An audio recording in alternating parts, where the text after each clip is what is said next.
After the end of World War II, the world was split into two, East and West. This marked the beginning of the era called the Cold War.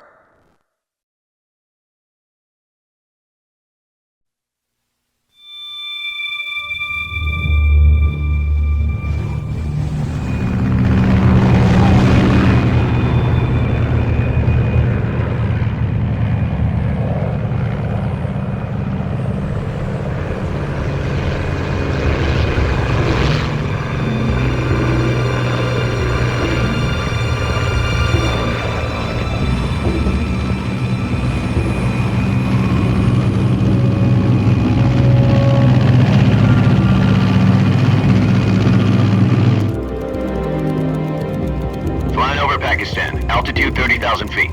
Approaching Soviet airspace.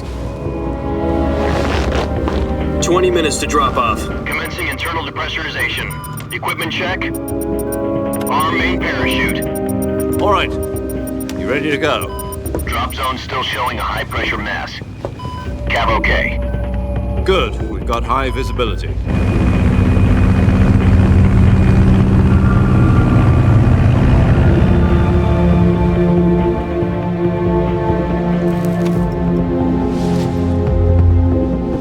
Put out that cigar. Connecting oxygen hose to interior connector. Put on your mask.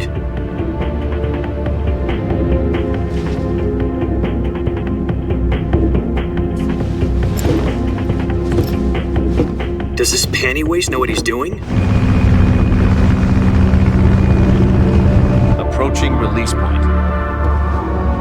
10 minutes to drop off. Hey, are you deaf? He said put out the cigar and put on your mask.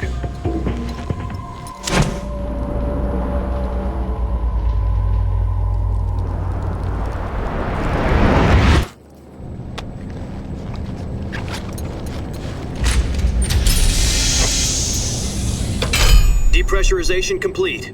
Checking oxygen supply. 6 minutes to drop off. Opening rear hatch.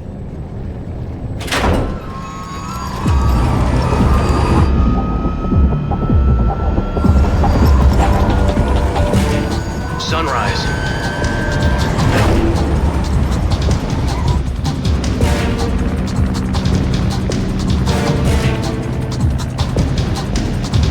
External temperature minus 46 degrees Celsius. 2 minutes to drop off. Stand up. You'll be falling at 130 miles per hour. Try not to get frostbite from the wind chill. 1 minute to drop off. Move to the rear. Activate bailout bottle. This is one for the history books. The world's first halo jump. 10 seconds to drop off. Stand by. Status okay, all green. Prepare for drop-off. Countdown. 5, 4, 3, 2, 1. Spread your wings And fly. God be with you.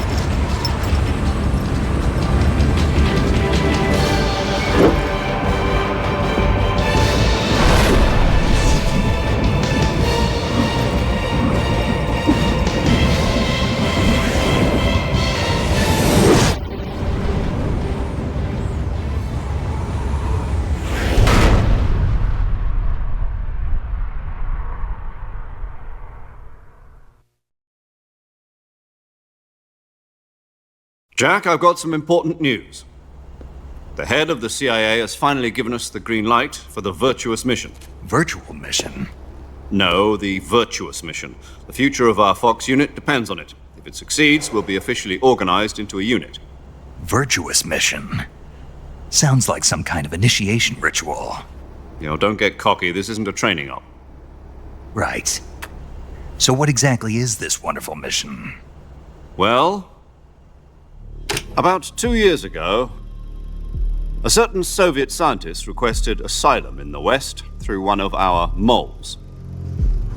His name is Nikolai Stepanovich Sokolov. He's head of the OKB 754 Design Bureau, one of the Soviets' top-secret weapon research facilities, and the East's foremost expert on weapons development.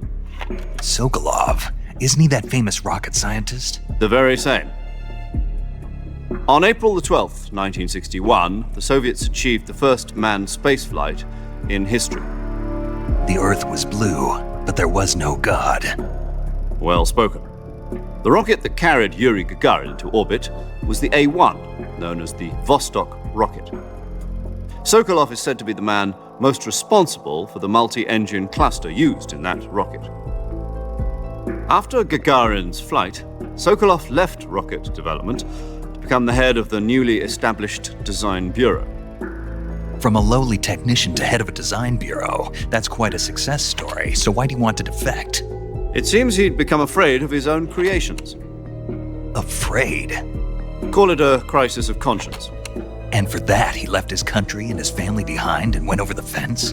Not exactly. One of his conditions was that his family was also to be taken safely to the West. We used a mole to get the family out first and succeeded in sneaking Sokolov over the Berlin Wall shortly afterwards. I was the one who conducted the operation. The security on the eastern side was still full of holes back then. Then what? We got Sokolov over in one piece, but the whole ordeal had left him exhausted, and we checked him into a hospital in West Berlin. It took him 2 weeks and more than 600 miles to get from the research facility in the Soviet Union to Berlin. He was in no condition to say anything coherent. And it was only a week later that we had something much bigger on our hands. The Cuban Missile Crisis. October the 16th, 1962, President Kennedy received word that the Soviets were in the process of deploying intermediate-range ballistic missiles in Cuba. The President demanded that the Soviets dismantle and remove the missiles. At the same time, he announced a naval blockade to prevent further missile shipments from reaching Cuba. But the Soviets didn't back down, instead placing their armed forces on secondary alert. Soviet transport ships carrying missiles continued on course towards Cuba. US and Soviet forces went on alert for an all-out nuclear war. Frantic negotiations were conducted through the UN's Emergency Security Council and unofficial channels to end the hair-trigger standoff. Finally, on October the 28th, the Soviet Union agreed to remove its missiles from Cuba. And so the world avoided a nuclear holocaust. But in order to get the Soviets to pull their missiles out, we had to make a deal. You mean the one where the US agreed to remove its IRBMs from Turkey? No. The Jupiter IRBMs deployed in Turkey were obsolete, and we were going to get rid of them anyway. They had no strategic value whatsoever to either the US or the Russians. The Turkey deal was a ruse, a cover story that was fed to the other intelligence agencies around the world. So what did the Russians really want? Sokolov. They wanted us to return Sokolov. You mean the Soviets pulled out of Cuba just to get their hands on Sokolov? That's right. What the hell was he working on? At the time, we had no idea. We were running out of time. It was either give up Sokolov or risk full-scale nuclear war. In the end, we had no choice. President Kennedy gave in to Khrushchev's demand. The next day, I got Sokolov out of the hospital, handing him over to agents on the eastern side. Sokolov kept on screaming, "Save me," until he disappeared from my sight. Then, a month ago, we received some new information from one of our moles. About Sokolov? Yes. He was taken back to the research facility and forced to continue working on the weapon in question under KGB supervision. What's more, it's on the verge of completion. So what kind of weapon is it? Something to do with space rockets? No, missiles. Same technology. I guess you're right. We don't know the details, but it appears to be a new kind of nuclear device. For half a year now, the Soviets have been conducting frequent nuclear tests at Semipalatinsk. Something to do with the weapon, I assume. We're talking about a secret weapon so big that Khrushchev was ready to pull out of Cuba to get it back. Is Sokolov still in the facility? No, according to our intelligence, he's in Selinoyarsk, a place in the mountains about 3 miles to the west that's known as the Virgin Cliffs. The Virgin Cliffs. Nice name for a virtuous mission. They moved him there just recently. Why? Apparently, they're conducting a field test of the weapon, but it's our best chance to get him back. This mission would never have been possible if he was still in the research facility. This is our last chance. Sokolov must have known that too when he contacted us.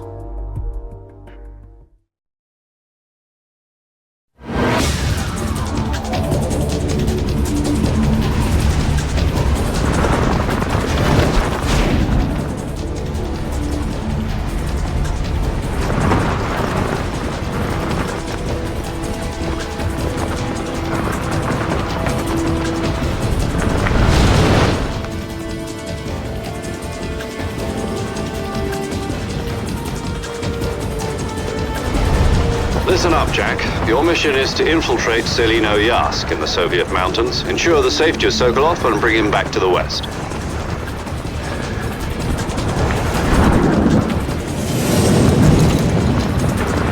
If we don't get Sokolov back before that weapon is complete, we'll be facing a major crisis. The clock is ticking.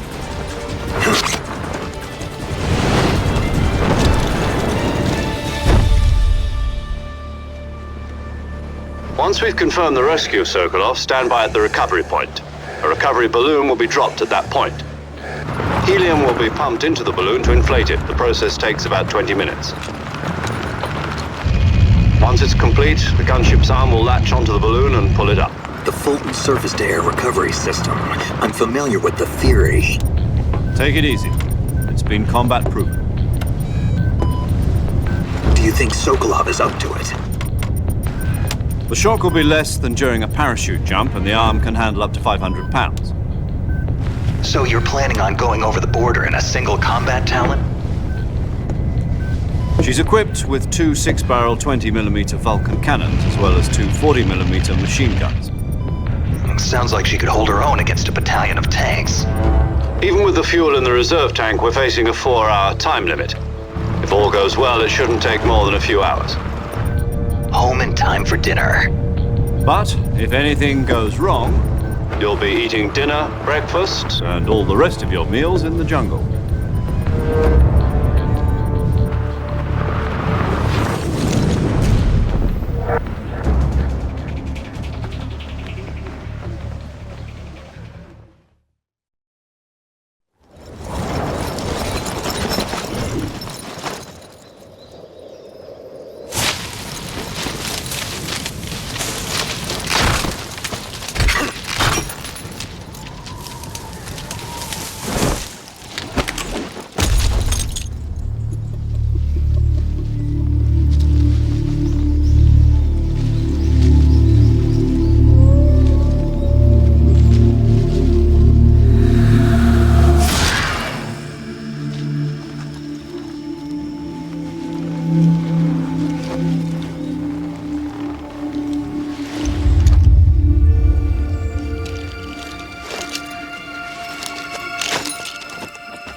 What's wrong? You were expecting something different? Now, go and find Sokolov and get him out of there. What's wrong? You were expecting something different? Now, go and find Sokolov and get him out of there.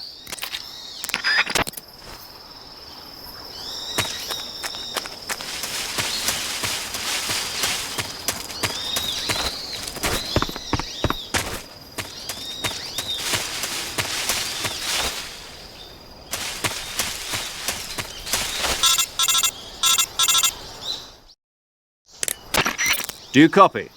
You're already in enemy territory, and somebody might be listening in. From here on out, we'll be using code names to refer to each other. Your code name for this mission will be Naked Snake. I'll be referring to you as Snake from now on. You're not to mention your real name. Snake? What, you don't like snakes? What do you mean? Well, you've eaten one before, haven't you? In survival training? I'm glad to hear that. I don't know if I'd ever order one in a restaurant, but... Be careful, you might not have a choice. What about you, Major? What should I call you? Let's see. I'll be Tom. Call me Major Tom. Oh, and Snake. Yeah. The crew isn't watching anymore. You can take off the disguise now. Good idea. This isn't right. Time for the snake to shed his skin.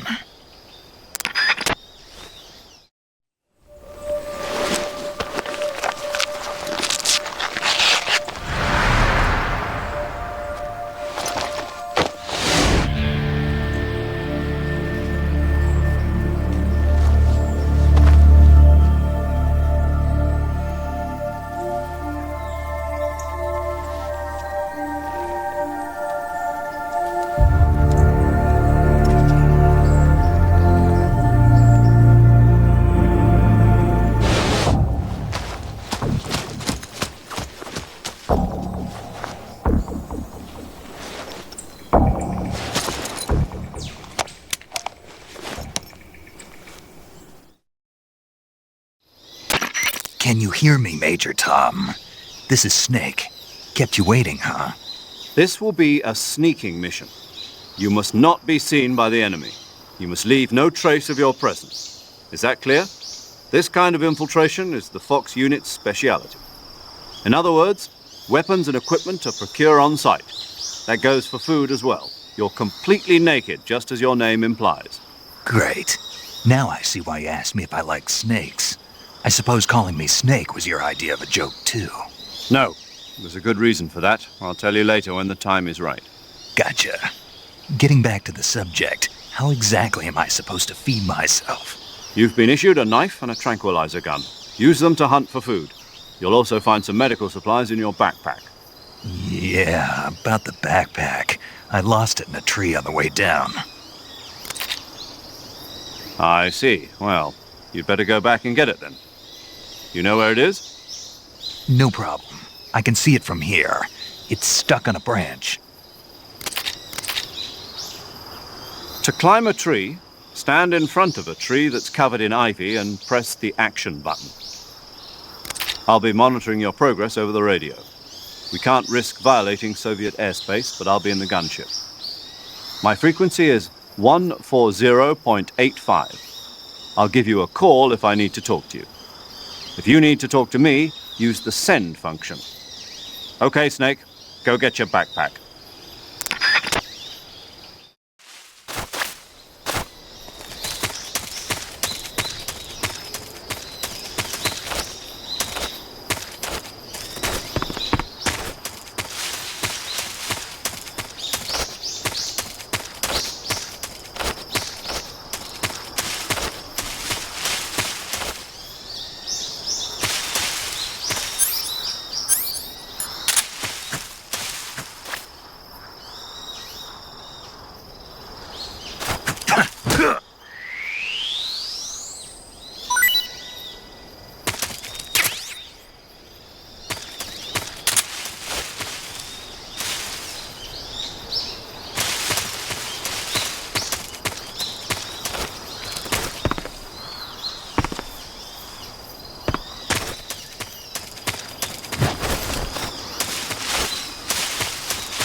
I see you've retrieved your backpack, Snake.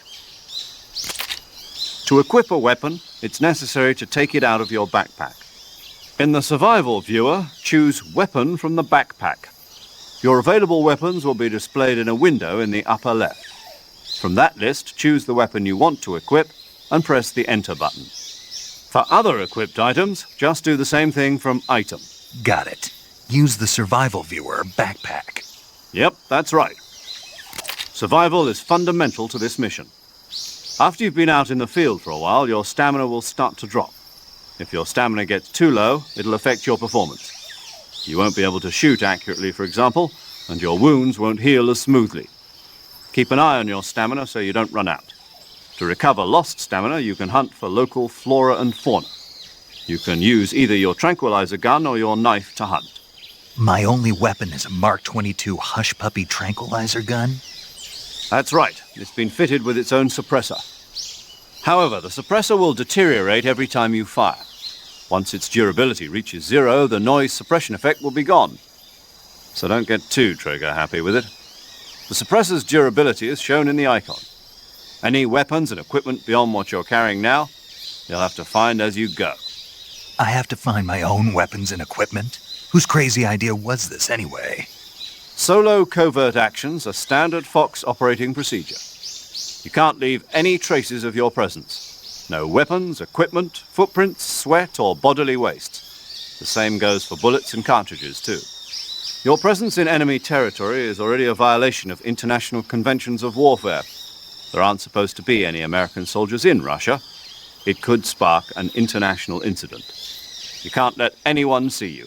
You can't let the enemy know you're there. This is a stealth mission. You're a ghost, Snake, in every sense of the word. And there'll be no rescue if you're captured. The military and US government will deny any involvement in the affair. Then I'll just have to take care of myself, huh? I'm afraid so. You've been given a fake death pill for that purpose. SIS guidelines stipulate that soldiers on covert ops like this one be issued a potassium cyanide capsule. Tape it to your body so you can take it when you need to. How generous of you. Use it if you're taken prisoner by the enemy. It'll send you into a state of false death for a short time. Fooling them into thinking that I'm really dead. So how do I come back to life? Just take the revival pill. You mean that thing they put in my tooth before the mission?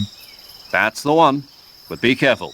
If you remain in a state of false death for too long, nothing will be able to bring you back. Remember that. I'll keep it in mind.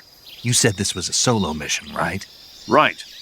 I guess that means I can't count on any reinforcements. Correct. The mission rests entirely in your hands. A real one-man army. Relax. There's a support team ready to back you up over the radio. Who? I'll introduce them to you. This time, survival is of utmost importance. The first member of the support team will be in charge of monitoring your physical condition, acting as a medic, so to speak, as well as recording your mission data. She's a member of Fox as well, and she's here on the gunship with me. She? Hello, Snake. I'm paramedic. Nice to meet you. Paramedic. As in a medic who comes in by parachute. Aren't you going to tell me your real name? Are you going to tell me yours, Mr. Snake? My name, huh? It's John Doe. And they call you Jack for short. You're a regular Captain Nemo. A name means nothing on the battlefield. After a week, no one has a name. What's your name? Jane Doe. Very funny. I wasn't joking, but I'll tell you my name only if you manage to make it back alive. My frequency is 145.73. She's also in charge of recording your mission data. Whenever you want to save, send a message over the reserved save frequency, 140.96. So saving lets me record my mission data. That's right. It also records the state of your health. Good to know. There's one more person I want to introduce you to, Snake. Huh? Speaking of snakes, you remember the boss, don't you? A legendary soldier and your mentor. Actually, it was the boss that got the DCI's authorization in the first place. She's going to be serving as Fox's mission advisor. Boss is? She also helped me plan this mission. She and I were at SAS together. Jack, is that you? How many years has it been? Boss? That's right. It's me. Talk to me. Let me hear your voice. It's been 5 years, 72 days, and 18 hours. You've lost weight. You can tell just by the sound of my voice. Of course I can. I know all about you. Really? Well, I don't know anything about you. What's that supposed to mean? Why'd you disappear on me all of a sudden? I was on a top-secret mission. You didn't need me anymore. But there were still so many things I wanted you to teach me. No, I taught you everything you needed to know about fighting techniques. I taught you all I could. The rest you needed to learn on your own. Techniques, sure. But what about how to think like a soldier? How to think like a soldier? I can't teach you that. A soldier needs to be strong in spirit, body, and technique. And the only thing you can learn from someone else is technique.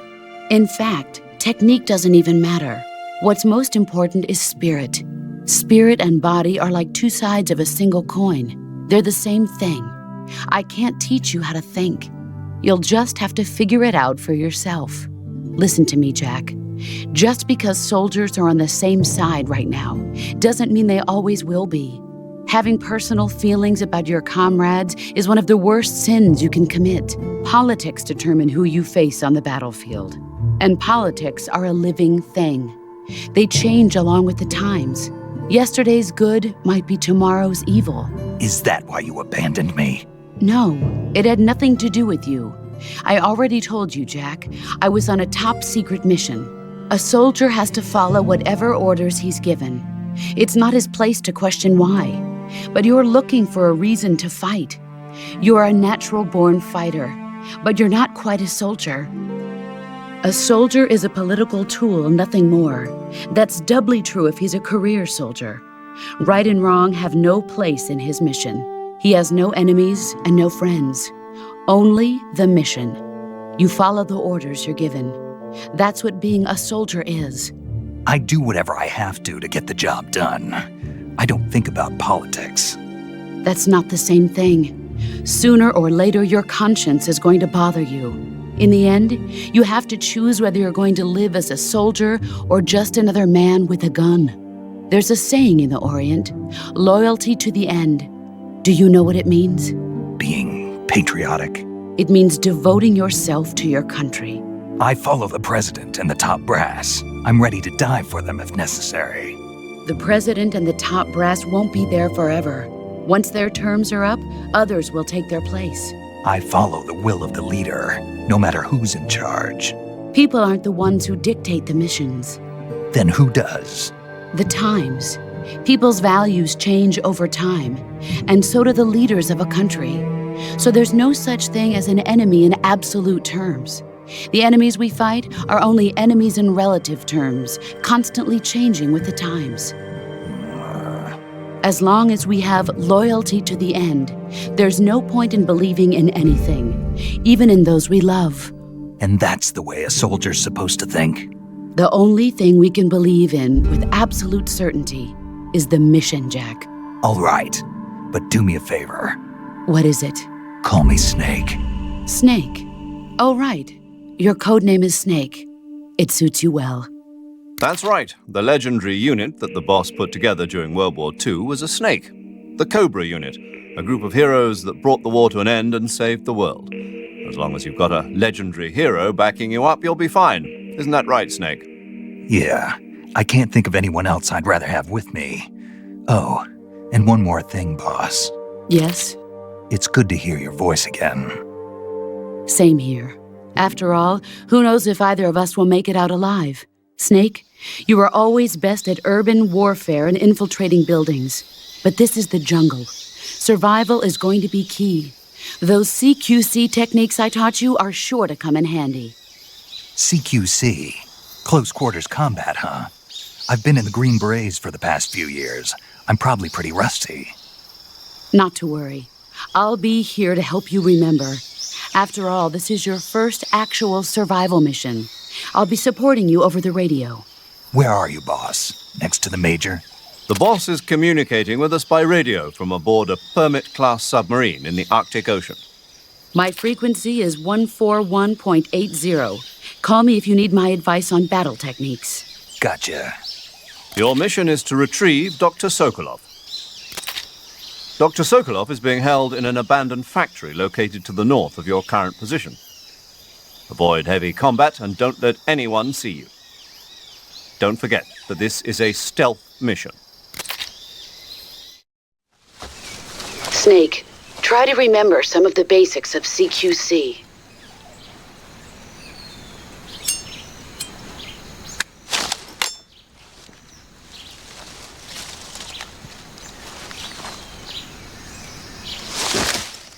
Commencing virtuous mission now.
Snake, be careful of that swamp. What's dangerous about it? It's a bottomless swamp. A bottomless swamp? Yes. The mud in that swamp is highly viscous. It will stick to your body like tar. It will be impossible for you to swim.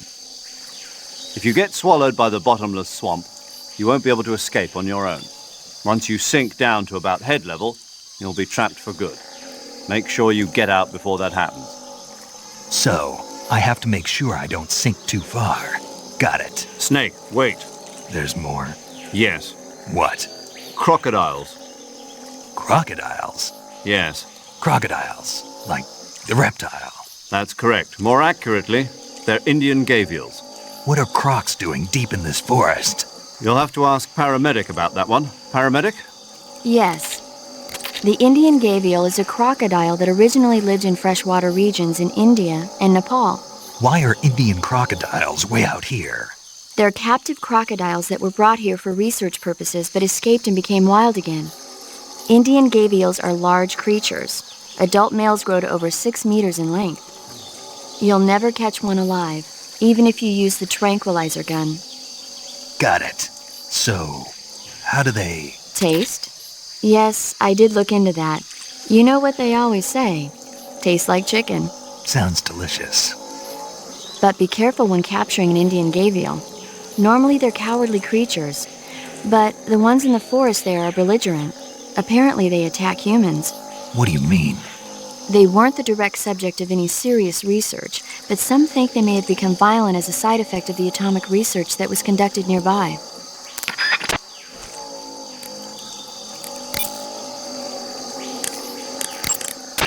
Camouflage is an indispensable tool when you're sneaking through the jungle. To use camouflage, first press the Start button to go to the Survival viewer. Then select Camouflage and press the Enter button. Select Uniform to select Battle Fatigues, and Face to select Face Paint. Choose battle fatigues that match the surrounding environment.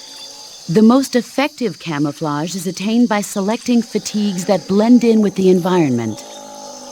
Camouflage patterns that stand out in your surroundings will attract attention.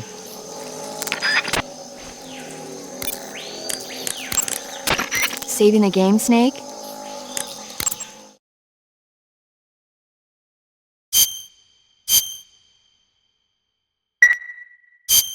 Hey, Snake, you ever heard of Godzilla, King of Monsters? No, what is it? It's a movie. You haven't seen it? Nope. It's about this monster called Godzilla, who grows to an enormous size in a nuclear test and goes on a rampage in Tokyo. Nuclear test, huh? Then the Marshall Islands must be crawling with giant monsters right about now. It's just make-believe. Maybe that's why my pants have been so tight lately. Snake, it's a movie, not a report out of Los Alamos. I know. So then what happened? Godzilla is immune to all weapons, and humanity has no way to stop the monster. Dr. Shirazawa develops a new type of weapon, but meanwhile, Godzilla is getting closer and closer to Tokyo, obliterating everything in its path. It was originally a Japanese movie, but they made an American version, too. I recommend seeing the original Japanese one if you ever get the chance. It's mostly mindless fun, but it's also got a serious anti-nuke message as well. Where can I see the original? You'll just have to go to Japan. Really? That's too bad.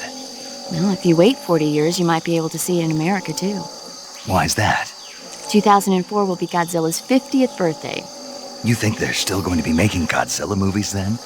Of course! Everybody loves Godzilla. You sure know a lot about movies. I don't suppose you're the movie-watching type, are you? Not really. Okay, then I'll tell you everything I know. When the going gets tough, movies can save your life. It's always good to be able to look at things from a different perspective when you get in a jam. That's the magic of movies. No kidding. Well, I guess it might at least make a nice distraction. That's the spirit, Snake. Have a little fun.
Major, I've spotted 2 enemy soldiers.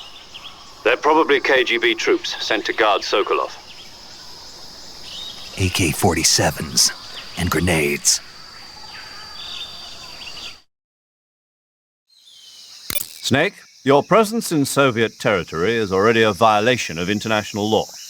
We can't let the Kremlin find out that the CIA and the American government are involved. Contact with the enemy is strictly prohibited. Don't engage them in battle either. This is a stealth mission. Got that? The Major is right. The point of this mission is to sneak through the jungle without being seen. The success of the mission depends on how well you use your camouflage.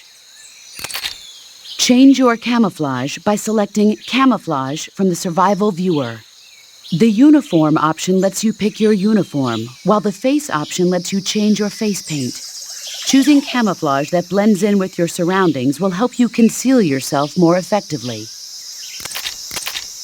Also, don't forget that anything that moves will stand out in the jungle. If you just stand up and run around like an idiot, you're bound to be spotted. But if you crawl instead, you should be able to sneak by without being noticed. You can see how effective your camouflage is by looking at the Camo index. The Camo index shows how well your current camouflage blends in with the surrounding area.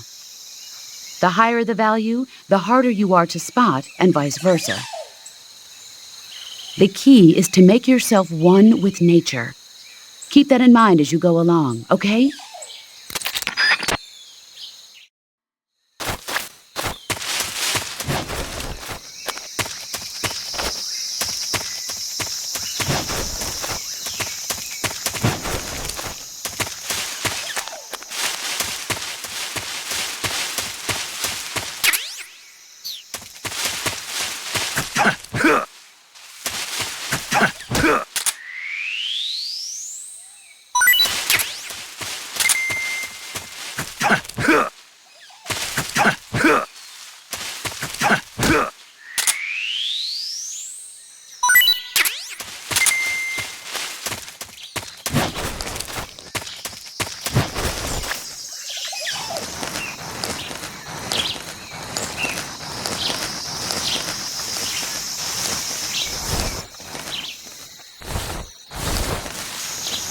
What the?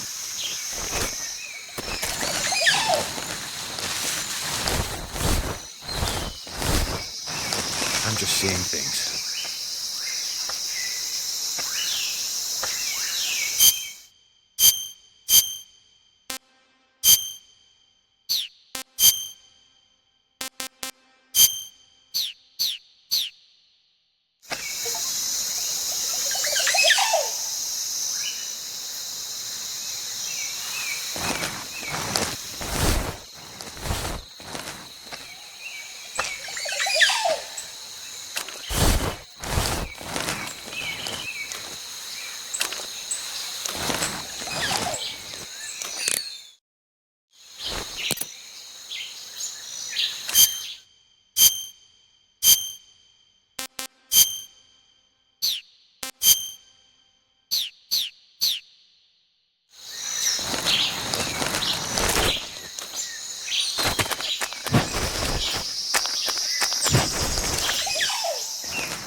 saving the game, Snake?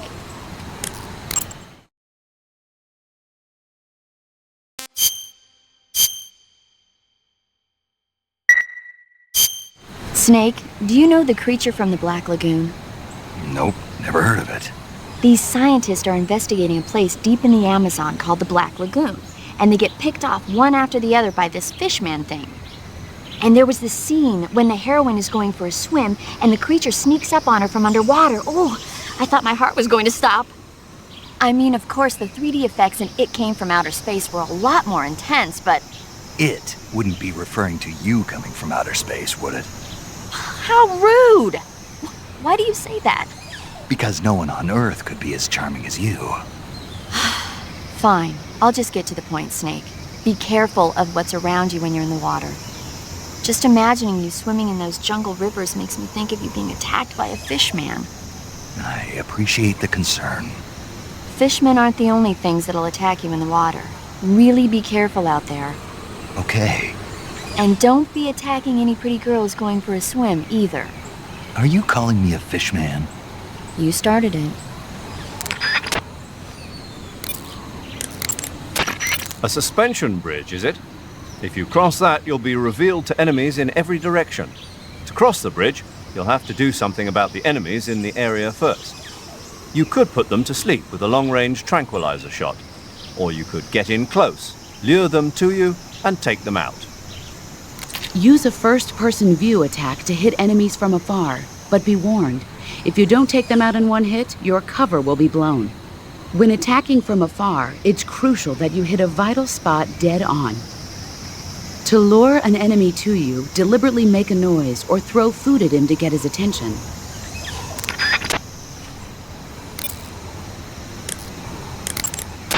It's going to be tough to cross over that suspension bridge without being seen by the enemy.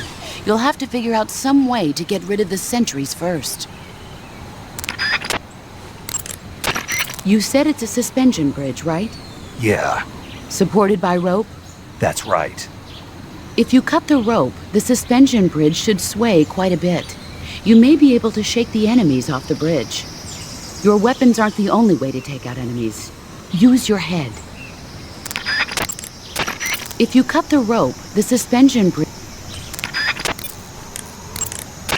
I see you've captured a giant anaconda.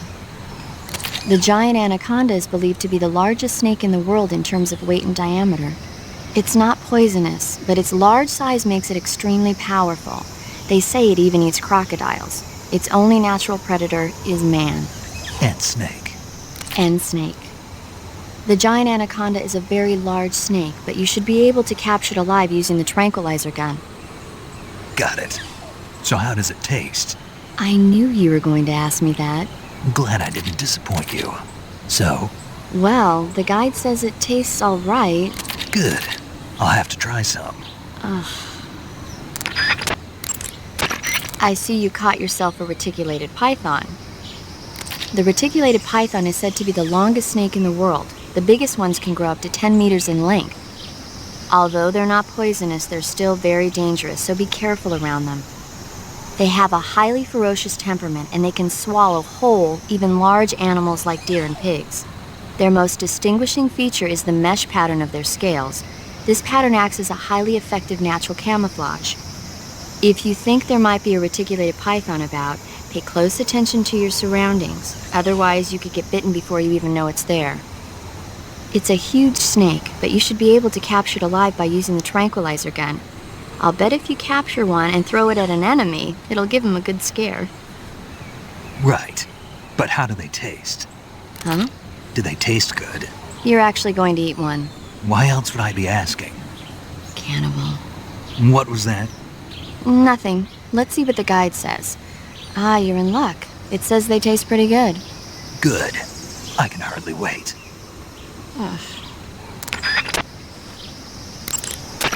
I see you've captured a magpie. Magpies are members of the crow family. They're distinguishable by their beautiful dark blue and white bodies and their long tails. Their favorite food is insects, but they'll also eat small fish, acorns, and fruit. They're omnivores, which means... They'll eat anything. Right, just like you, huh? If you use the tranquilizer gun, you should be able to capture magpies alive. Okay, so how do they taste? You always ask me that. Naturally. So, I've never heard of anybody actually eating a magpie, but I suppose there's no reason you couldn't. you don't say. Oh. The gauge below your life gauge is your stamina gauge. It shows, as the name suggests, your remaining stamina. As you consume stamina, your natural life regeneration is slowed and your hands shake more. Your O2 gauge and grit gauge also become shorter. Excessively low stamina can often impede your mission objectives. Make sure you replenish stamina before that occurs. Eat food to recover stamina. Capture plants and animals to get food. I have information on the local plants and animals, so don't hesitate to ask. Snake, that area should be inhabited by tree frogs. The tree frog is a green frog that's found throughout Asia. It's arboreal, spending most of its time in shrubs and bushes. Use the tranquilizer gun to catch one alive. I bet you could scare an enemy good if you toss one at him. But the tree frogs that live in that jungle are a lot bigger than ordinary tree frogs. They've got an appetite, huh? You've got a one-track mind, don't you? But seriously, that is one theory. However, there are people who think it's a mutation caused by nuclear testing and waste from the research facility. Do you think they're safe to eat? Is that all you ever think about? What else is there? Lots. Like what? Like why a frog would get so big in the first place. Whether it's a temporary phenomenon created by a unique environment, or a permanent mark of evolution, or a product of the toxic waste coming out of the research facility. If it is the waste that's causing it, then it means humans are interfering with the ecosystem. It really makes you think about the changing relationship between... This isn't interesting. Oh, fine. Be that way. So, how about it? You mean, is it edible? Yeah, Well, I guess it's probably okay. probably. I don't know. The guide doesn't say anything. Pretty useless guide, if you ask me. Well, try one for dinner and you can help improve it. I see you have a calorie mate. Calorie mate. The thing you're holding now? Oh, the little block that looks like a cookie? Try it, it's pretty good. Okay. But what is this thing? Never seen anything like it. Calorie Mate is an energy supplement that contains all the proteins, lipids, vitamins, carbohydrates, and minerals needed for a balanced diet. It's a well-balanced food.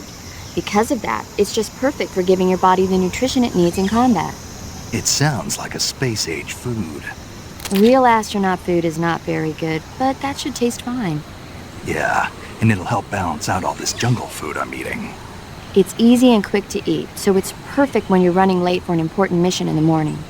I've never been late for a mission. Really? Aren't you always keeping people waiting? Huh?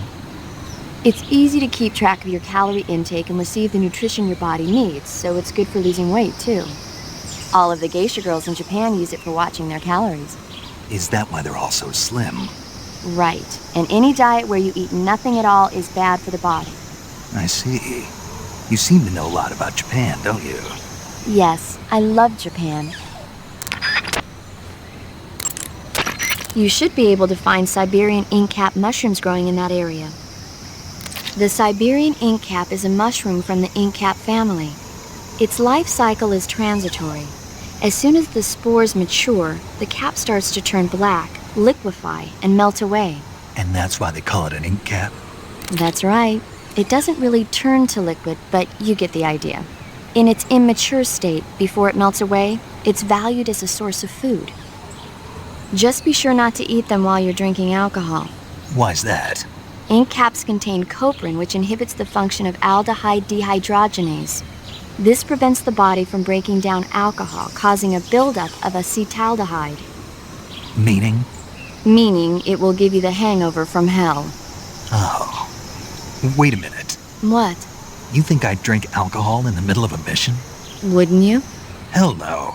Well, I'm knocking a shot back now. What? Just teasing you. No.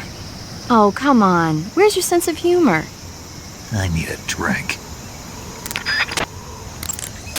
To take a rest, all you have to do is save and exit the game. The next time you load your saved data and continue the game, your stamina and life will have recovered. How much they recover depends on how long of a rest you take. So the longer I rest, the more I'll recover. That's right. If you're so exhausted that you don't even have the strength to find food, save the game and take a rest and you'll be back on your feet. I hope that never happens. So do I. But you never know. Just don't forget, okay? I won't.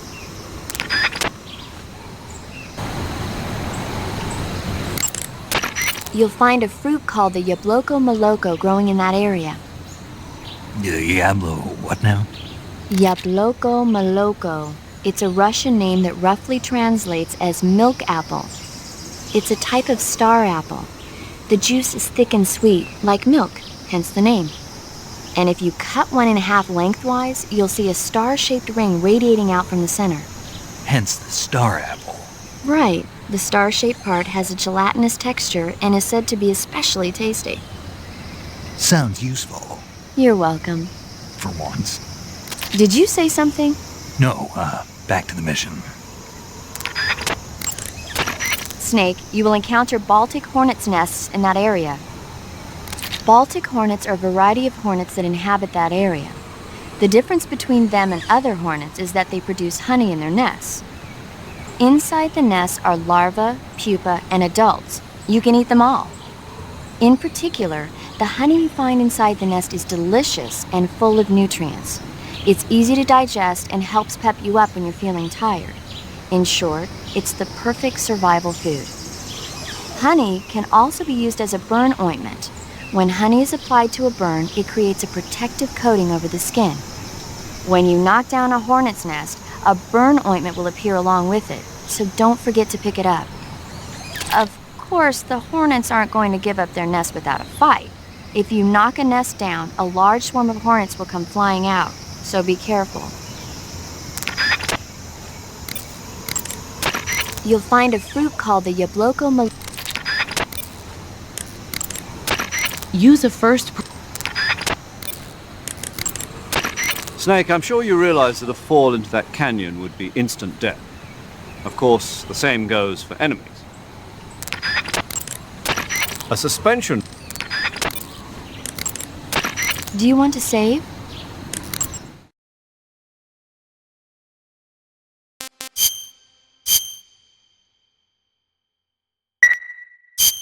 Snake, have you heard of It Came from Outer Space? Yeah, you told me already. So this astronomer sees a meteor, but it's really an alien spaceship, right? And the aliens start replacing the townspeople with clones and forcing them to help repair the ship. The 3D effects were quite realistic.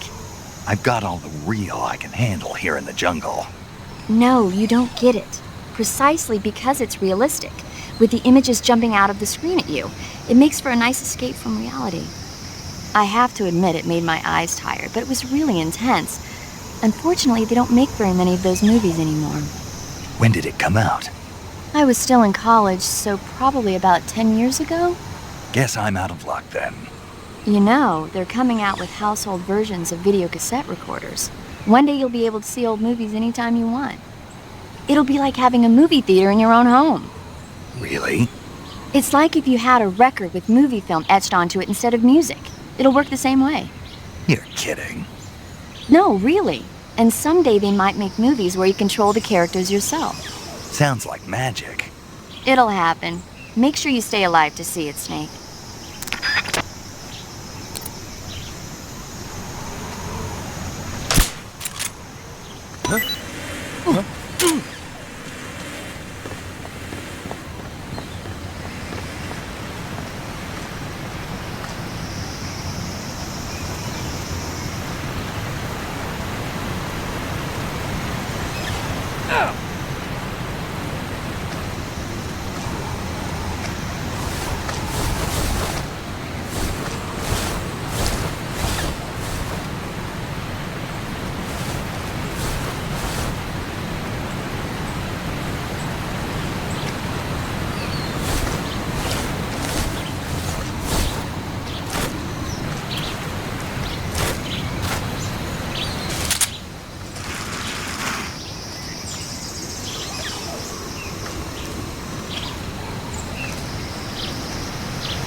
Please don't!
Come in, HQ. This is HQ. What's going on? Respond. There's something wrong. Support unit, confirm their status.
Major, I've reached the abandoned factory where Sokolov is supposedly being held.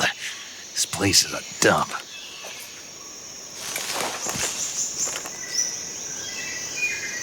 I can't see Sokolov from here. The security is pretty tight. There are sentries posted around the perimeter. I wonder how many are inside.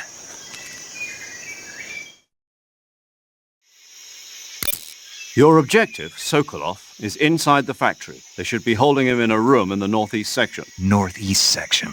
Got it. Be careful. Your mission is to bring Sokolov back alive. He must not be exposed to any kind of danger. Do not approach Sokolov while in the alert phase. Right. Oh, and one more thing, Snake. You mean there's more? No, it's just that when you get to Sokolov, I want you to tell him something from me. And that is? Sorry for being so late. Is that all? Yes. Understood. Beginning my approach to the target.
I hear something.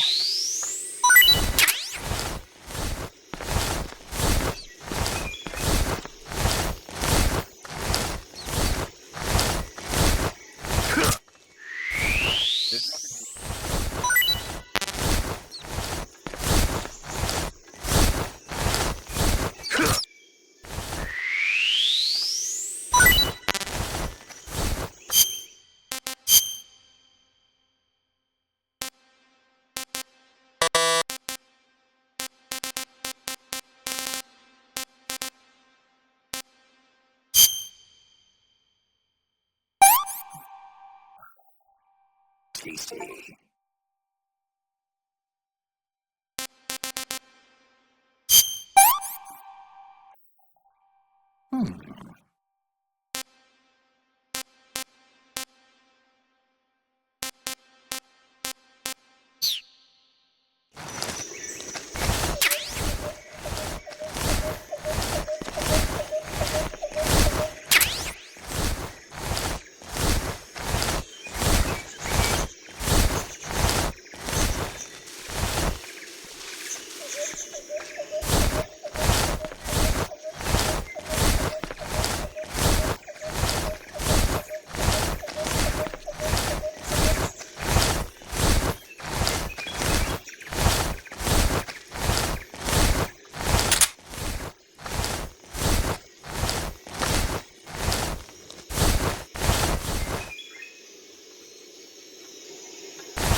What was that?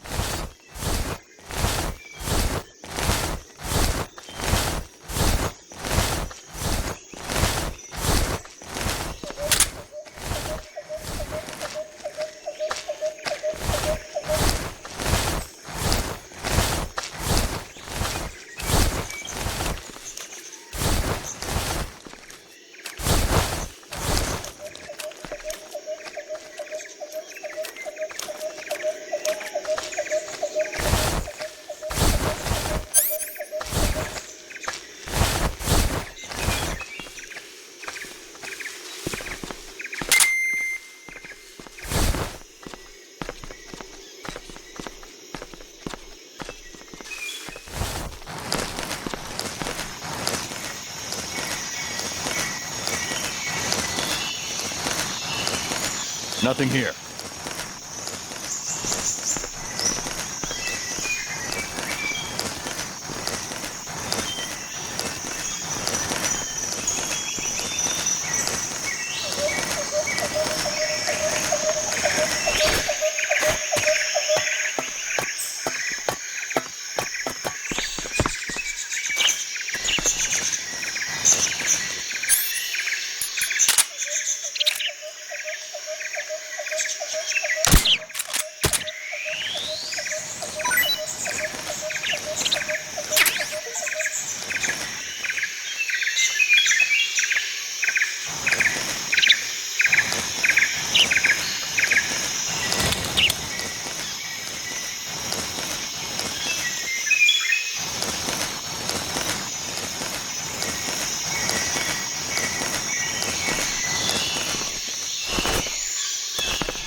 You must be Sokolov. Are you one of Volgin's men? You'll never get it from me. No. I'm a CIA agent. I've come to escort you back to the other side of the Iron Curtain. You're CIA? Yeah. I was sent by Major Zero, the man who got you out 2 years ago. Zero? I have a message from him. What is it? He said to tell you sorry for being so late. Did he now? What does it mean? It means he's a man of his word. But we've got no time for this. You'll have to get me out of here before they arrive. Who's they? Colonel Volgin of GRU. You in the West know him as Thunderbolt. Thunderbolt? Never heard of him. He's a member of the Army's extremist faction, a man who seeks to seize control of the motherland. Ever since the Cuban Missile Crisis 2 years ago, Khrushchev has been pursuing a policy of peaceful coexistence with the West. Despite resistance and criticism from hawks in the army and the provincial authorities, Khrushchev has managed to suppress the opposition so far. But the failure of his agricultural policies has put him in a precarious position. And on top of that, the tragedy last November. President Kennedy's assassination. Precisely. In a sense, Khrushchev has lost his biggest partner, and his power base is rapidly crumbling away. A certain group is plotting to use this opportunity to seize power by rallying the anti-government forces, overthrowing Khrushchev, and installing Brezhnev and Kosygin in his place. The mastermind behind this plot is Colonel Volgin of the GRU. He has control over another secret weapons research facility much like this one, OKB-812, known as the Granin Design Bureau, and is using it to further his plans. But that is not enough to satisfy him. Now he's plotting to seize the secret weapon I have been developing here and use it as leverage in his bid for power.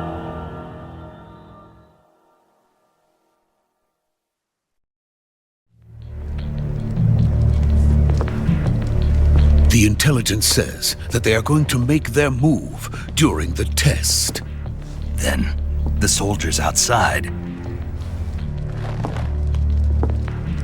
Exactly. They wouldn't need that many men just to keep me inside. Their orders were to prevent Colonel Volgin from capturing me. Even if it meant killing me in the process, or so it would seem.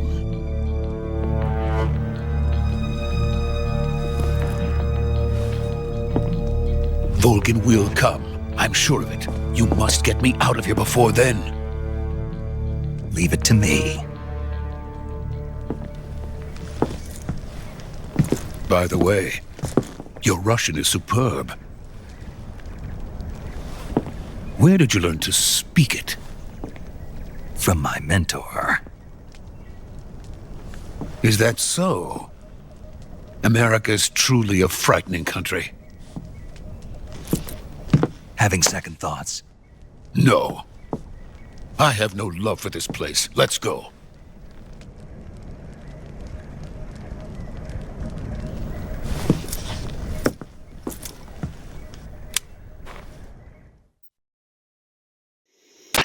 Major, this is Snake. Sokolov is safe with me. He's doing fine. No injuries. Good work, Snake. Now hurry up and get Sokolov to the recovery point. We'll rendezvous with you there. Roger. What about the sentries?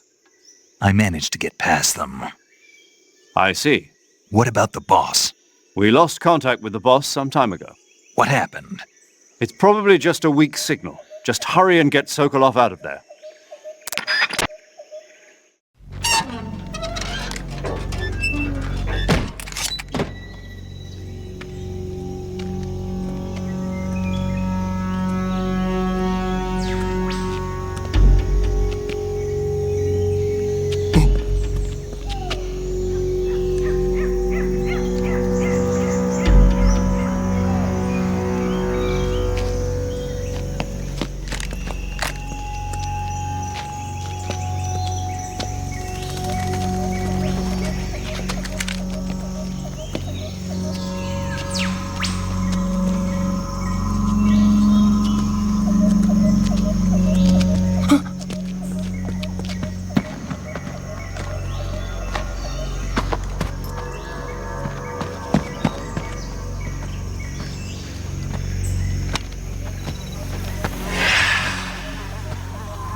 Freeze!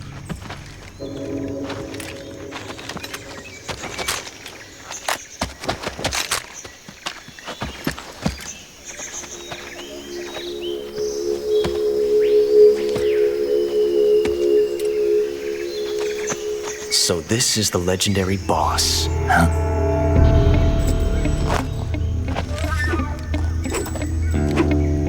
Huh? We meet at last.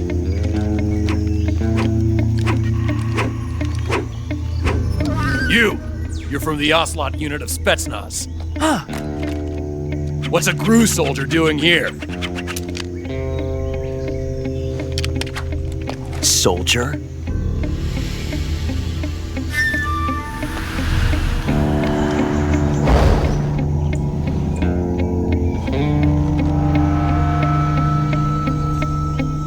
He's the Ocelot commander.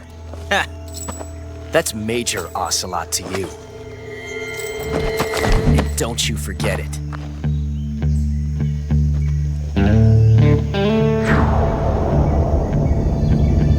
Sokolov is ours. Now get out of here. And Ocelot never lets his prey escape. What?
I can't say it feels good to kill a comrade, even if it is for the GRU. Sokolov, take cover.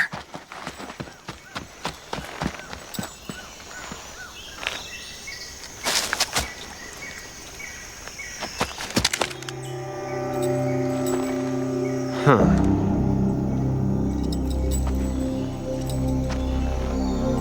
not the boss, are you?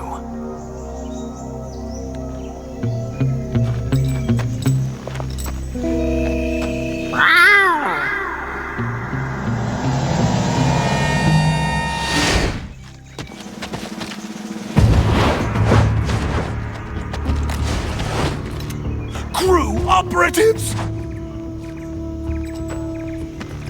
What is that stance? Huh. That gun.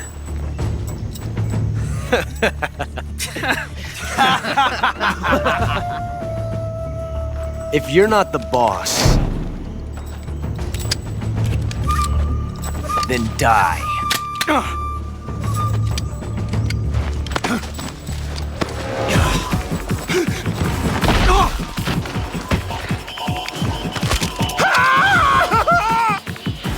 Major! Leave it! Shoot the other one! Whoa!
You ejected the first bullet by hand, didn't you?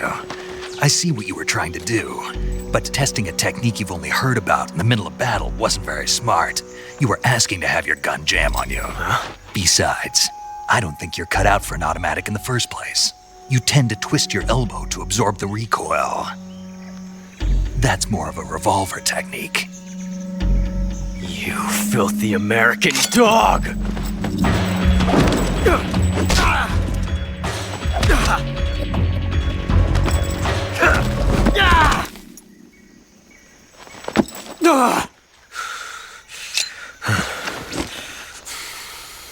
But that was some fancy shooting. You're pretty good. Pretty good.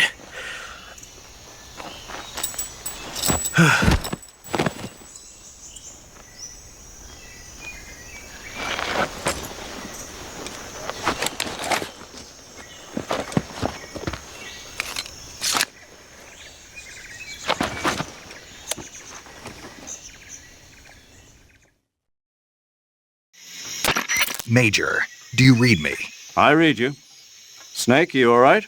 I've run into a few snags. These guys were after Sokolov, too. Apparently they were taking orders from a GRU colonel named Volgan. A GRU colonel? Part of an internal Soviet power struggle, according to Sokolov. Something between the KGB and GRU. Between Khrushchev's supporters and Volgan's. Sokolov was being guarded by the KGB and hunted by GRU? Snake, it sounds like this could be even hotter than Cuba. I don't like it. Something about the whole thing stinks. I agree. You'd better hurry. Sokolov ran off by himself, but I'll catch up to him. We're counting on you.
Snake, stay alert. The KGB and GRU both have their sights set on Sokolov.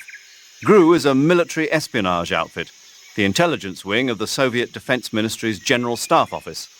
It competes with the KGB, which is under the Ministry of Internal Affairs, and the two are always watching each other. Never let the left hand know what the right hand is doing. Exactly. Now, added to that rivalry, there's a vicious power struggle going on between the Khrushchev faction and the anti-Khrushchev faction. So Khrushchev is using the KGB, and Volgin and the anti-Khrushchev forces are using the GRU? That's the idea. The two factions are fighting over Sokolov. We're in an extremely dangerous situation here. Yeah, I'm aware of that. Get Sokolov out of there safely. He must not be turned over to the KGB or to the GRU. Sokolov took off in the direction of the rope bridge. Get after him. Hurry!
You okay? Those men were from the Ocelot unit. Spetsnaz? Yes. The best GRU has to offer. They're coming for me. I'm finished. Calm down. I'll get you out of here, I promise. And we've got some of the best backup we could ask for. Look.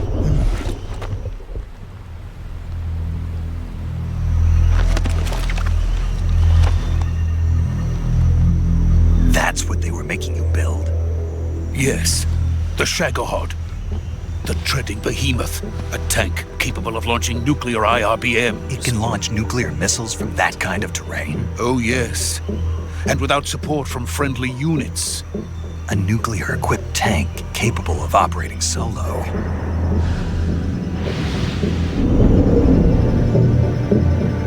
Is that thing finished? No, this is only the end of Phase 1. It won't be truly finished until we complete Phase 2. Phase 2? The weapon's true form. If it is completed and the Colonel gets his hands on it, it will mean the end of the Cold War. The end of the Cold War? Yes. And then the Age of Fear will truly begin. A world war. I had no choice but to cooperate. I didn't want to die. I wanted to see my wife and child again in America. Please, take me to America, quickly. They cannot complete it without my help. Got it. Let's go.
Good work, Jack.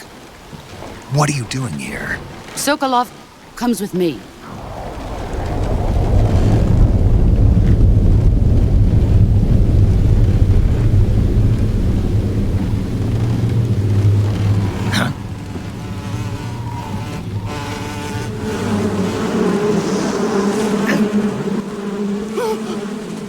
Hornets.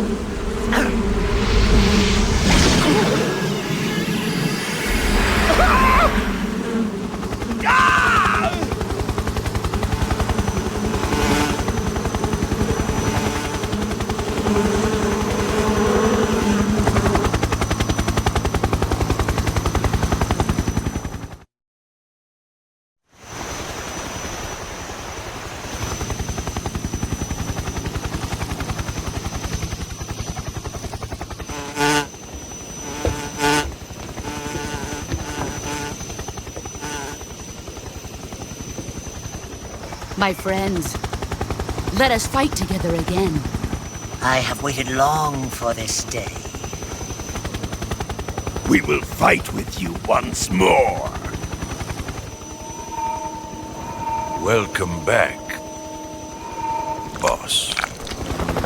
Now that all 5 of us are together, it's time we go to the depths of hell itself.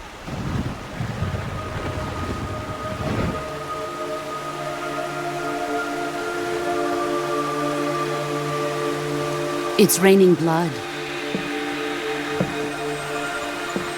Is he crying?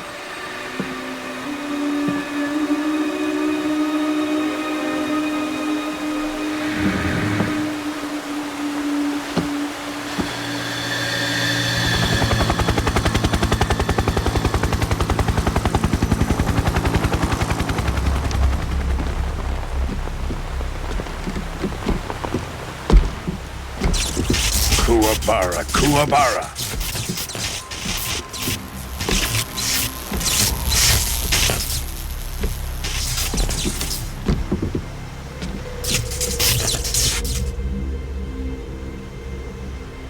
Ah, what a joyful scene.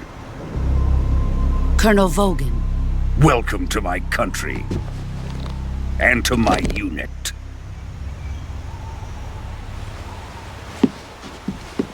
Boss, what is this? I'm defecting to the Soviet Union. Sokolov is a little gift from my new hosts.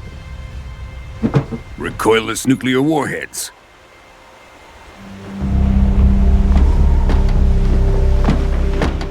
These will make a fine gift for me. This can't be happening. Who is he? Another one of your disciples? Are we taking him with us? No, this one is still just a child. Too pure for us Cobras. He has not yet found an emotion to carry into battle. What are you talking about? Think you can pull the trigger?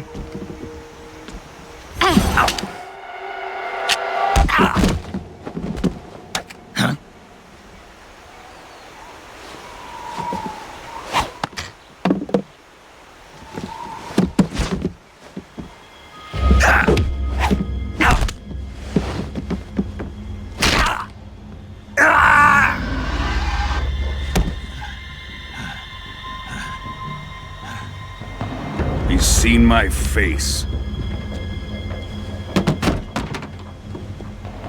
We can't let him live.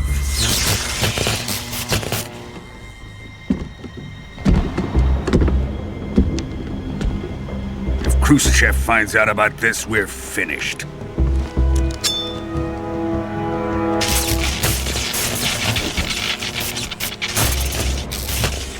He must die. Wait. He's my apprentice. I'll take care of him.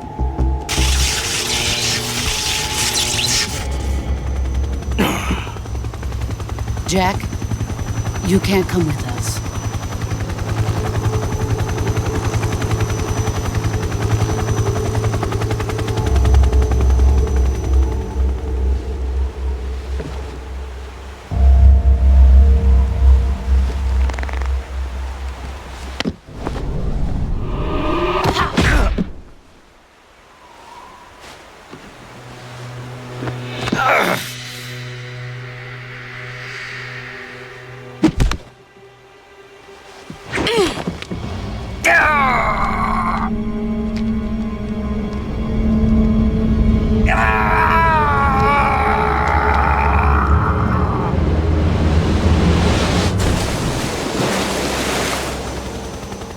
The new blood has been rejected.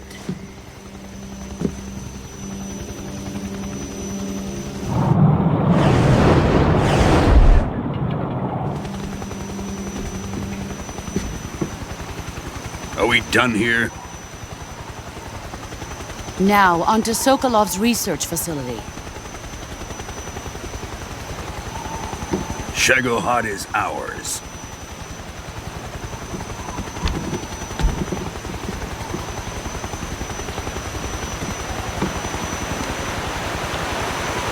Drift away.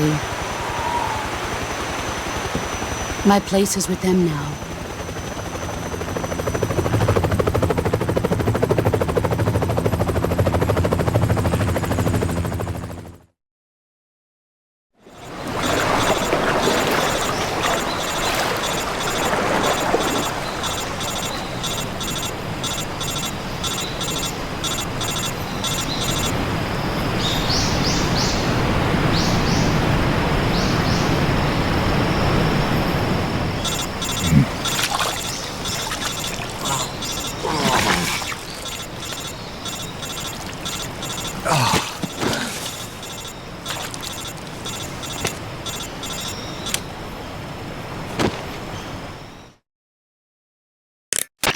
Snake, can you hear me? Yeah. Just barely. Snake, listen to me. You need emergency medical treatment. Can you move? You've got to get those wounds treated. Hang in there. All right, let's get you fixed up. Paramedic? Okay, Snake. Just relax and it'll all be over before you know it.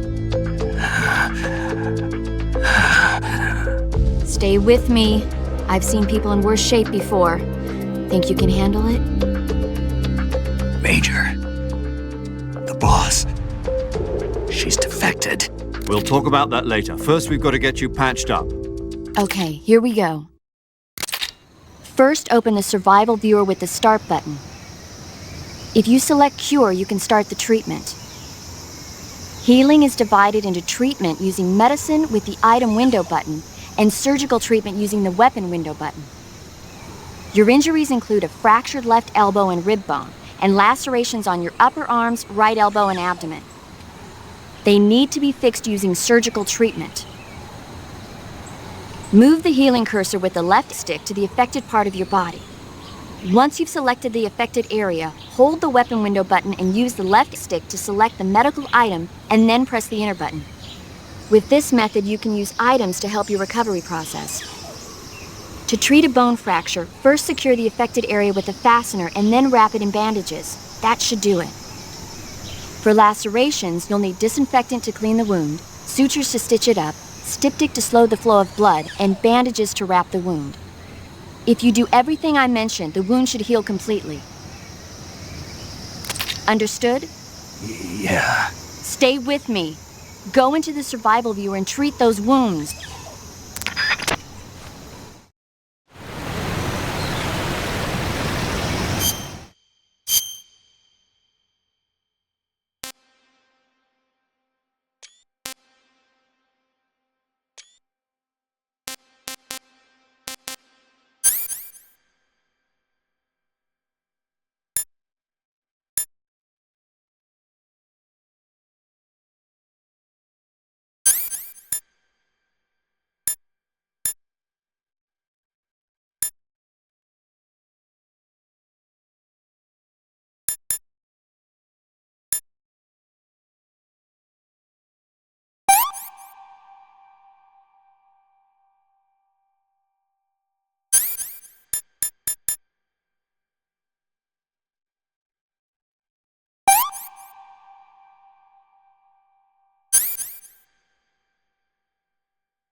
Good job, Snake.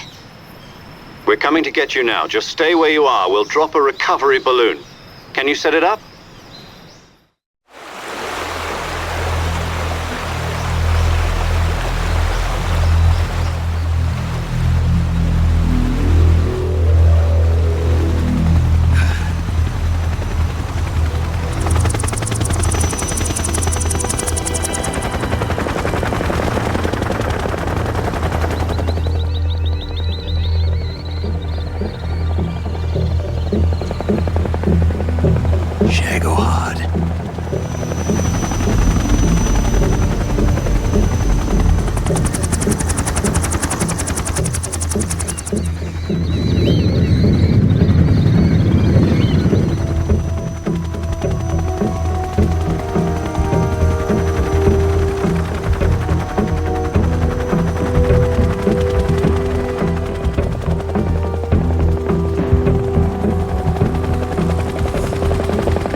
Excellent.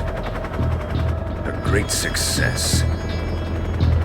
Thanks to the boss and her cobras, I have both Sokolov and the Shagohod.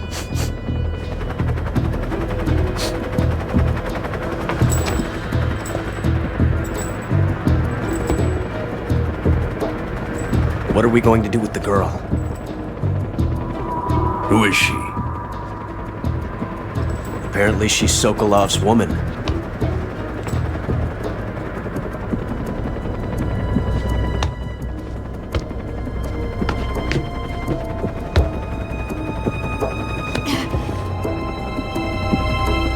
She's a nice catch. I'll take her. Not so fast, my dear.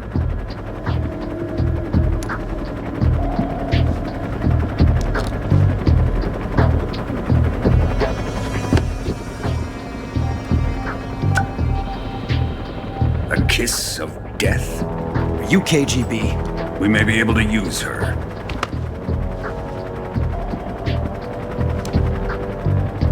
She has spunk.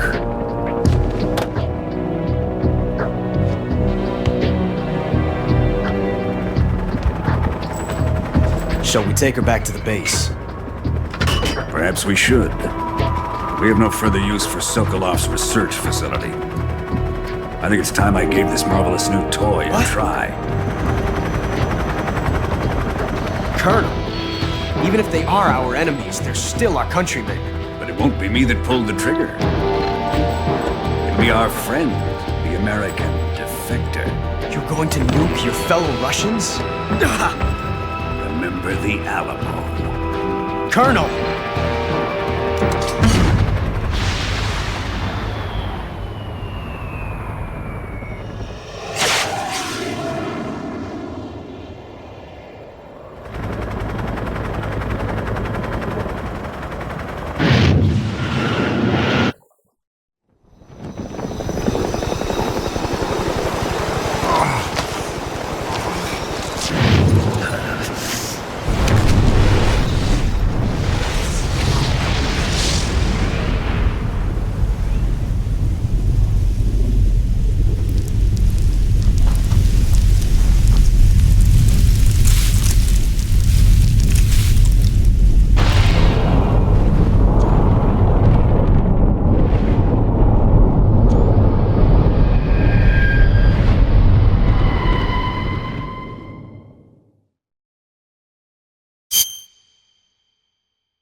and silence through the night.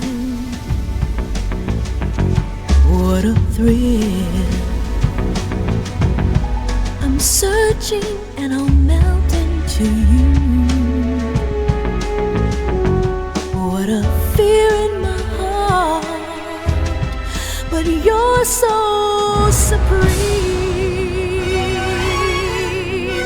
I give my life, not for honor, but for you.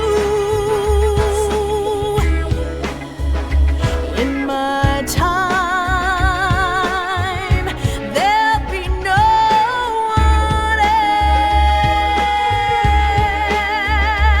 else. Crime, it's the way I fly to you. I'm still in a dream, snake eater. Someday you go through the rain, and someday you'll feed on a tree frog. It's ordeal, the trial to survive for the day we see new light.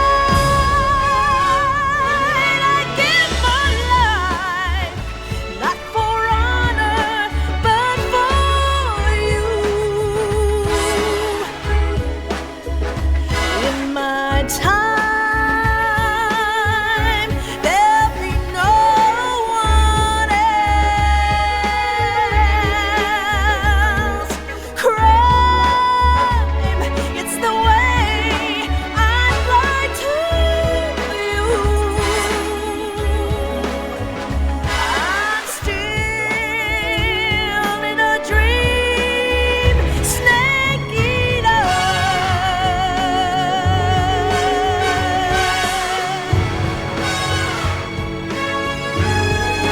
I'm still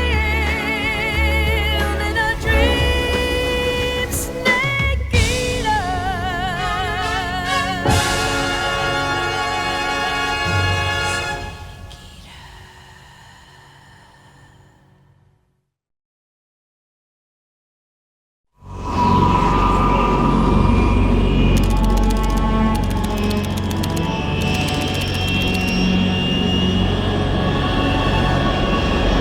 Currently flying over the Arctic Ocean, altitude 30,000 feet, approaching Soviet airspace.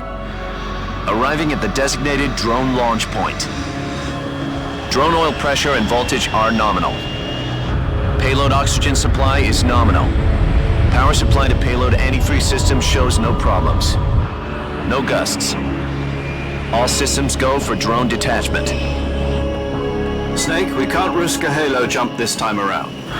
Airspace security has gotten tighter since we were last here. We can't get as close to the ground as we did during the Virtuous mission. So instead, we'll be using one of our newest weapons. Snake, you're being given an honor on par with Alan Shepard. This is our last chance. Show your patriotism. If you fail, you'll be back in a hospital bed again, waiting for the firing squad.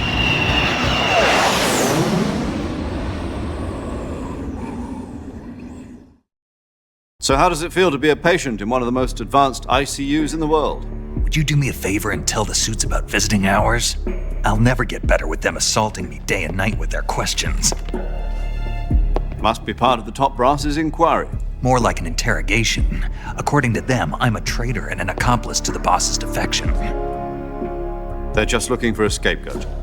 Does that mean they're after you, too?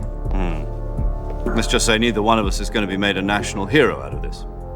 Does this mean Fox is going to die? No. This fox is still one step ahead of the hounds.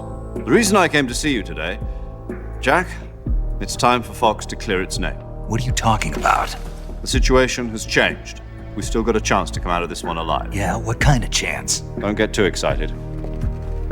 Here, have a cigar. It's Cuban.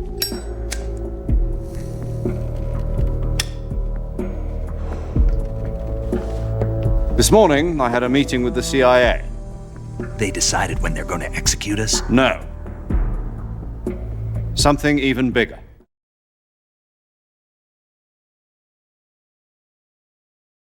Yesterday, the White House received an unexpected call. President Johnson? Yes, I hear you, Mr. Chairman. It was a hotline call from Khrushchev to President Johnson. From the head of the Soviet Union? That's right.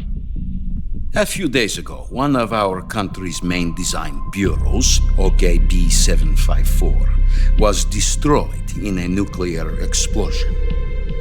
At about the same time, our anti-aircraft radar picked up a signature that appeared to come from one of your military aircraft. Does any of this sound familiar to you? In retaliation, I have placed our armed forces on secondary alert. Depending on your response, I may be left with no choice but to order the military to maximum alert and unleash Armageddon. With the help of your predecessor, I was able to survive the Cuban incident. But my power is not as great as it once was. If I am to survive this crisis, I must have your full cooperation. I should have contacted you myself. Did you know that one of our soldiers defected to your country a week ago? No. So you haven't heard then? The man who arranged the defection was a GRU colonel by the name of Yevgeny Borisovich Volgin. Volgin? Of the Brezhnev faction. Go on. Who is the soldier? Her name is the Boss. She's a living legend.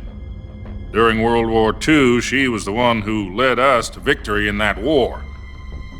In Russia, you know her as Voyevoda. You mean the Boss? The mother of your special forces?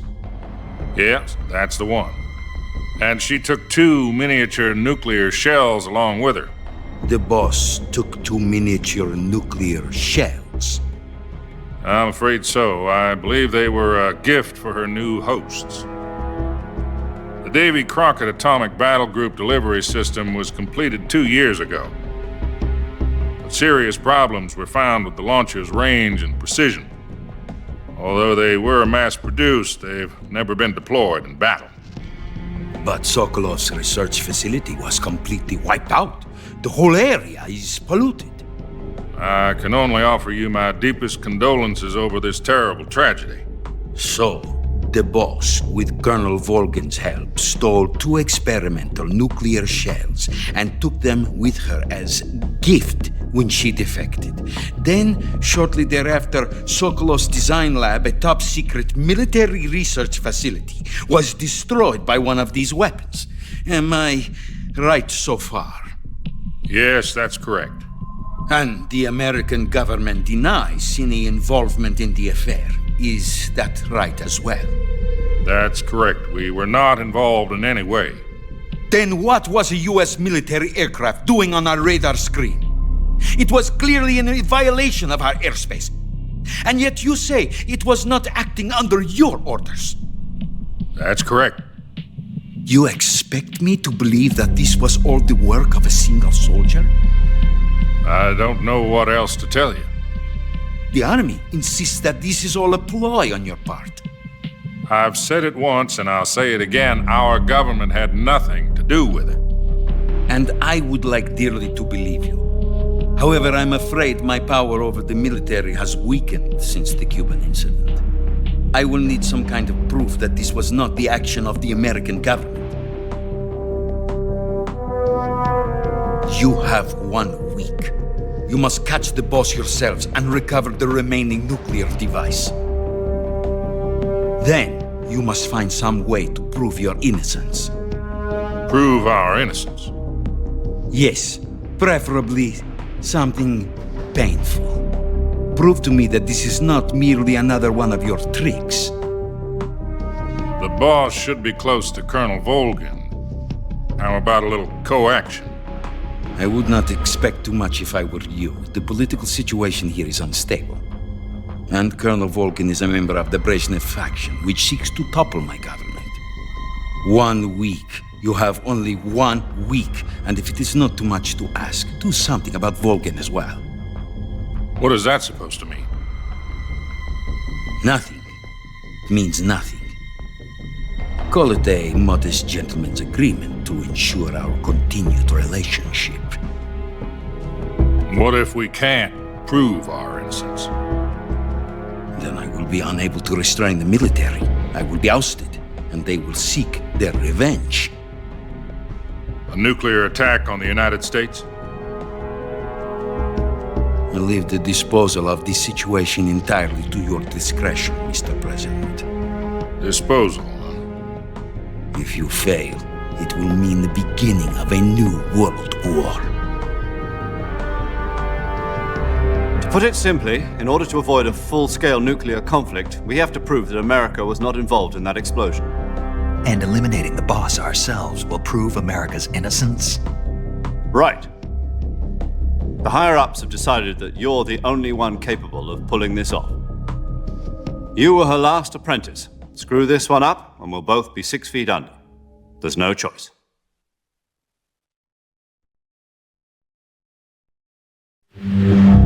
Are the Russians going to be helping us? The KGB has promised to lend us one of their communications satellites so that you and I can talk to each other. That's it? They've also put us in touch with a couple of insiders. Insiders? There was a defection in September 1960. Do you remember it? You mean the 2 NSA codebreakers who went over to the Soviet Union? Precisely. Since then, they've apparently been training with the KGB for exactly this kind of situation. Their code names are Adam and Eva. I've been told that Adam has infiltrated Volgin's ranks. I've also arranged for him to provide you with an escape route. You'll need to rendezvous with him when you get there.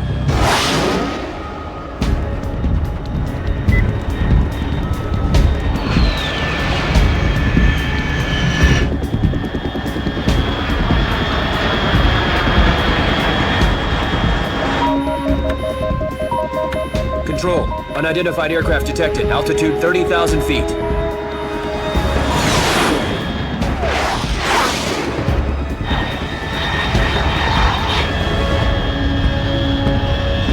It's fast. Estimated airspeed exceeding Mach 3. Bearing south. I'm about to lose it.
This is Snake. Do you read me? Loud and clear. Glad to see you landed safely. I got blown pretty far off target. Snake, let's go over your mission objectives one more time. Rescue Sokolov. Find out what's happened to the Shagohod, then destroy it. And finally, eliminate the boss. Eliminate the boss? This mission will be codenamed Operation Snake Eater. Because I'll be taking on the boss in our Cobra unit, right? Don't forget about Colonel Volgin. I'm not a hired killer. I know, but that was the Kremlin's demand. Demand? You mean it wasn't just a request? What's it to us if the Khrushchev regime is threatened by the Colonel and his faction?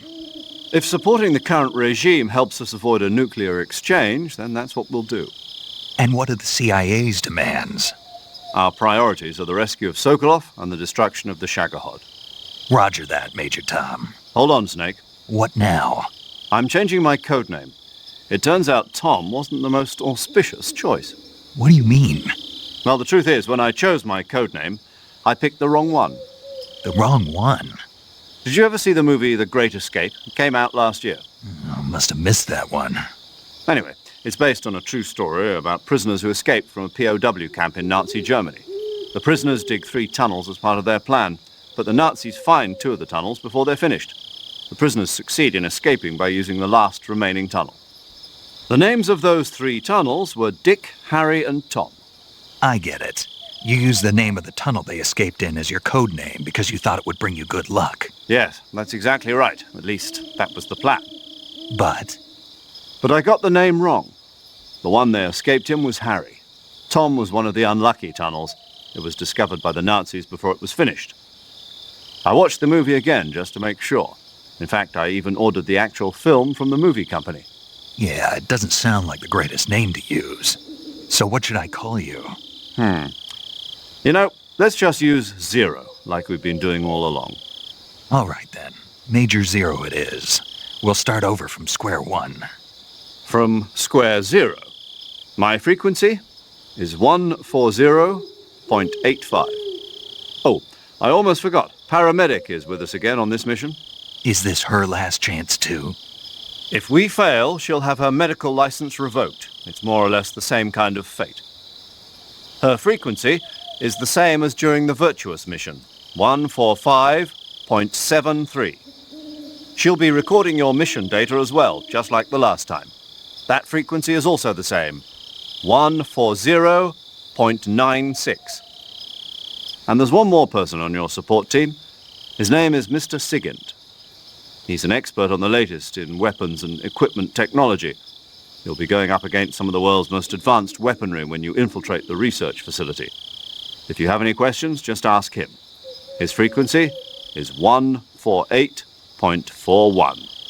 Mr. Sigint. Got it. Adam, your KGB contact, is waiting for you at the abandoned factory up ahead. The same factory Sokolov was being held in last week. Yes, meet up with Adam first. He's cleared the way for you to rescue Sokolov. How will I know this Adam guy when I see him? You'll know once you reach the factory. The whole area's been polluted by the fallout from that nuclear blast. No one else would dare come close. The password is, "Who are the Patriots?" and Lali Lulelo. Lali Lulelo. Gotcha. You've been equipped with a 45 for this mission. Be careful, it's noisy. I thought standard Fox procedure was procure on-site weapons acquisition. The circumstances are different this time. You're now on an official mission for the United States government. It would be necessary to make your presence known to a certain extent, to the Khrushchev regime at the very least. But remember, this is still a sneaking mission. Snake, if you fail this mission, it will mean an all-out nuclear war. Keep that in mind and proceed with extreme caution. Understood. Commencing Operation Snake Eater.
Looks like death wasn't ready for you yet.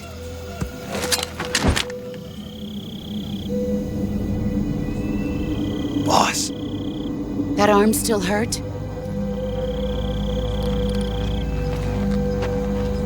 What are you doing here?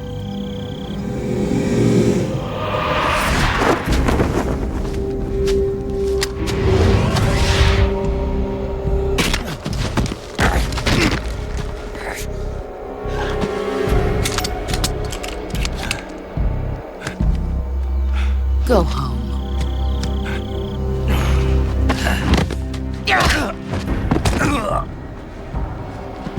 Go home. Gru and my sons are waiting up ahead. You don't have a prayer of finishing your mission. You're not even armed. Boss!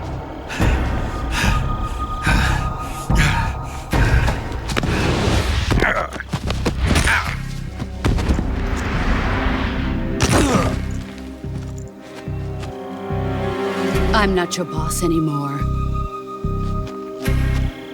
There's nothing for you here. Go home. Go back to your boss. There's no need to prove that you are virtuous here. This isn't America.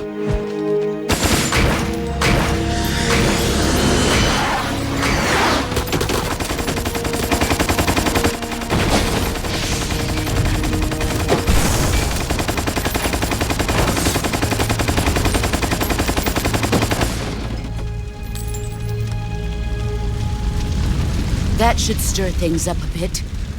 You'd better hurry.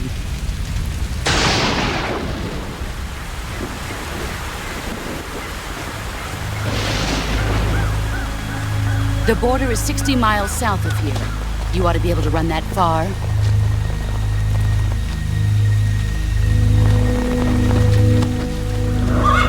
Why'd you defect? I didn't. I'm loyal to the end, to my purpose. What about you, Jack?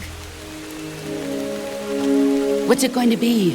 Loyalty to your country or loyalty to me? Your country or your old mentor? The mission or your beliefs? Your duty to your unit or your personal feelings?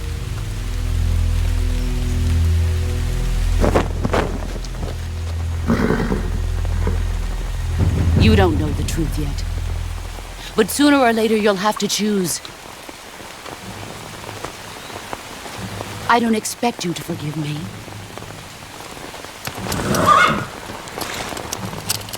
But you can't defeat me either.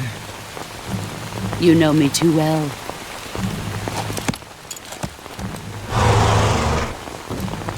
Just look at that bandana. If you can't put the past behind you, you won't survive long.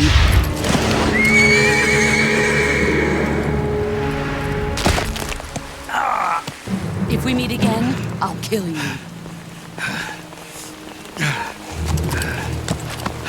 Now, go home.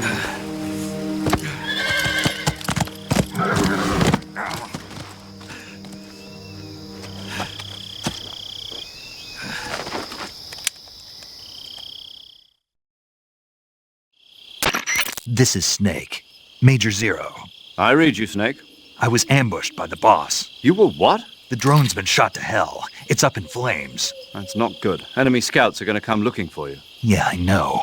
But what was the boss doing here in the first place? There's got to be a leak somewhere. No, that's impossible. The man the boss is working with, Volgin, isn't exactly on speaking terms with Khrushchev. I lost my gun. The boss destroyed it.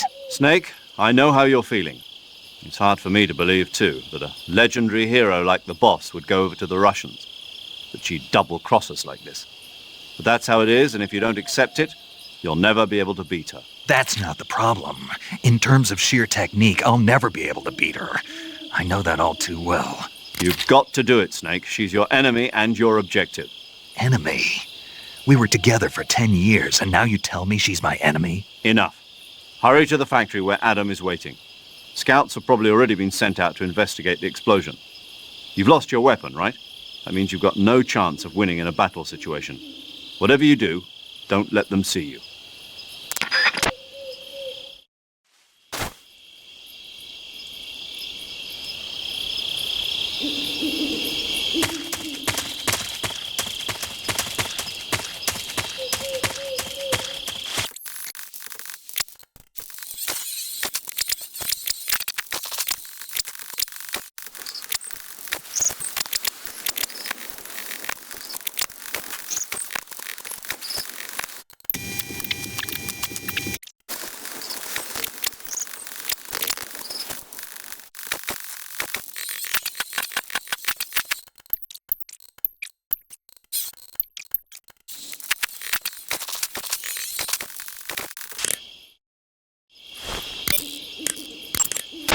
paramedic.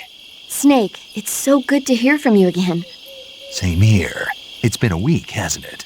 4 days, actually. Huh? I visited you in the hospital. You were still unconscious, though. Then you must have seen me naked.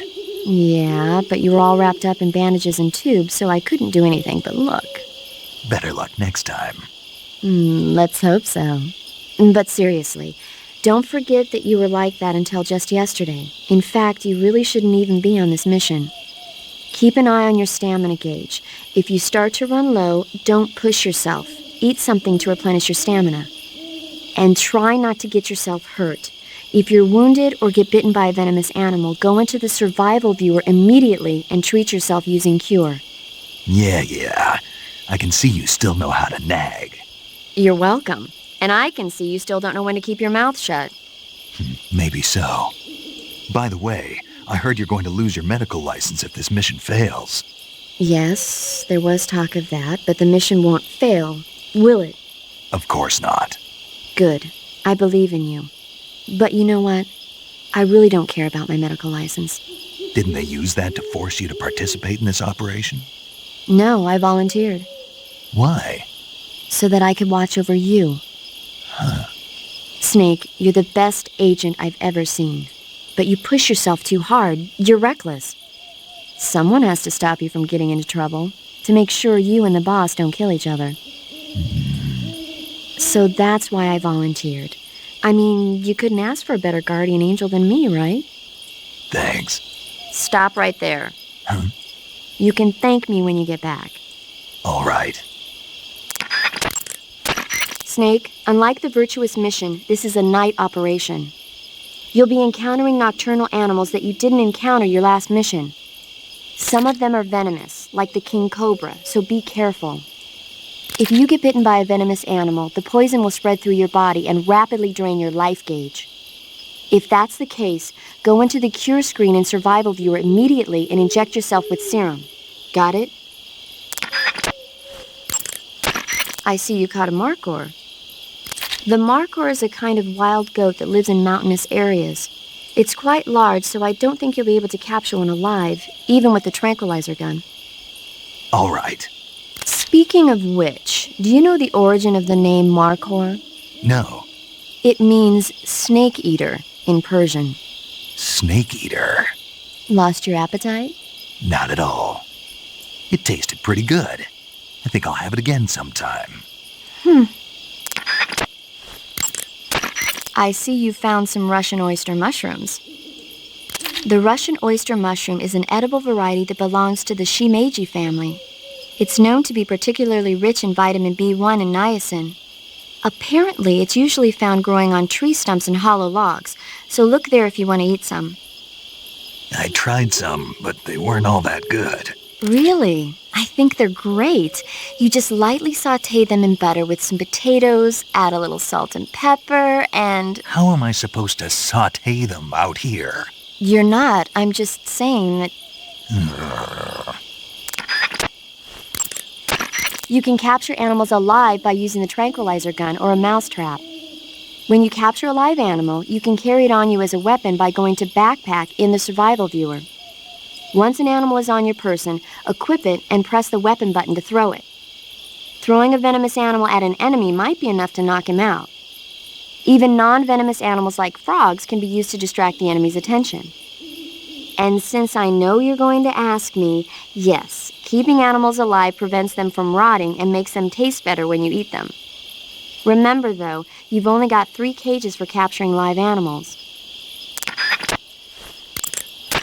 When you're bitten by a venomous animal such as a snake or a spider, or hit by a poisoned arrow, the poison will start to affect your body. Your life will decrease with each passing minute, so cure the poison. Snake, king cobras are making their home in the area you're in now. The king cobra is the world's largest venomous snake. Its large size means that it has a lot of venom to inject. 1 bite is supposedly enough to kill an elephant. And it's extremely vicious as well, so watch out. If you get bitten by a king cobra and injected with venom, your life will start to decrease rapidly. As soon as you're bitten, go into the survival viewer and use Cure to give yourself a serum injection. The king cobra's diet consists mostly of other snakes. Be careful, or you might end up as its next meal. Got it. So... What? How does it taste? Yep. Ugh. It seems you're the one whose diet consists of other snakes. You're making me blush. The guide says they taste just fine.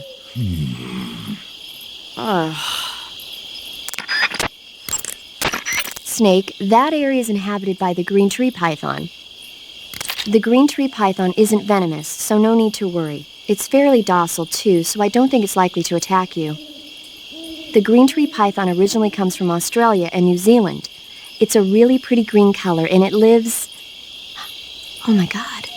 What's wrong? Snake, what did I just say? They come from Australia and New Zealand. No, after that.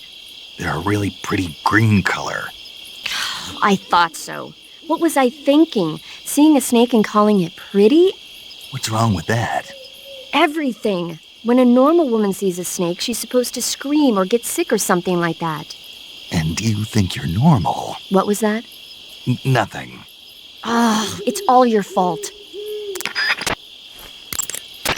When you get hurt, your body will heal itself naturally over time. However, the speed at which your life recovers depends on how much stamina you have at the time. The more stamina you have, the faster you'll recover. So if you want your wounds to heal quickly, you should eat something and replenish your stamina first. You want to save?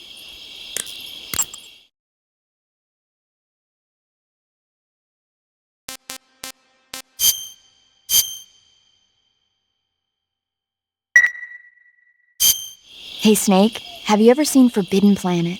No, can't say I have. It's about this expedition that goes to the planet Altair 4 in an ultra-fast spaceship. When they arrive, they meet the survivor of the last expedition, Dr. Morbius. Dr. Morbius was exploring the planet along with his daughter Altera and the versatile Robbie the robot. Ignoring the doctor's warnings, the expedition team is suddenly attacked by an invisible creature called the Monster from the Id. The special effects they used for the science stuff were really neat. I wish I had a robot like Robbie that could make anything I wanted it to. I'm more interested in that invisible monster. If I were invisible, I wouldn't have to bother hiding or wearing camouflage. Maybe someday you'll be able to turn invisible. Yeah, that'll be the day.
Huh?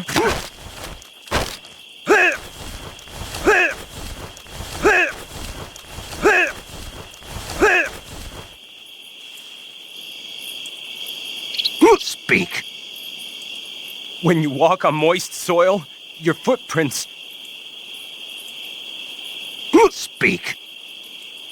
After you take us out, leaving us alone will... Answer me. If our chest radios are broken, our contact will... Answer me. Bastard. Speak. When you walk on moist soil, your footprints... Answer me. Speak. After you take us out, leaving us...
nobody here.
Speak.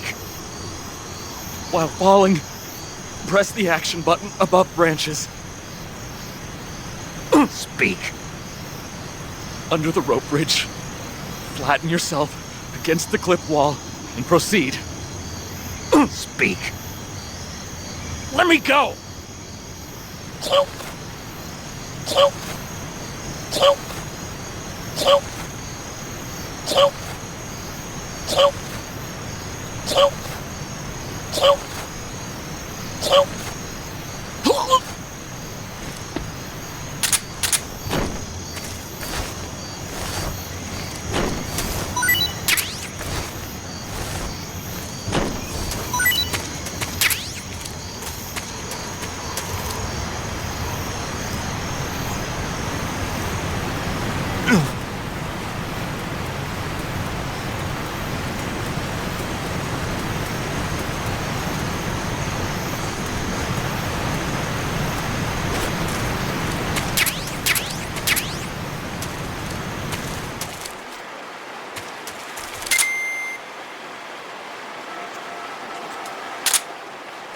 This is HQ.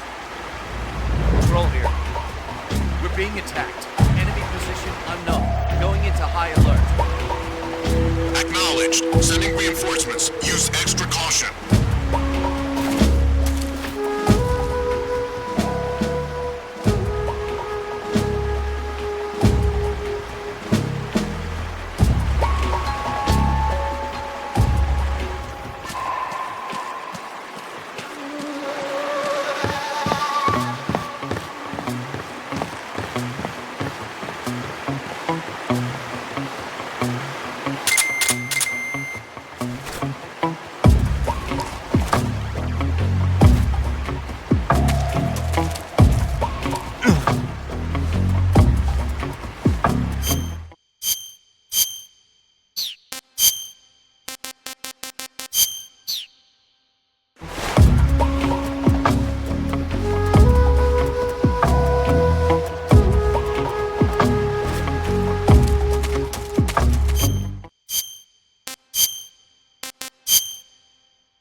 HQ. This is HQ. Patrol here. No problems detected. Understood. Return to your position.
Sorry I'm late. Cut the engine. They'll hear us. Are you the agent they sent? Are you Adam? I thought you were supposed to be a man. Adam couldn't make it. All right, say the password. Who are the Patriots? Who are the Patriots? Answer me!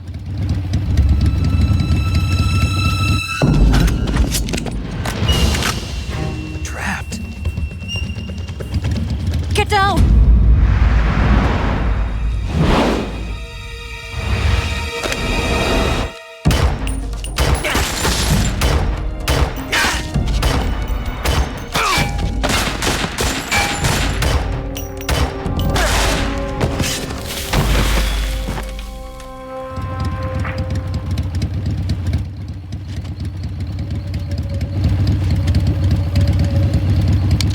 There is your answer.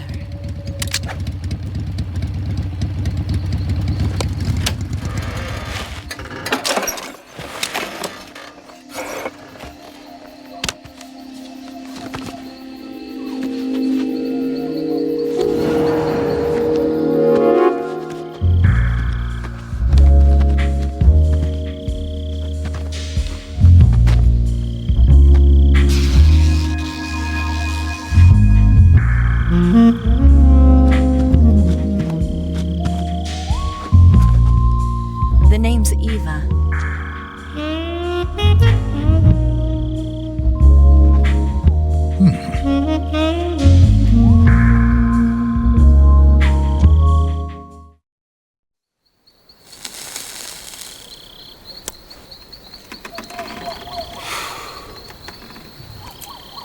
This wasn't part of the plan. What happened to Adam? What's your code name? It's Snake. Snake, huh? Well, I'm Eva. Are you here to tempt me?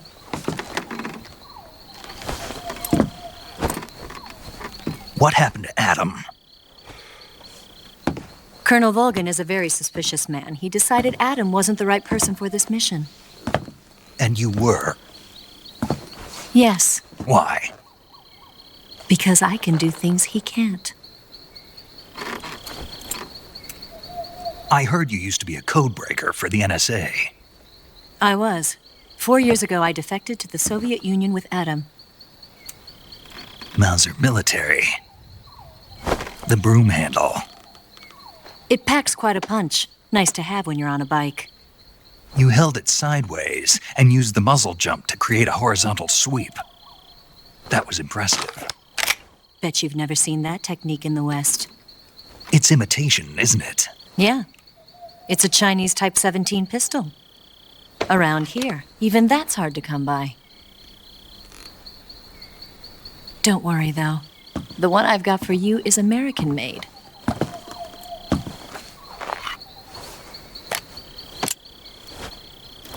.45, huh?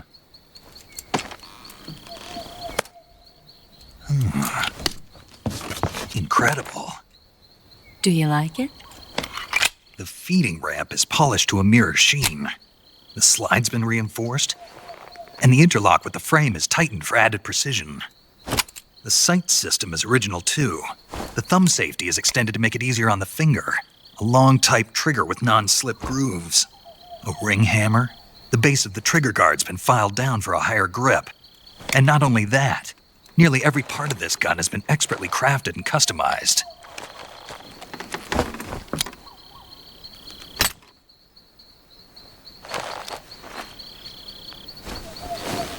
Where'd you get something like this? I grabbed it from a Western munitions armory. It probably used to belong to one of your officers, and there are more where that came from.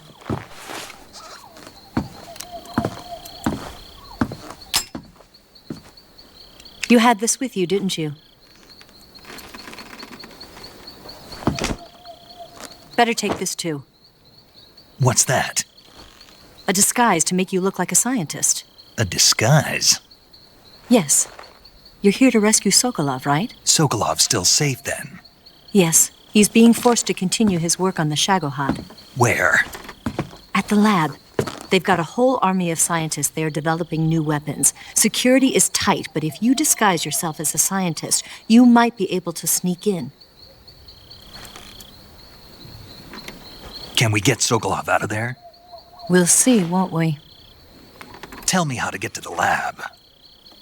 The safest way in is from the rear. First, you'll need to head north through the jungle. You'll come to a heliport used for shipping materials.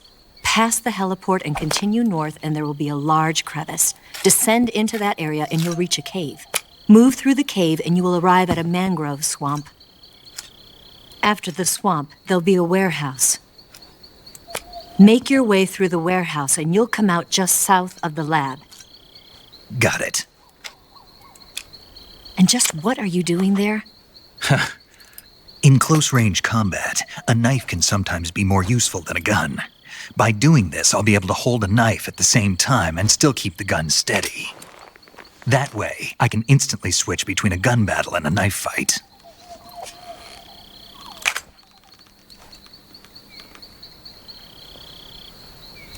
Right, let's get going.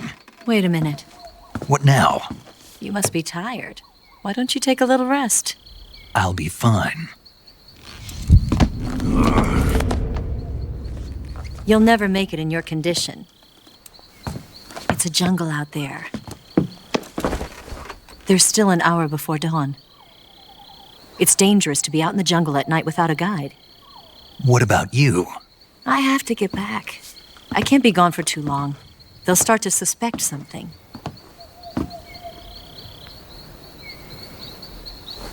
Don't worry. I'll keep you updated over the radio. That's it? My orders are to provide you with information, nothing more. You look disappointed. All right, then. I'll do something special for you.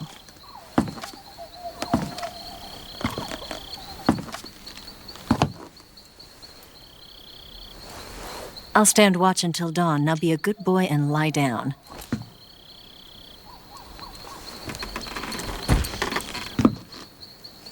What's the matter? I don't know you well enough to trust you.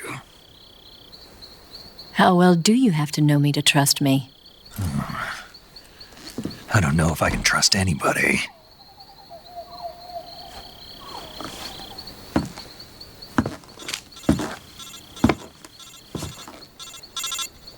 Gonna get that?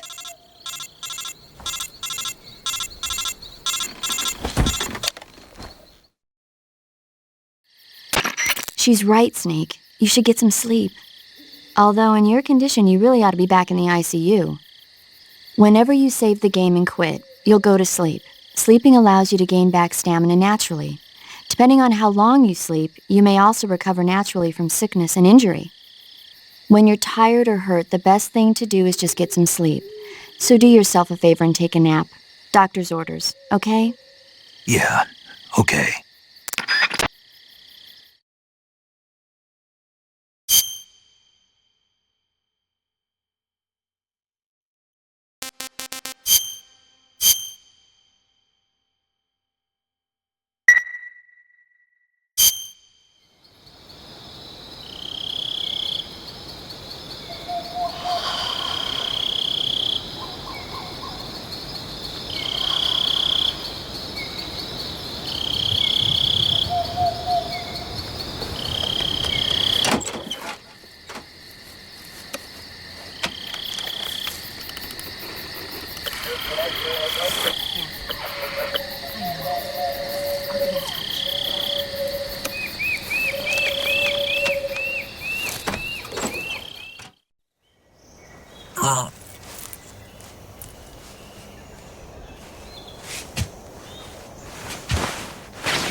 What's the matter? We're surrounded. I see 4 of them.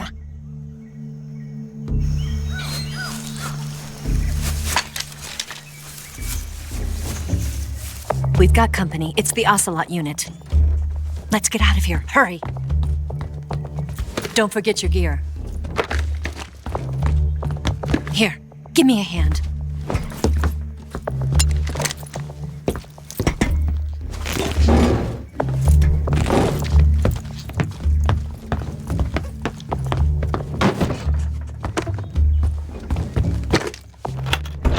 We can use this to get to the basement.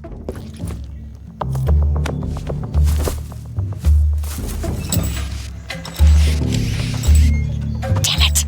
Ocelot! I'll get past them on my bike. I'll call you later. Okay, I'll keep them busy. Huh? Don't go dying on me now.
Did we lose him?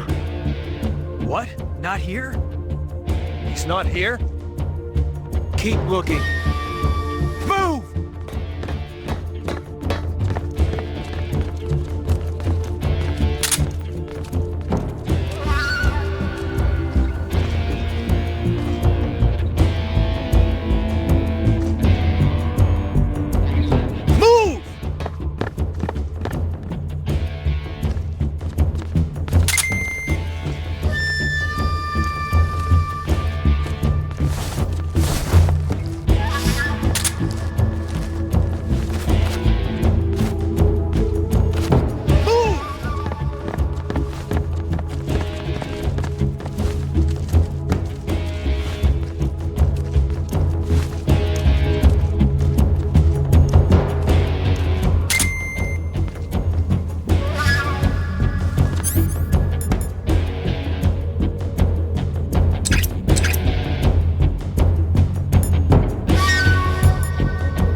Speak. Speak.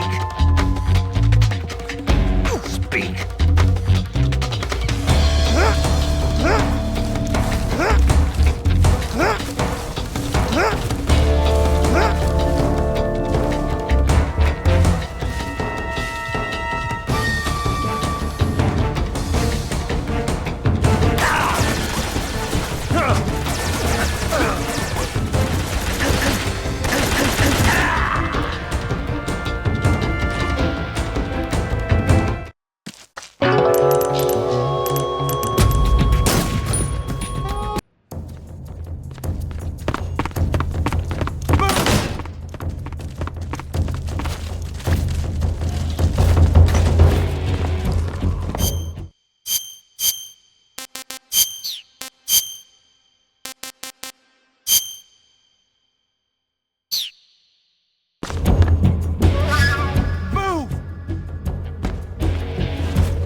I see him!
I've been waiting for this moment.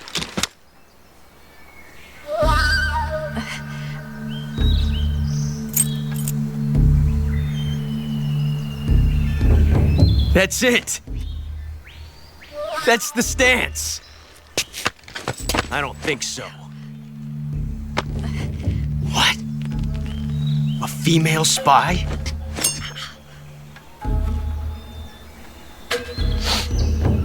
This bitch is wearing perfume. Stay where you are. I've had enough of your judo. I see you've got yourself a single-action army. That's right. There'll be no accidents this time. You call that an accident? Well, it wouldn't have happened if you hadn't been showing off. What did you say? It's a nice gun, I'll give you that. But the engraving gives you no tactical advantage whatsoever. Unless you were planning to auction it off as a collector's item. And you're forgetting one more very basic thing. You don't have what it takes to kill me. We'll see.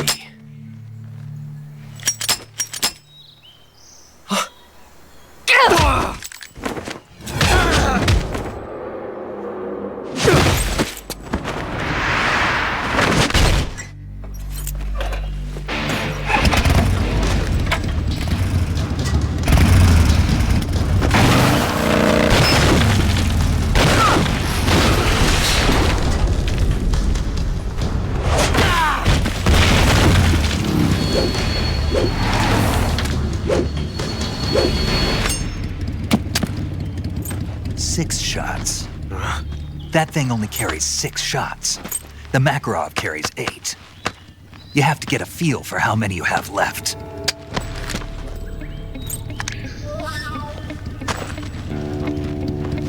This is a high-class weapon. It's not meant for shooting people. Damn!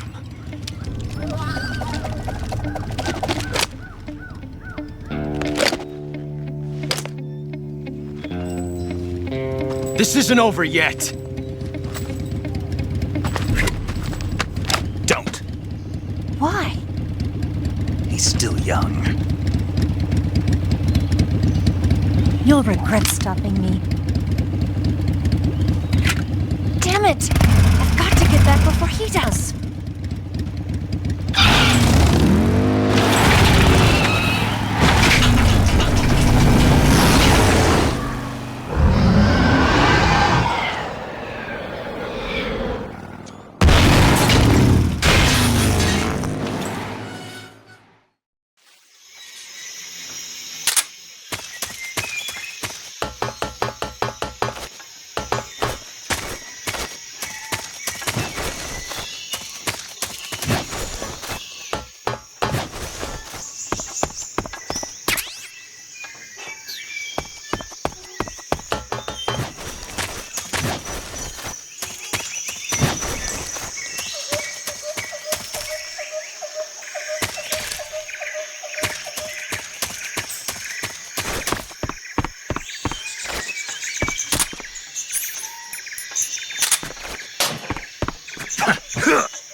That's tasty.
It looks like you've got rid of all the ocelots.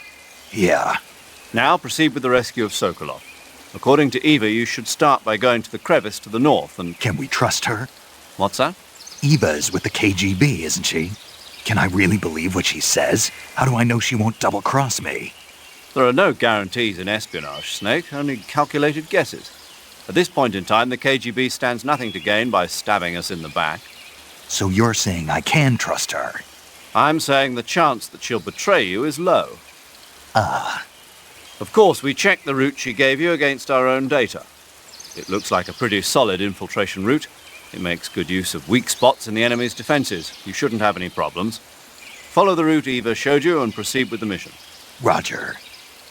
First, enter the cave through the crevice. Eva said it was to the north, so head that way. That swamp seems pretty deep. It's probably deep enough to dive underwater and swim around. Press the crawl button when you're swimming on the surface to dive underwater. The controls when you're underwater are quite different from when you're on land. The left stick controls the direction you're facing. Press up, down, left or right to turn in that direction. Press the CQC button or the crawl button to move forward. Each button press will move you one stroke forward. Press the button repeatedly to swim faster. You can also press the action button to surface in an emergency. While you're swimming, you can use the right stick to look in a different direction without changing the direction you're going.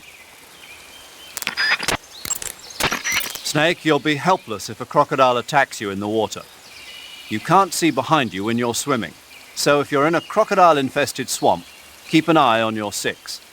Also, by using your sensors, you should be able to detect crocodiles before they get too close. Eva was right when she said that operating in an unknown jungle at night is extremely dangerous.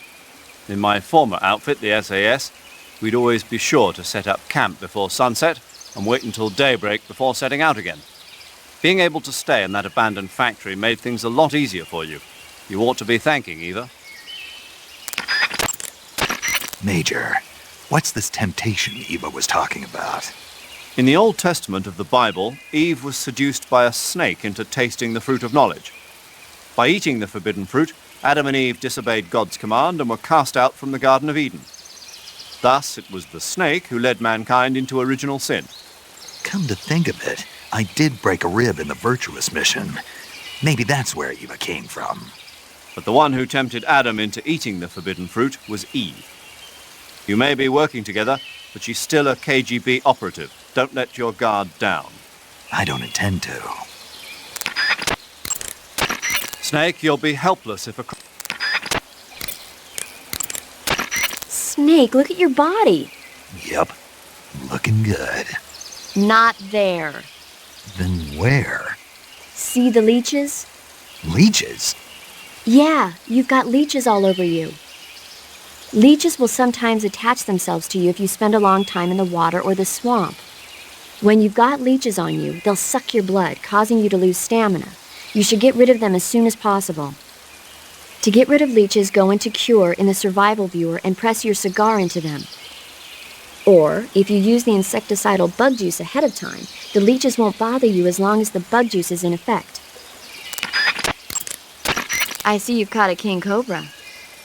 The king cobra is the world's largest venomous snake. Its large size means that it has a lot of venom. Wow, you caught a coral snake. The coral snake is a venomous snake that originally hails from the Americas.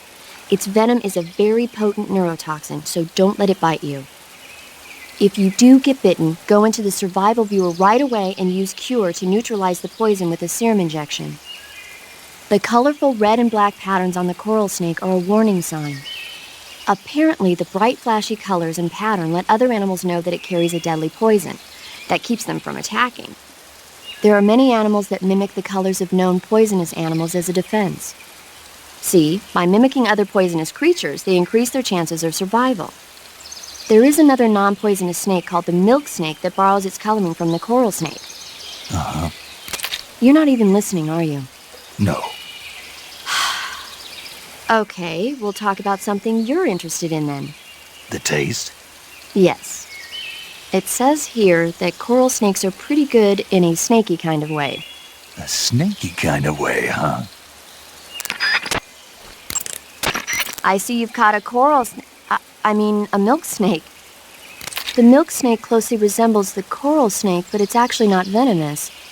Even so, you'll still take damage if it bites you, so don't get too close. So is there a way to tell the difference between a milk snake and a coral snake? It's pretty difficult. They really do look almost exactly alike. I guess if I had to pick something, I'd say it's that the milk snake is much less aggressive. Okay. Ah, I just thought of a better way. You're going to love this. What? Eat it. Eat it?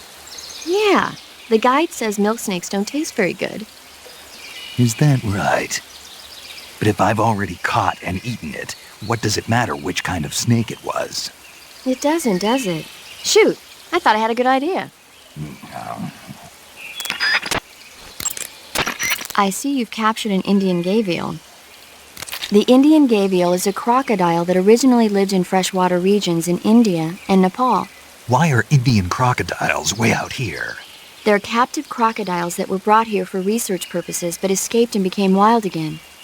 Indian gavials are large creatures. Adult males grow to over 6 meters in length. You'll never catch one alive, even if you use the tranquilizer gun. Got it. So, how do they... Taste? Yes, I did look into that.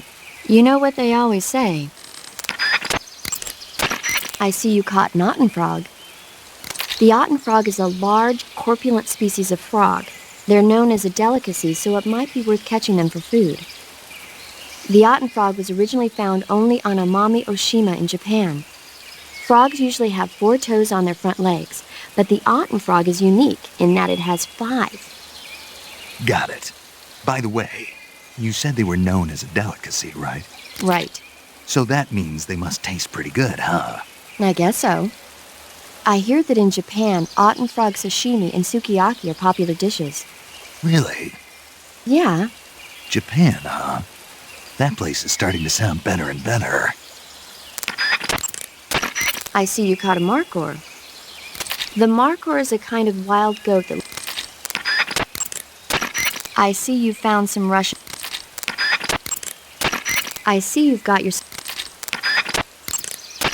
Snake, that area is inhabited by the poison dart frog.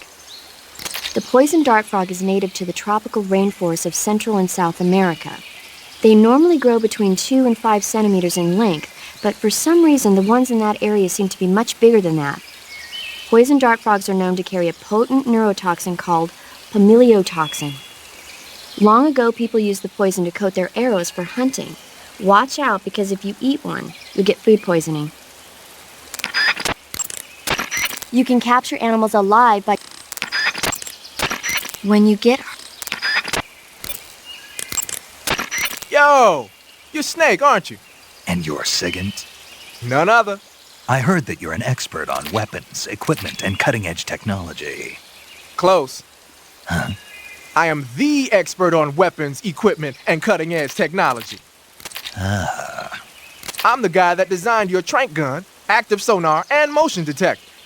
If you want to know anything about weapons or equipment you find in the field, just send me a message and ask. Later. Hey, Snake, remember back at the abandoned factory when you whittled the grip of that 45 down?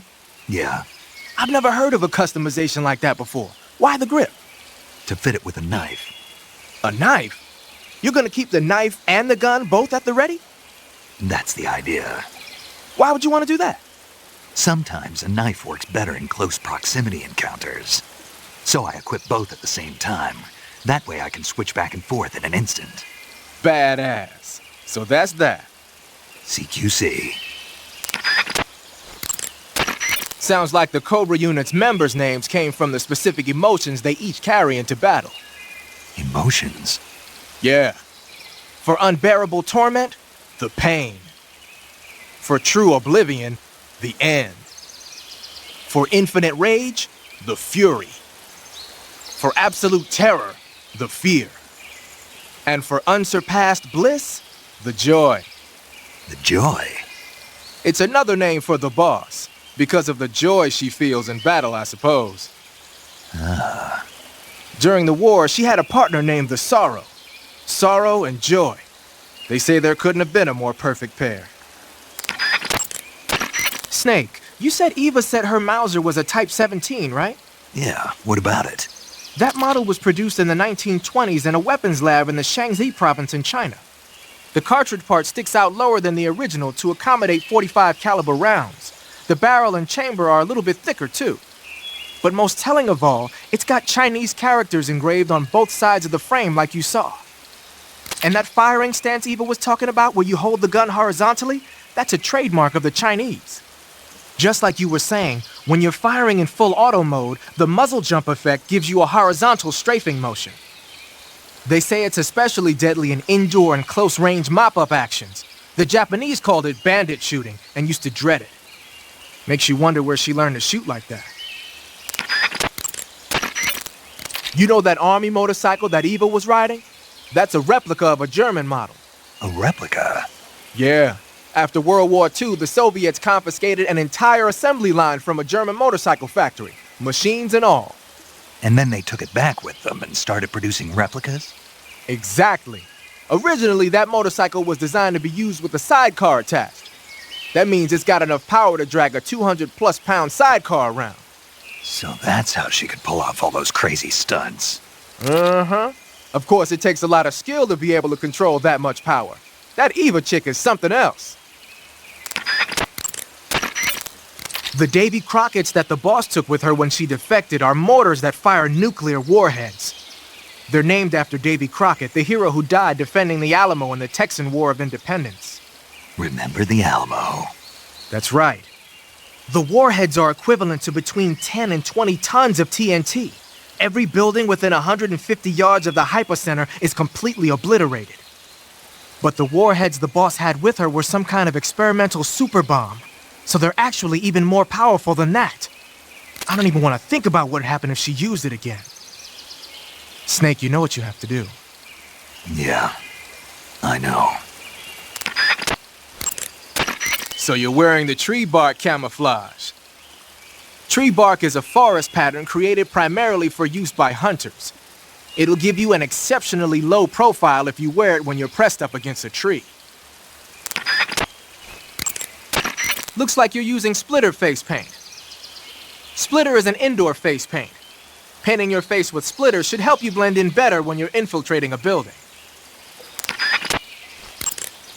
Pattern clothing, face paint, tactical movements. These are the elements of camouflage that will allow you to deceive your enemy. To camouflage yourself, first press the start button to check out the survival viewer. Then select camouflage and you'll see two more. Your field uniform is not just a set of threads to wear.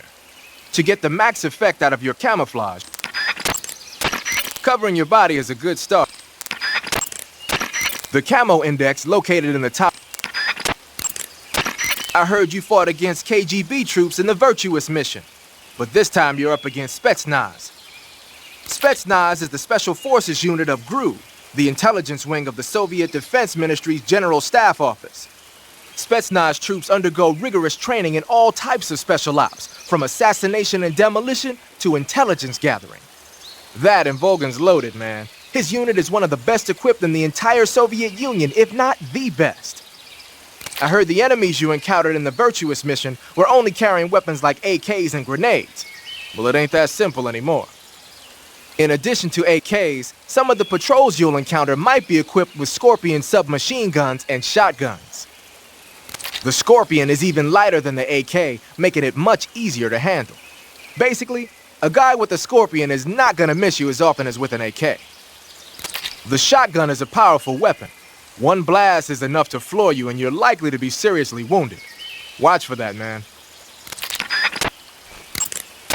So you've got your uniform and your face paint, but that alone isn't enough to make for good camouflage.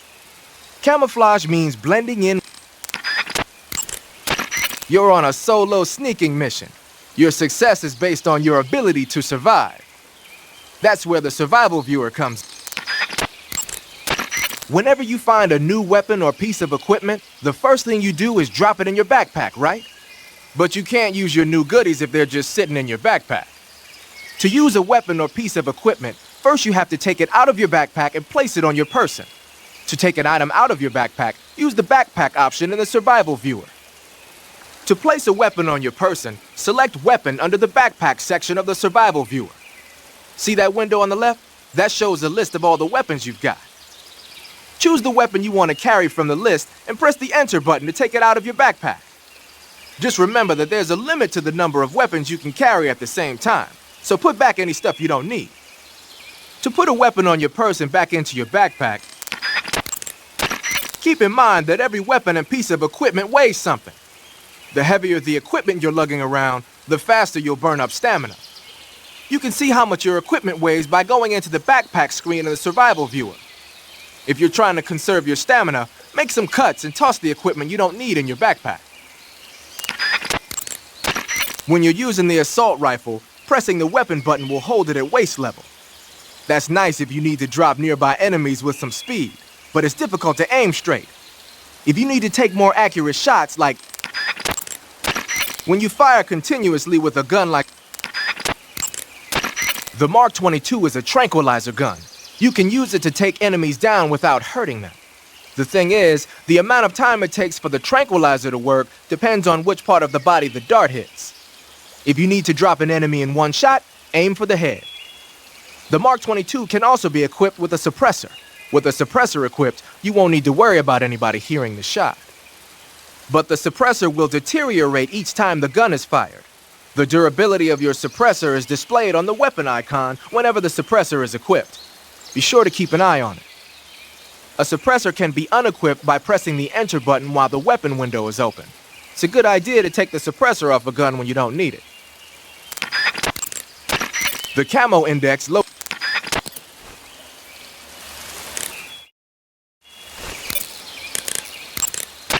You want to save?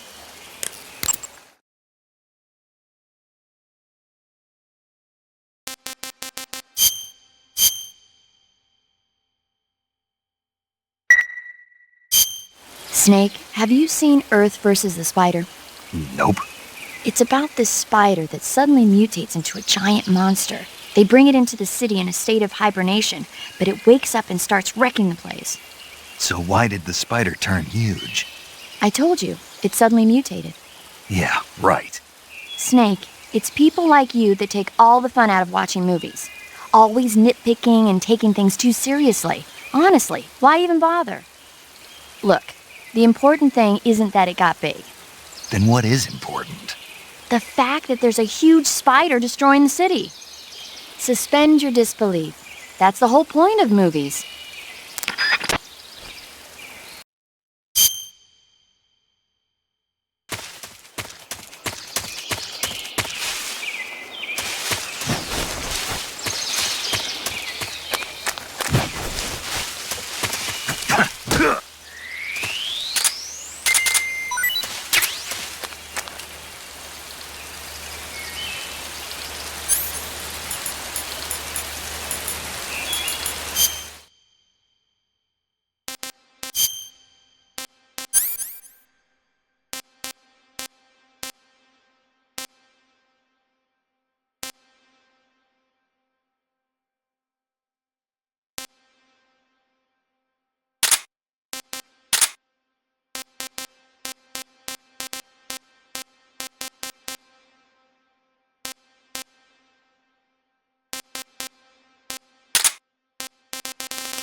Tasty.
Snake, are you there? Eva, Did you miss me? did you make it without any trouble? No one saw me. So you're back with Vulcan. In a matter of speaking. What about the boss? Yeah, she's here too. Better be careful. Thanks, I will. The boss and I get along pretty well, though. I guess we traitors have a lot in common. Why would anyone want to defect? Betraying your country like that, I just don't get it. Are you talking about the boss? Why do you do it? Weren't you born and raised in America? Yes, in a small rural town. I never even knew there were other countries, other cultures, other ways of thinking, until I went to work for the NSA. Then one day, I'd found I'd lost faith in the things I'd been taking for granted. What did you see? What was it that made you want to change sides? You wouldn't believe me if I told you. Try me. I saw the universe. The universe? Not the actual universe.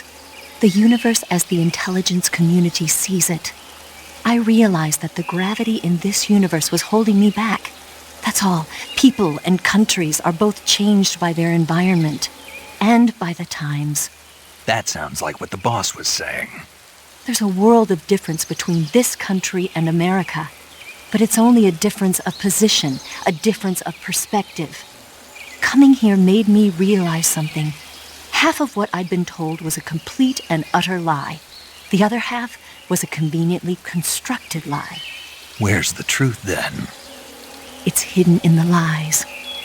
Are you lying too? Who knows? I've been trained to make even the most severe falsehood sound like the honest truth. Weren't you? No. I believe because I have to, even if it is a lie. That's part of my mission. I'll have to remember that. If you need me, give me a call on the radio. My frequency is 142.52. See ya.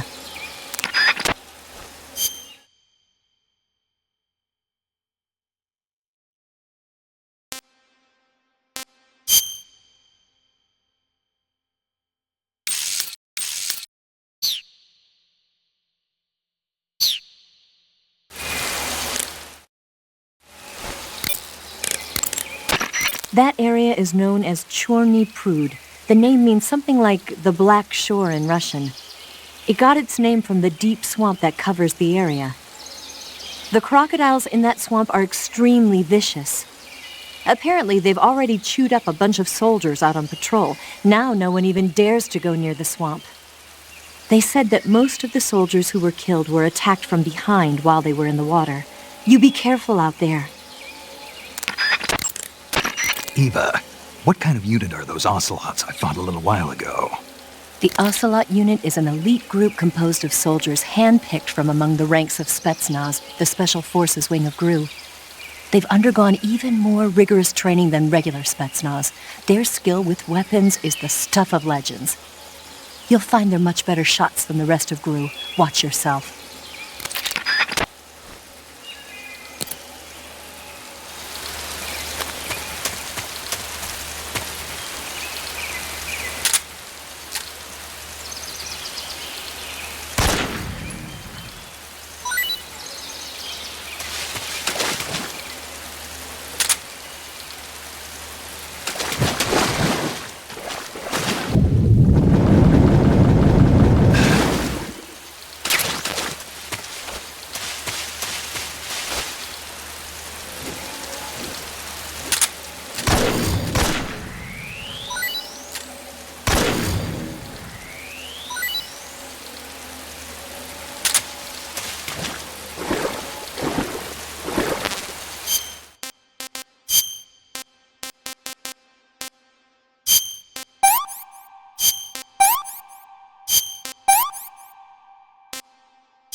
I want some more.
It looks like you've got rid of all the ocelots.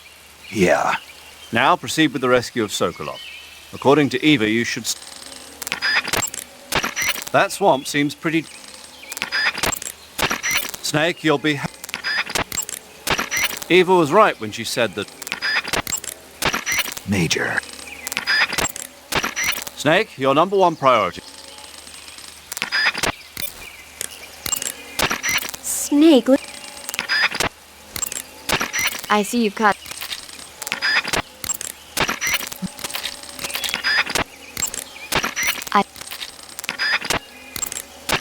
I see you.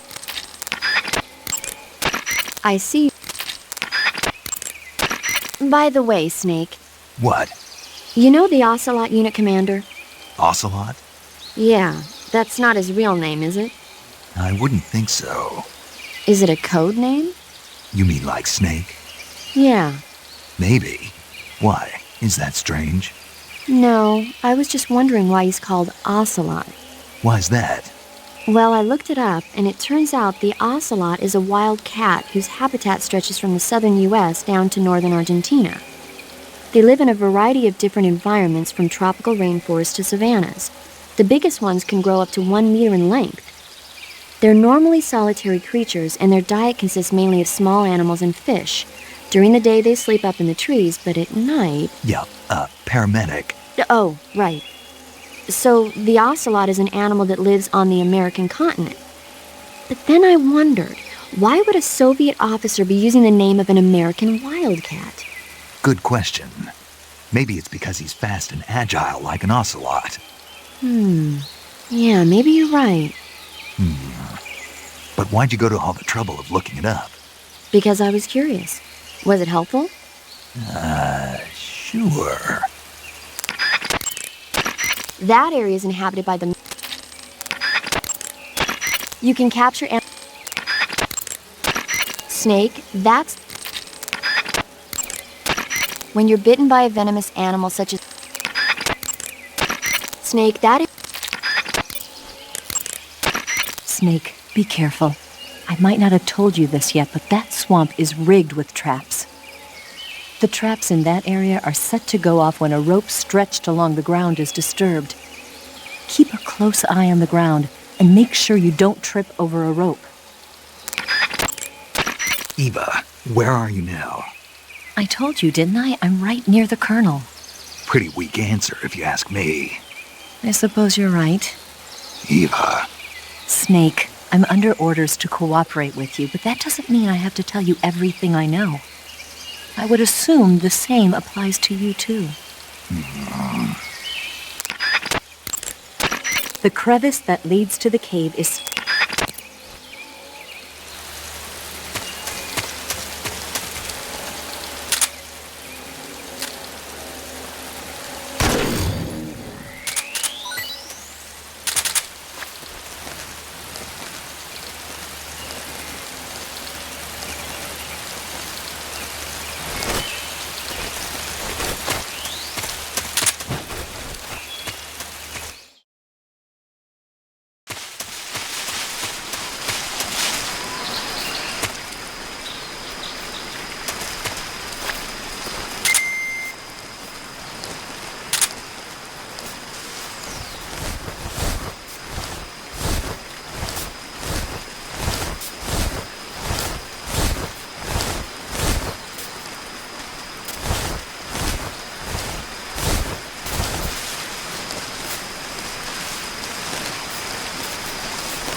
HQ.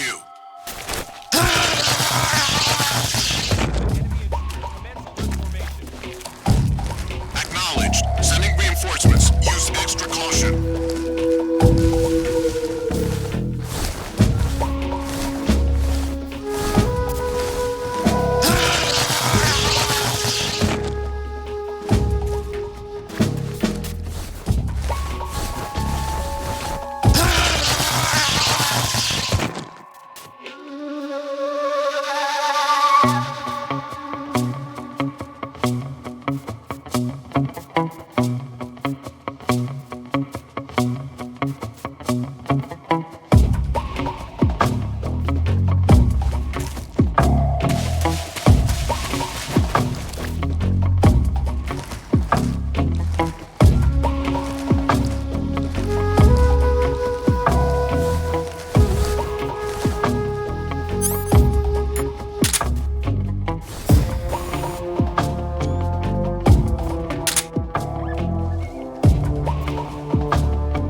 Delicious.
This is HQ.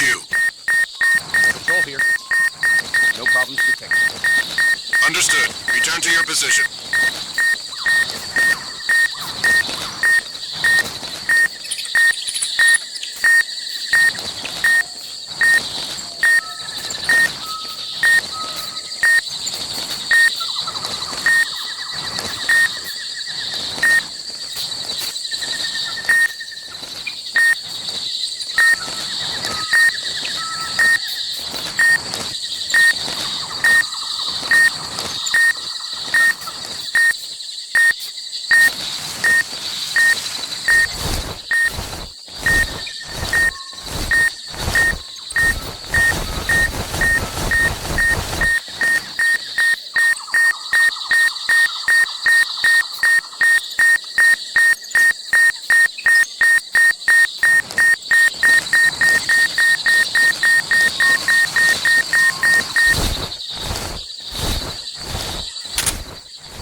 HQ. HQ. Patrol here. We have evidence of an enemy intruder. Acknowledged. Sending reinforcements. Use extra caution.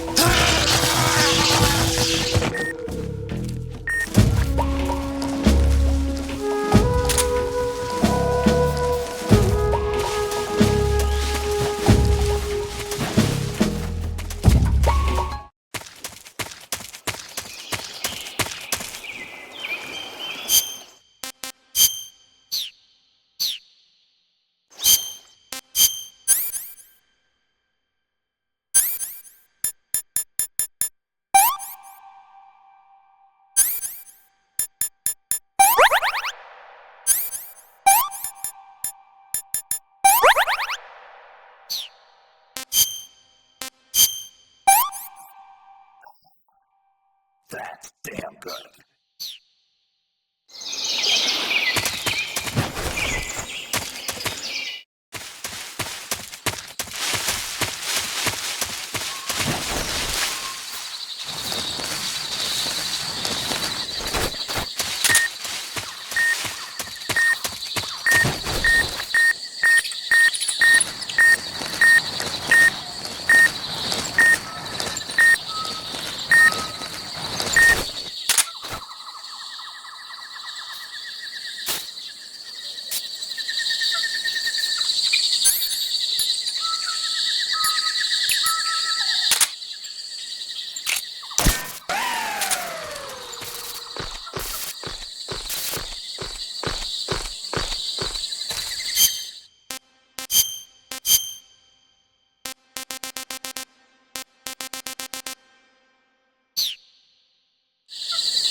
Huh?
Radio, call HQ!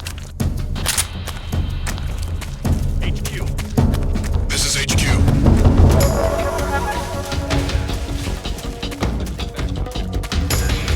Acknowledged. Sending reinforcements.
This is HQ. Patrol here. We've lost commence alert formation. Acknowledged. The enemy is still nearby. Pursue and engage approach him.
Nobody here.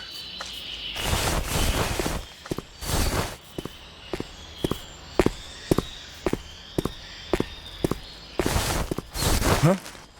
Who's that? What's going on? Freeze! Radio, where's our backup?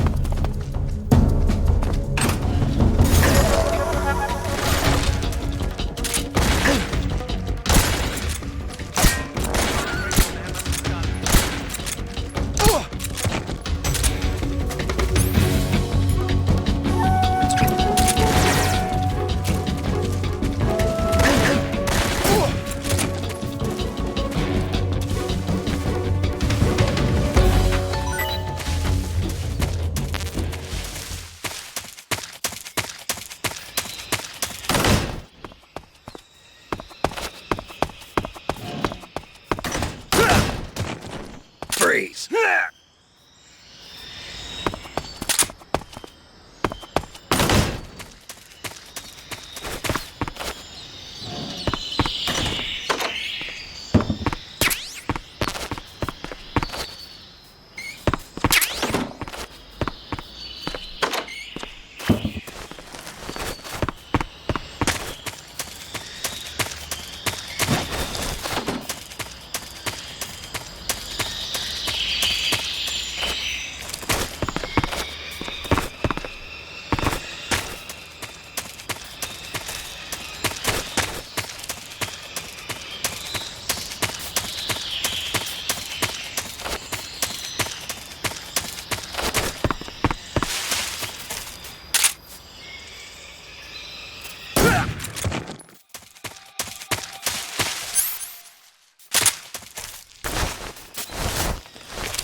Ah, you're here at last.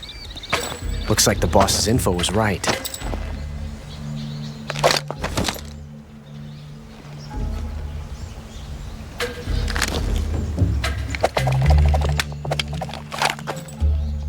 Twice now you've made me taste bitter defeat.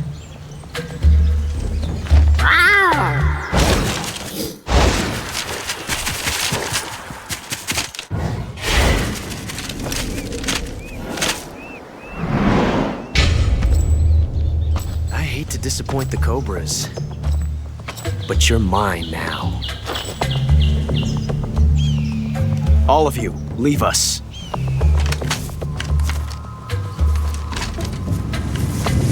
It's just you and me. No one to get in our way. Ocelots are proud creatures. They prefer to hunt alone.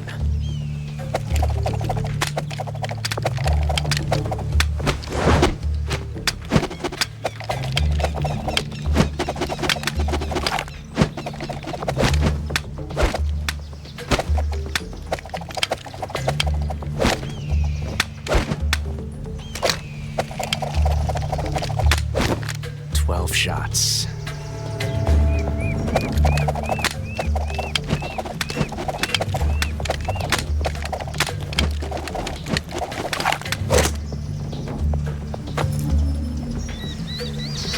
This time I've got 12 shots.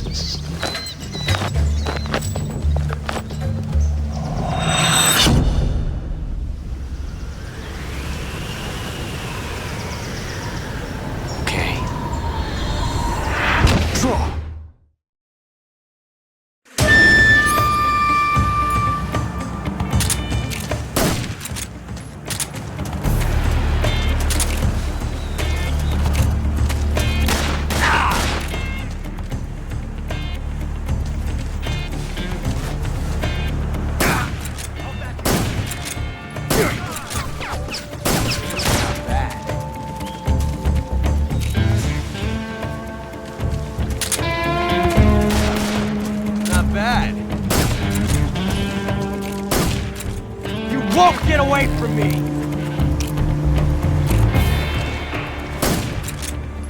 My hat! Yeah.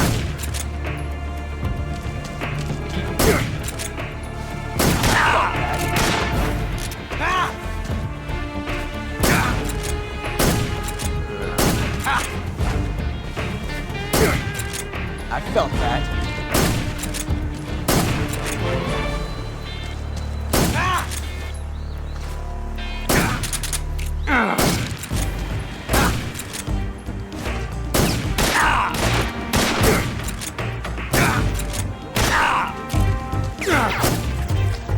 I've never felt a tension like this before. That's so different from simply changing a clip.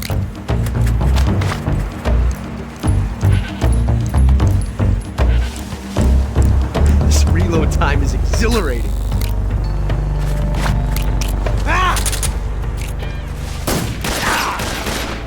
How'd that one taste? Major, that's the way!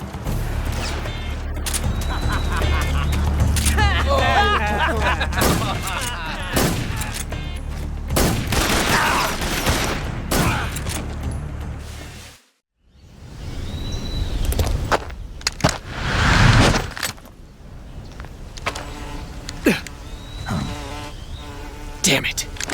He found us!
You were lucky.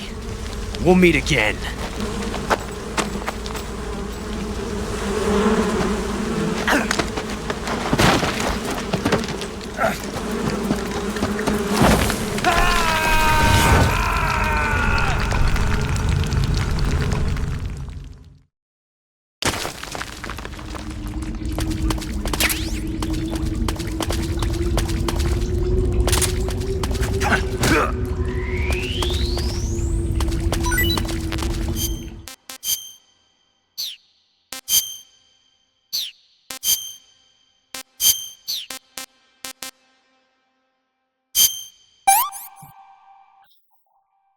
Hey, this works.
What can I say?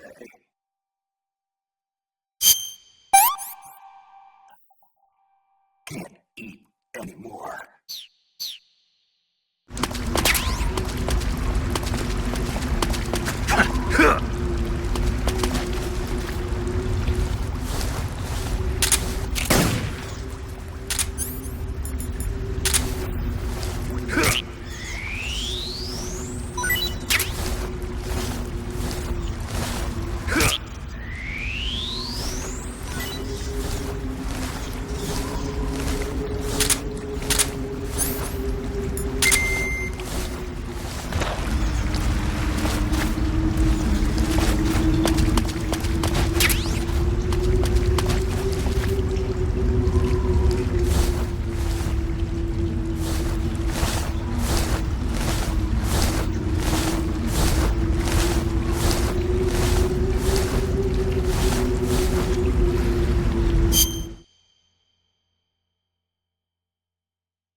I caught you at last. We are the sons of the boss. Ha! I am the pain. Ha! I will guide you to a world of anguish beyond your imagination.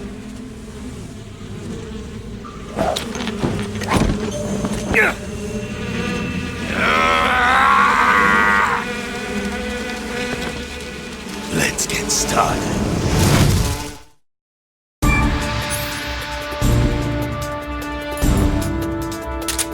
Go, my brute! Hey! Take this! Of my brothers!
real pain!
that all you got? Attack!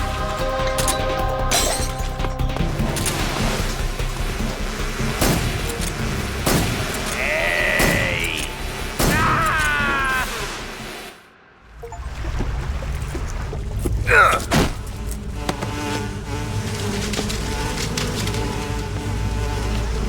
The pain. The pain. The pain. The pain.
I see you've caught yourself an arowana.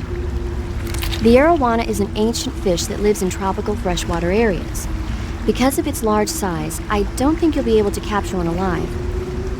Ancient fish like the arowana are living fossils. They've hardly changed their form since the Devonian and Jurassic periods. Other ancient fish besides the arowana include the coelacanth, the starlet, and the knifefish. Almost all organisms on Earth have evolved in various shapes and forms, but these fish have kept the same form for hundreds of millions of years. Baffling, isn't it? Sure. Well, I can see you're not interested. Not at all. I love ancient fish. Why? They taste pretty good.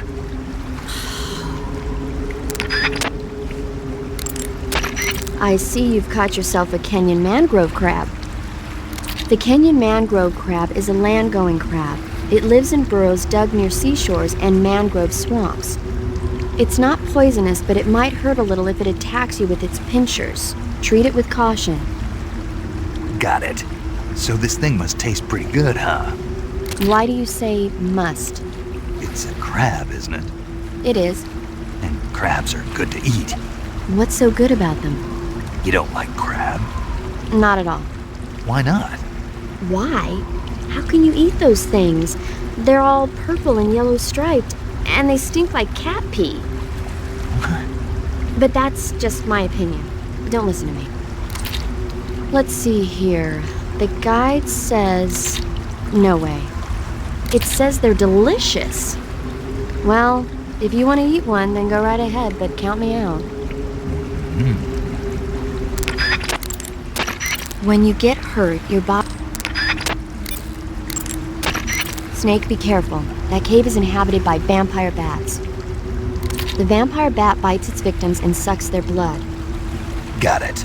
Speaking of bats... Just save it. Huh? I know you're gonna talk about vampire movies, Attack of the Vampire Donuts, or Dracula versus the Space Hippos, or something like that.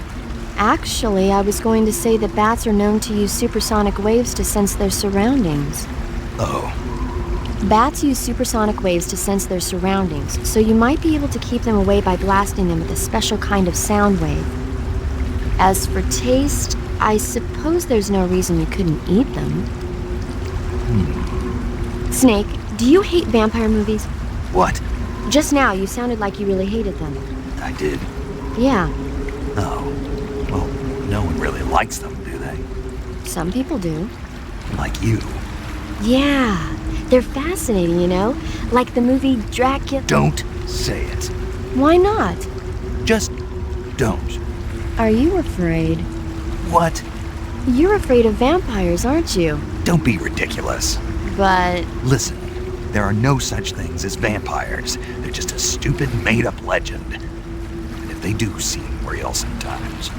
Well, sure. You think I'd be afraid of something like that? No. Exactly. Right.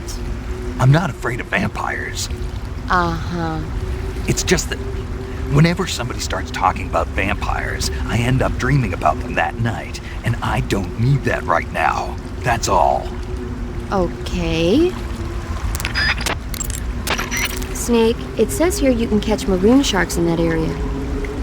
The maroon shark is found mostly in Southeast Asia, but it's not actually a shark. It's related to the carp. It's also known as the red-finned cigar shark, the river barb, and the sultan fish. Interesting. So how does it taste? According to the guide, it's good, but it's kind of oily and it has a lot of little bones. Fine with me. I never worry about the little things. So I gathered. To eat food, press the start button.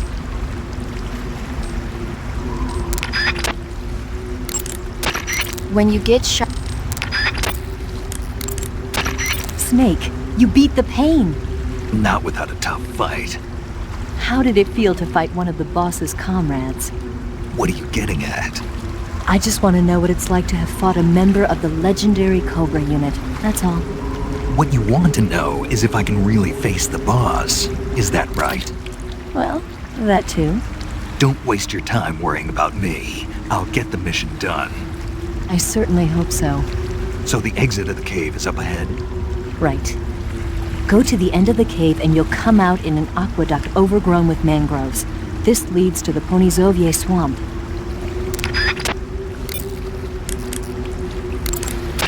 Yo! You Snake! Sounds like the Cobra unit's member. The Davy... You're wearing the tiger stripe. Snake, your face paint is... I know. It's called zombie. Zombie? What does that mean? Beats me. Are you serious? Hello, paramedic. You mean you've never heard of zombies? Nope. Never. You guys don't know anything. A zombie is a dead body that's been cursed and brought back to life by a master of black magic. Supposedly, they revive the dead and use them as slaves. It's also seen as a kind of punishment. People who commit terrible crimes can be forced to labor even after they're dead. Interesting. How do you know all this stuff? I saw it in movies. Like White Zombie. Never seen it? Nope. Can't say I have. How about Plan 9 from Outer Space? No. Missed it. You can't just focus on the things you like all the time. You have to expand your horizons, try new things. You guys need to get out more. Yeah, well, anyway, that face paint doesn't look all that useful. Go ahead and wear it if you want, but I think you should change to... You don't need to change anything. Why not? It makes them look awesome. Doesn't it? Look, arguing about it isn't going to get us anywhere. Snake, you do whatever you want. It does make you look cool. Pattern clothing. Your field uniform. Covering your body is a... The Camo... I heard you fought against KGB troops in the... So you've got your uniform and... You're on a solo sneak. Whenever you find a new weapon or piece of equipment, keep in mind that every weapon... When you're using the assault... When you fire continuous... The Mark 22 is a tranquilizer. Pattern clothes. I heard you defeated the Pain. Yeah, it wasn't easy. And there's still 3 more of them left. 4. There are still 4 more Cobras left, including their leader, the boss. I'm aware of that. Good. The exit from the cave should be toward the back. Proceed through the cave and find the exit to the swamp aqueduct. The exit from the cave...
Can't complain.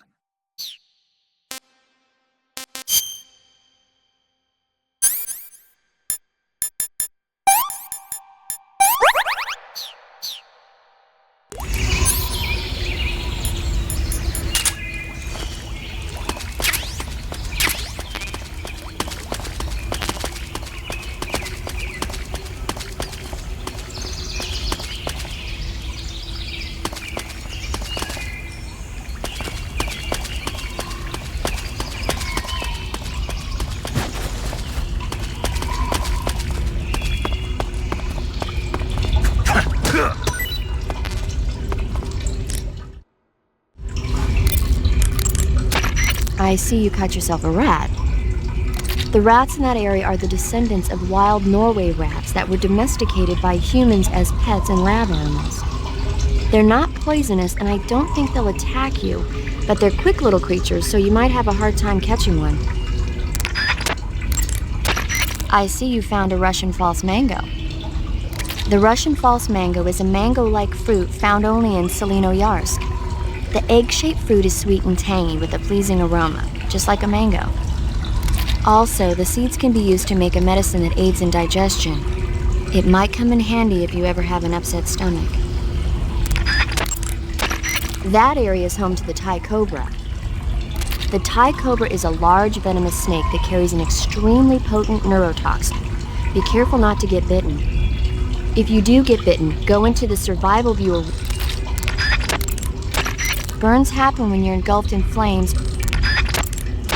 Snake, there's a mushroom called the Russian glowcap growing in that area. The Russian glowcap is a kind of luminescent fungus, a mushroom that glows in the dark. Why would a mushroom glow in the dark? It's bioluminescent, just like a firefly. It uses the so-called luciferin luciferase reaction. To put it simply, luciferin reacts with luciferase in the presence of magnesium 2+ ions, breaking it down into oxyluciferin and carbon dioxide. The carbonyl groups in the oxyluciferin are initially in an electrical excited state. When they return to their base state, they give off light. Did you get all that? Not really. Oh. By the way, does that mushroom recharge your batteries when you eat it? Huh? I mean, it seems like if you ate a glowing mushroom, it might recharge your batteries or something. Snake, your batteries are organic batteries. They produce electricity by utilizing the potential difference between cells. Organic batteries are known for their highly efficient energy conversion, but they still rely on chemical reactions between proteins and enzymes to... So you're saying they'll get recharged? Believe what you want. Great. That area is home to the...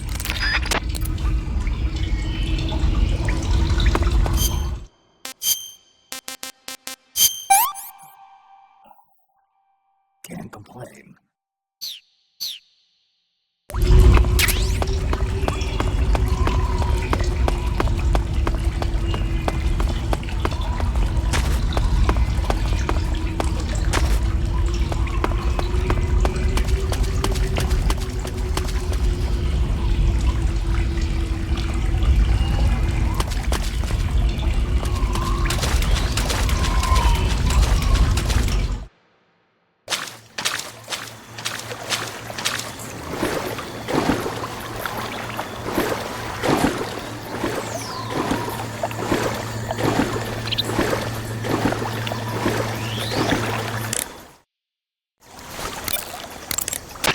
I see you found your way to the aqueduct.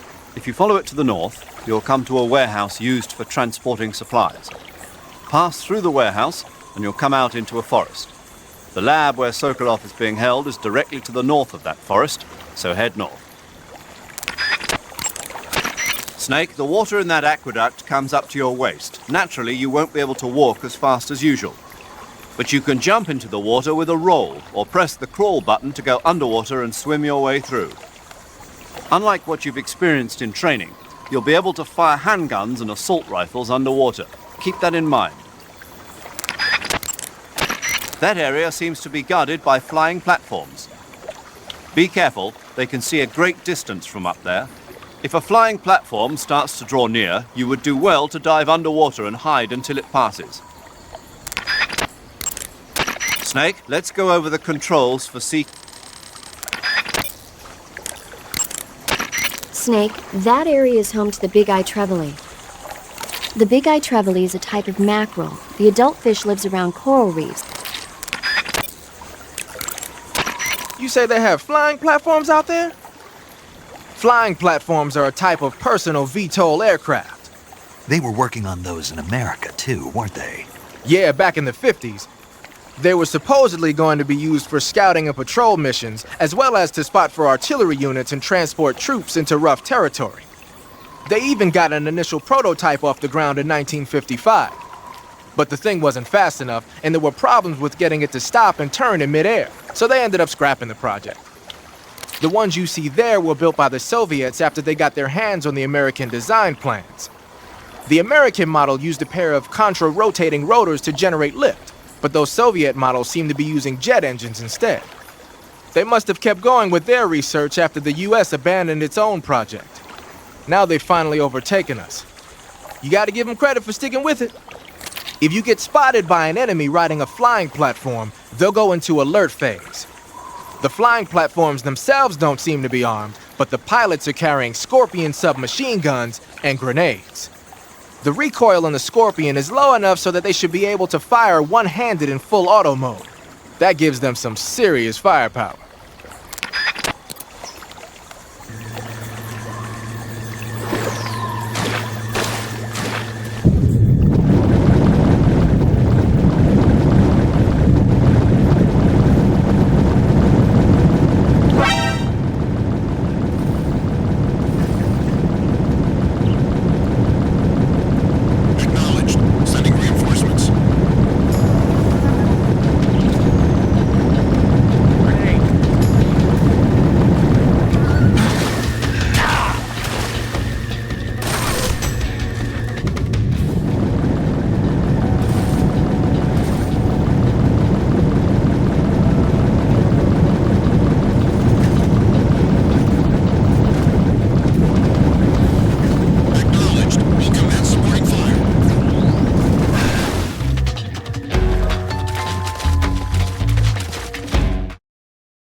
Get your hands off me. I'm not going anywhere.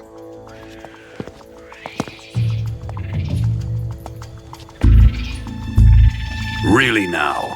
How many times must I tell you?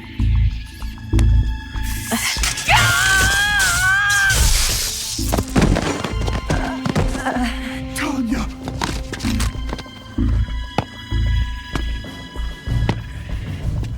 Each time you resist, your lover will suffer the consequences. Is that clear? Vulcan.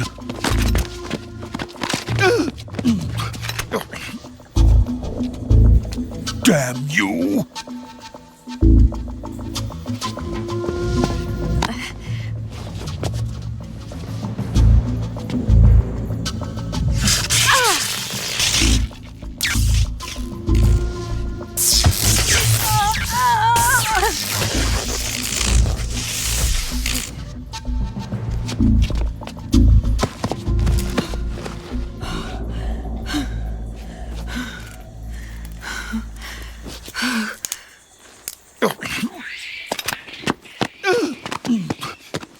Hold it right there, traitor.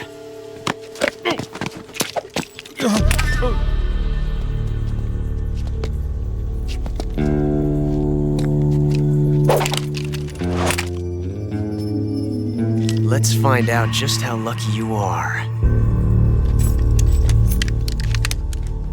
Watch closely.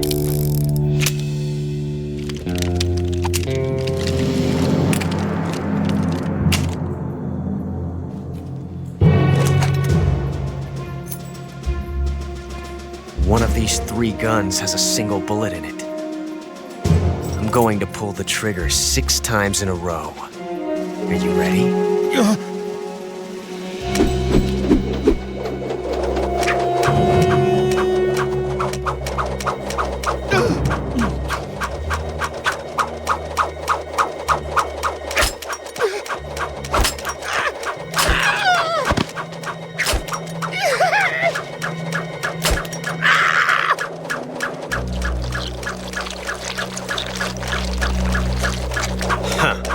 Looks like your luck hasn't run out yet.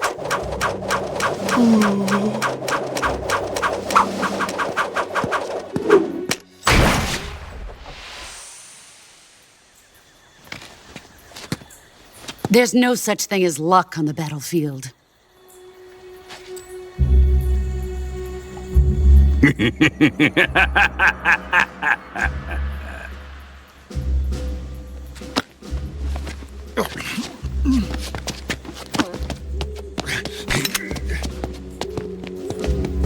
You'd better stay in line from now on.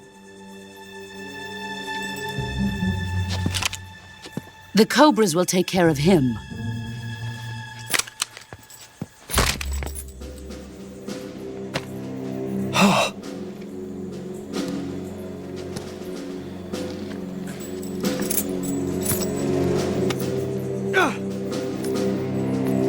Has the CIA dog been disposed of yet? The pain is dead. What?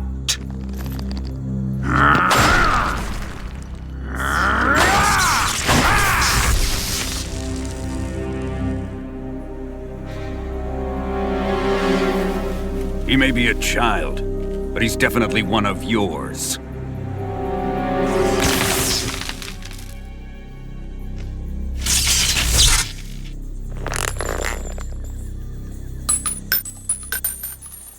I fear Khrushchev may have a hand in this. We have no time to lose. You must eliminate him before the final test.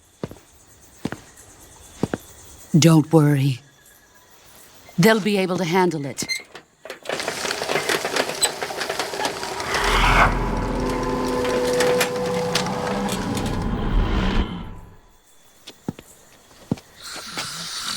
I'm leaving him to you, the field.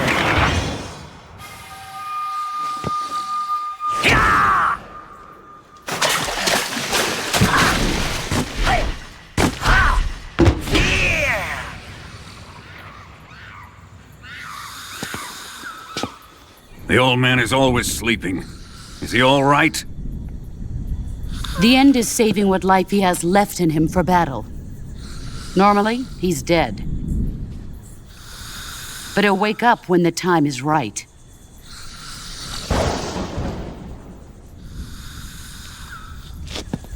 And when he does, it will be the end for the boy. Yeah.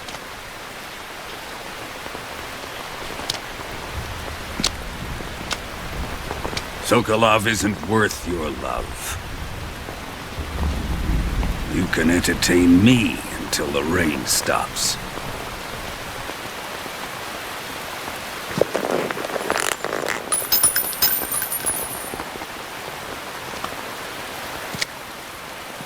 Kuwabara. Kuwabara.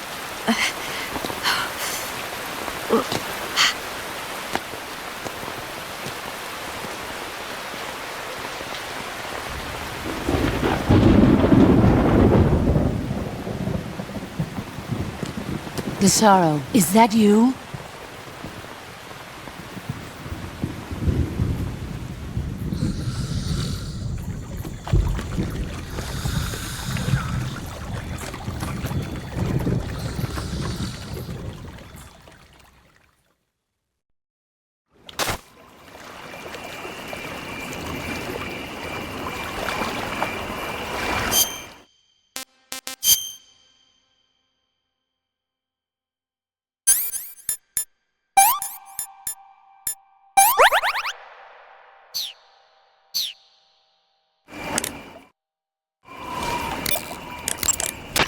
You want to save?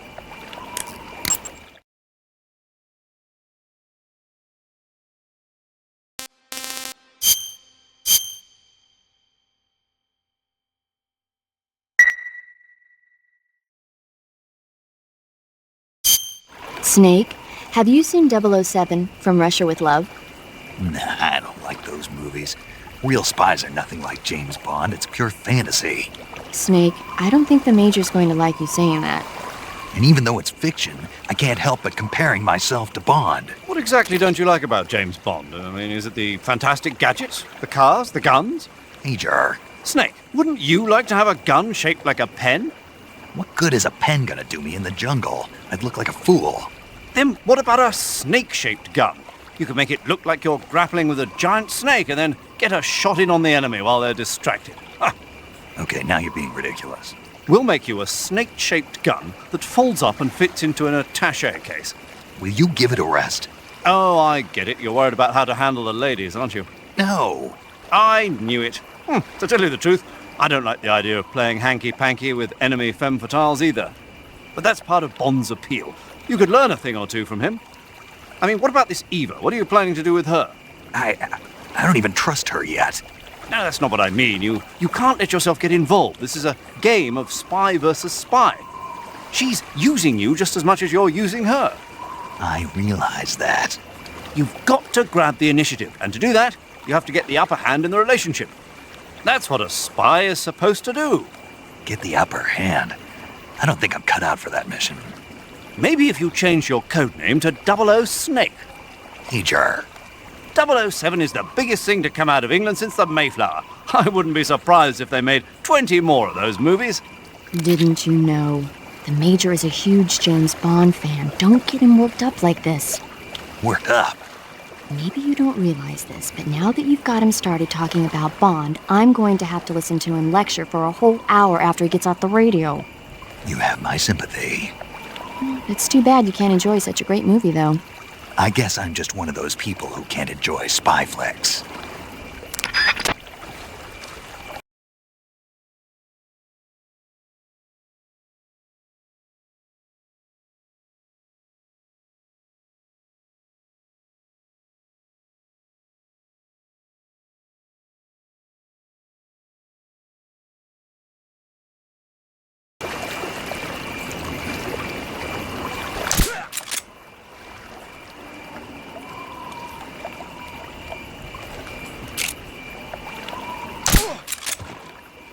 What's wrong?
saw something.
This is horrible.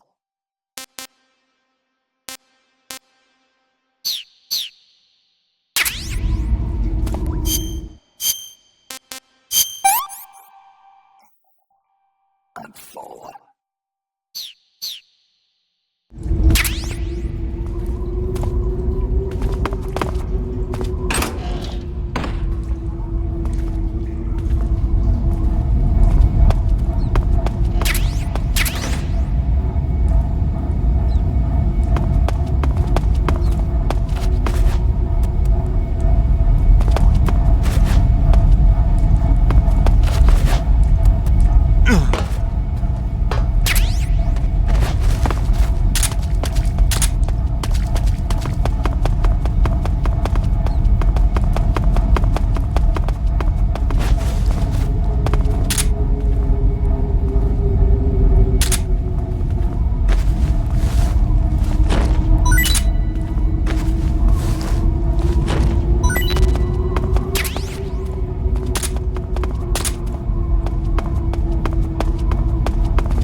You got some instant noodles, huh? Instant noodles? Uh-huh. It was invented in Japan just recently. Add some hot water and it's ready to eat. It's cheap and can be stored for a long time, and besides, it's delicious. It's like a miracle food. Wow.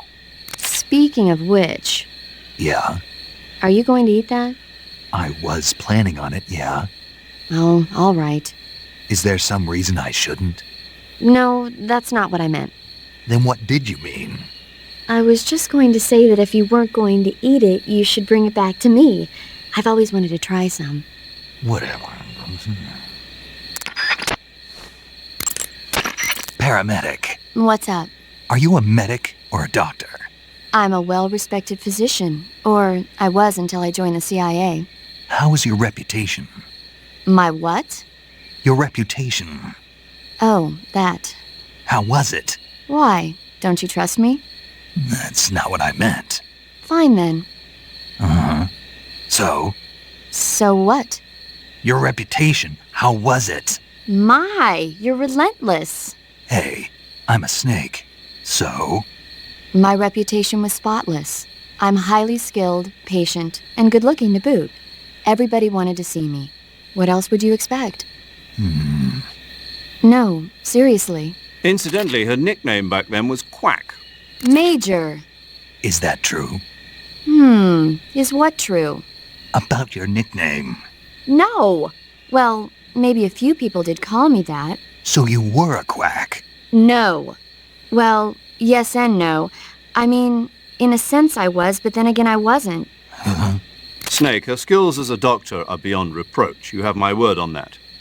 Yes, that's exactly what I was trying to say, Snake.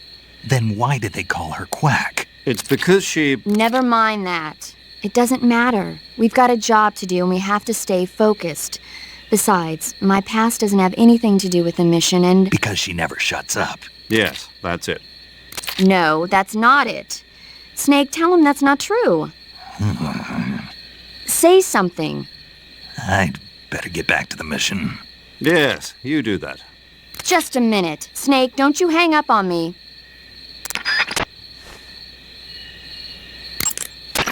Snake, whatever happens to you, make sure you leave a descendant, okay? Are you saying you want to have my baby? No. I'm saying that in the 21st century, the genes of soldiers like you are going to be in high demand. Genes? Uh-huh. Remember when Watson and Crick discovered the double helix structure of DNA back in 1953? No. You know, they won the Nobel Prize in Medicine for it the year before last. Of course, you have to feel sorry for Pauling and Franklin. They were researching the exact same thing. Sorry, I don't follow. Inside every living creature are little blueprints called genes. Through the union of the sperm and egg cells, these blueprints are transformed and inherited by the next generation. That's why parents and children resemble each other. The concept of genes was first proposed over 100 years ago by Mendel, but he didn't know what they were exactly. For a while, it was thought that chromosomes were composed not of deoxyribonucleic acid, but of proteins called polypeptides. Later, it was shown that deoxyribonucleic acid, or DNA, was a biological macromolecule. Then 11 years ago, Watson and Crick discovered that DNA had a double helix structure. Yeah, this is all fascinating stuff, but what exactly does it have to do with me? The inherent characteristics of any given individual are determined by his or her genes. By duplicating a set of superior genes, a separate body with the same set of characteristics, a clone, can be created. But genes don't control a person's fate. That's true, but having an offspring that's genetically identical to the parent is more efficient, right? You can expect better results that way. More efficient? You can't mass-produce human beings. Maybe, but now that we know the true nature of genes, human cloning is that much closer to reality. Nuclear transplanting is already theoretically possible, so one day... My genes are going to be a valuable commodity. Exactly. They'd never let that happen. Just think, even if your body dies, you survive and go on to bigger and better accomplishments. If you think about it, it's kind of an honor. Does that kind of technology seriously appeal to you? Well, I am a doctor. I can't condone it on moral grounds, but I'm fascinated by the possibilities. Especially when I see such an excellent specimen as yourself. Yeah, well, thanks for the compliment, but it doesn't make me feel any better. Don't be so glum. It's not like it's going to happen anytime soon. We'll just have to wait and see.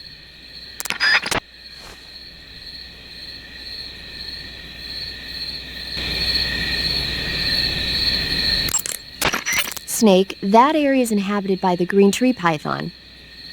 The green tree python isn't venomous, so no need to worry. It's fairly docile too, so I don't think it's likely to attack you. The green tree python originally comes from Australia and New Zealand. It's a really pretty green color and it lives... Oh my god. What's wrong? Snake, what did I just say? Snake, that area is inhabited by European rabbits.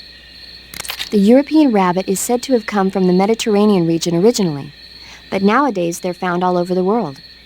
They've been used since ancient times as a source of food, so it might be worth catching them. Rabbits are known to eat their own excrement. They eat their own... That's right. It's called cecal feces. When the rabbit eats fiber, the fiber is fermented in the rabbit's appendix, or cecum, and turned into a nutritious substance full of vitamins. The rabbit excretes this substance and then eats it again to absorb the nutrients. That's a neat trick. I think I'll give it a try. Snake, rabbits and humans don't work the... I'm just kidding. You really thought I was going to eat it? A little, yeah. Even I wouldn't do that. I guess not. But how did those seagull feces taste? What? I'm just kidding. Oh...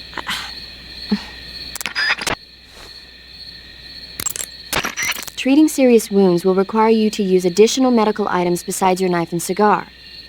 That's why it's always a good idea to carry as many medical items with you as possible. If you start to run out of medical items, find some more as soon as you can. The enemy should be carrying medical supplies as well. You can get them by holding up enemy soldiers and shaking down their bodies.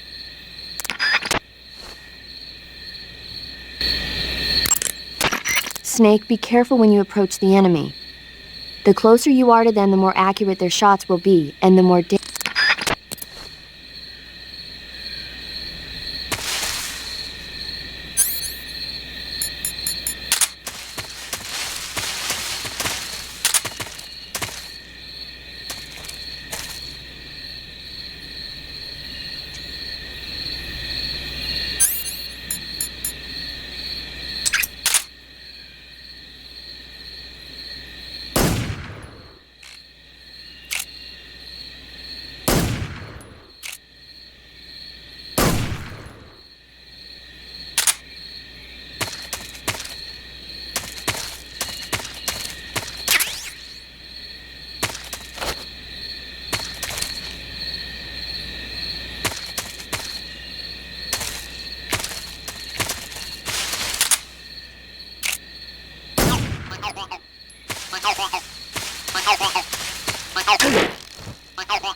Snake, have you been caught in a snare trap? Yeah. If you don't get down from there soon, the enemy might spot you. I know that. Then why don't you get yourself down? How am I supposed to do that? It should be obvious. If you get caught in a snare trap, press the action button. That will allow you to cut the rope. Hurry and free yourself before the enemy comes around.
tasty.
You want to save?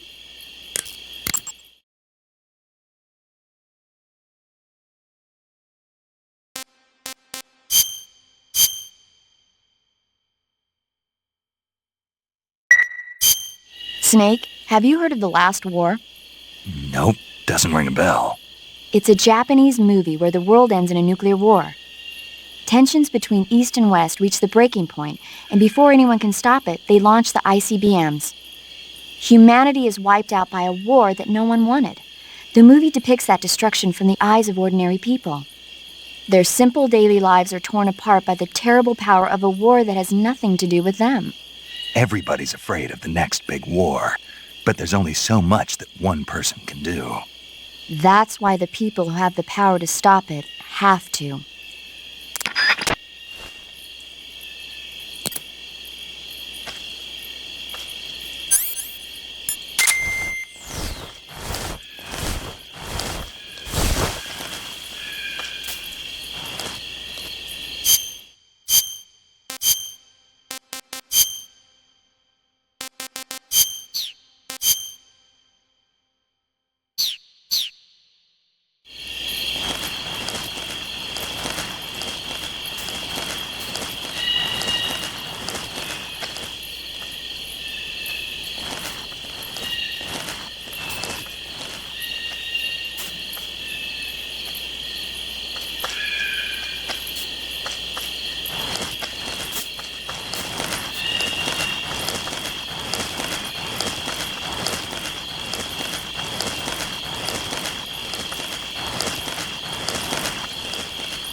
You want to save? Hold.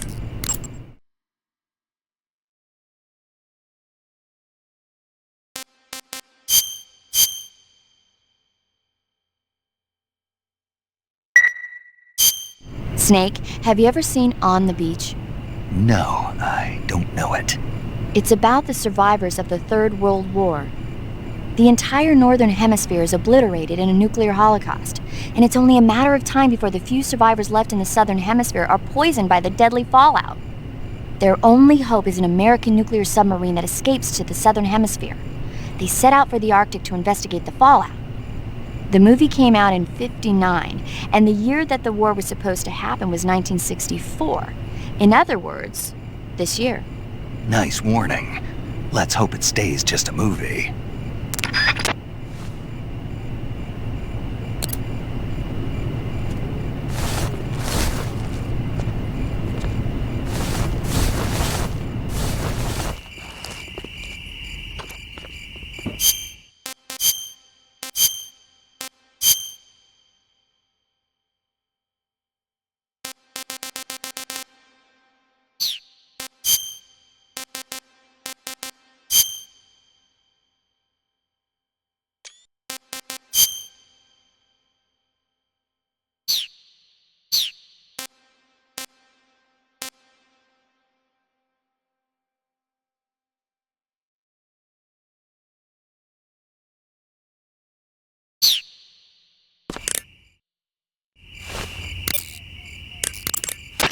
Good. You've infiltrated the lab. The security on the inside is very tight. You'll find it difficult to look for Sokolov unless you're disguised as a scientist. Use the clothes that Eva gave you to disguise yourself as a scientist. To disguise yourself as a scientist, go into the survival viewer and select Scientist from the Uniform option on the camouflage screen. Just remember to remove your face paint. To remove your face paint, choose No Paint from the Face option of the camouflage screen.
I want some more.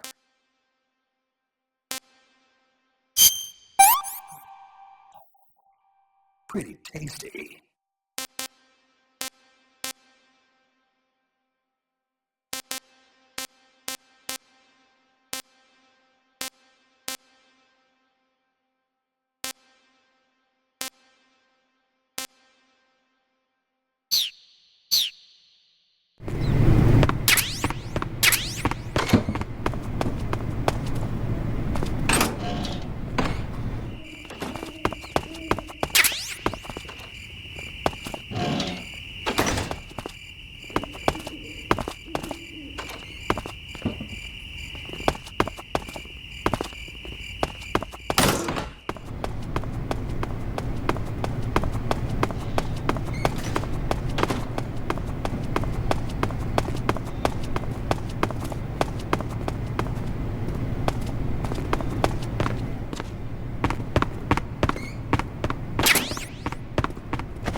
I see you're disguised as a scientist. It suits you rather nicely.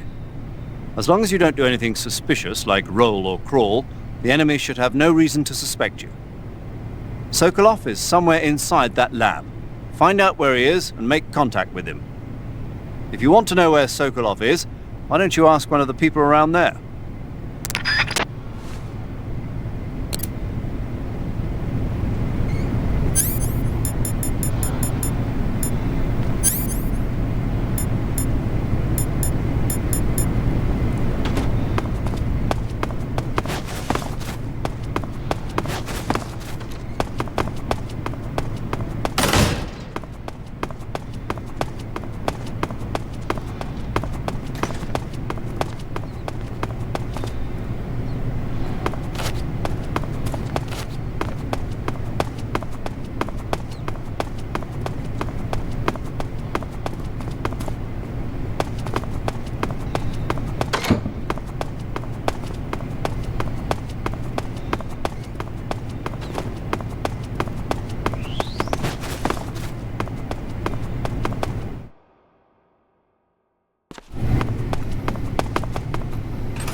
If you're looking for Sokolov, he's not here anymore. Put that thing away. You'll spoil my drink. So, you're the intruder everyone's talking about. Typical capitalist dog. No manners.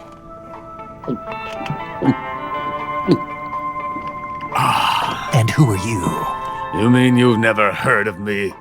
And you call yourself an agent? Very well, then. I am Alexander Leonovich Granin. A man of some importance, if I do say so myself. I am the foremost weapons scientist in the Soviet Union, and the head of the glorious Granin Design Bureau. This is the Order of Lenin. It is an honor of the greatest magnitude, given along with the title of Hero of Socialism to only the finest workers. It was awarded to me in recognition of my brilliant contributions to society. Since the Great Patriotic War, I have created countless weapons in the service of our great communist society. It was thanks to me that we were able to stamp out the Nazi scum. It was I who created the basic design for the mobile ballistic missile system you know and fear as SS-1C.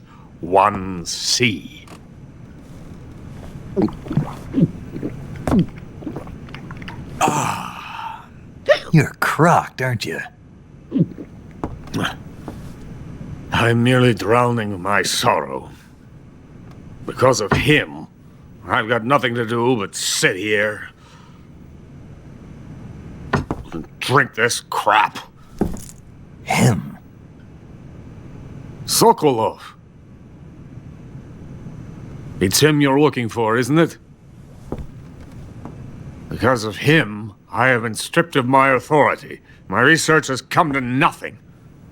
Look. It is a revolutionary mobile nuclear missile system.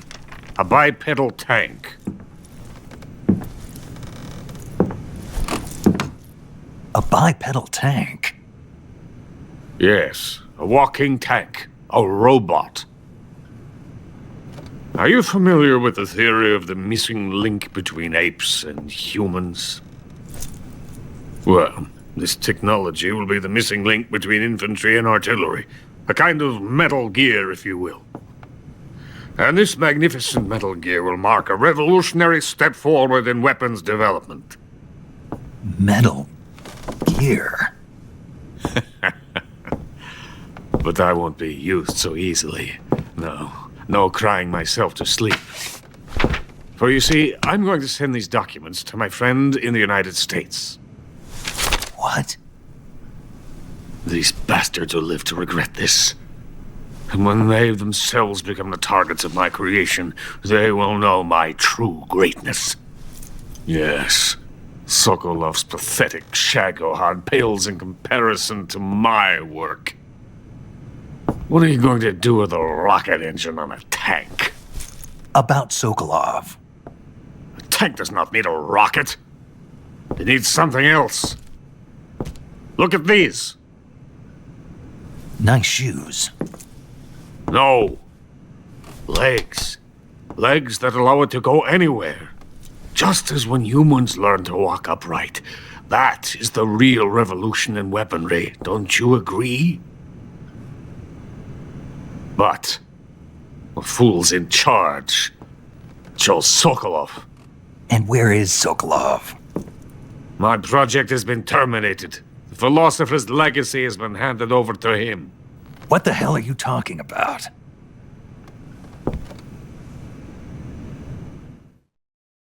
The philosopher's legacy. Haven't you heard of the philosophers? The Colonel has inherited their immense legacy. Volgin's father was in charge of the philosopher's money laundering activities. In the confusion of the war, he somehow ended up with their treasure. And Volgin inherited that treasure illegally. We never need to worry about the military budget. The development costs at our facility are all paid out of the Colonel's deep pockets. The weapons born here will be the genes for creating an entirely new form of warfare. The funding for my research came out of that legacy. Came out of it. Now, my money, my men, all have been diverted to the Shagohod project. Tomorrow, they will be conducting the final test, while Sokolov is making the final preparations in the weapons factory at Volgin's main base, the great fortress of Grozny Grad. Here I am, playing host to an enemy spy and drinking myself into a stupor. That's where they moved Sokolov? Yes. And the Shagohod is there too? Of course. Hey! You're not thinking of going to Grozny Grad. Are you mad? It's an impenetrable fortress. I'm sure it is. You'll be killed. I'll take my chances. Wait. What? Listen to me, you fool. I want to help you. Help me? To thank you for your compliment. What compliment? My shoes. Tatiana gave them to me. I wanted to thank you for complimenting me on them. I'll tell you how to get into the fortress. In return, I ask only that you get that idiot out of there and destroy the Shagohod. There is an underground tunnel that runs around the perimeter of the fortress. You should be able to use it to sneak into the base. Head for the mountains. The entrance to the tunnel is located there. Take this.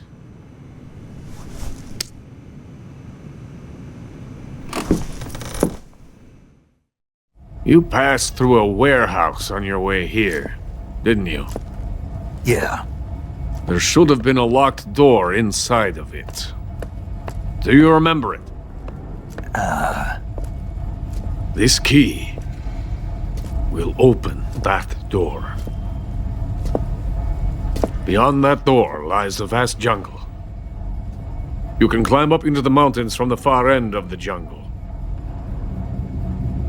Go back to the warehouse. Use the key to open the locked door and head for the mountains. Got it? Why are you helping me? Unlike Sokolov, the thought of defecting has never once crossed my mind. I love my country. I love this land. I cannot even imagine living anywhere else. I wish to remain a hero of the great motherland. I cannot bear the thought of being hounded into a corner and left to waste away. It is already dawn. You must hurry. I will remain here and nurse my troubles for a little longer.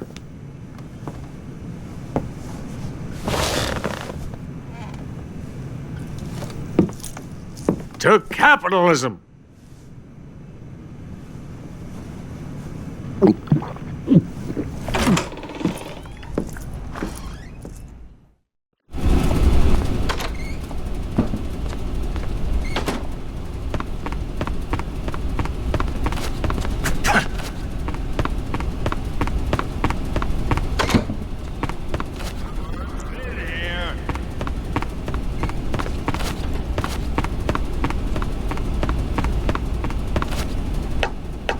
Get out of here!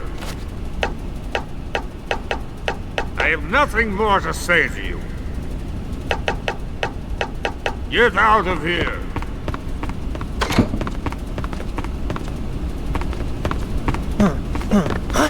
Who are you?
Answer me.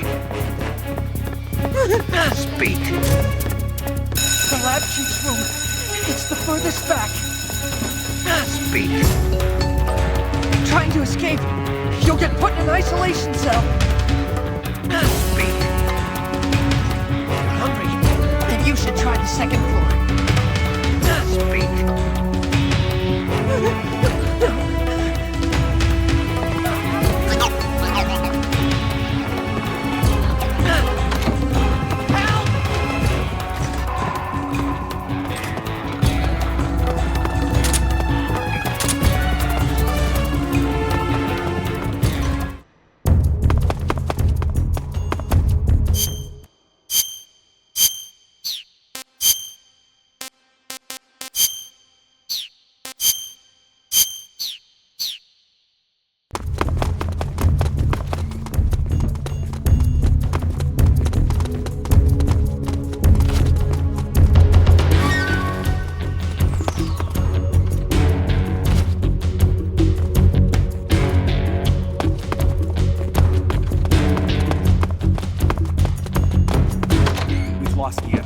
Must still be in this area. Find him!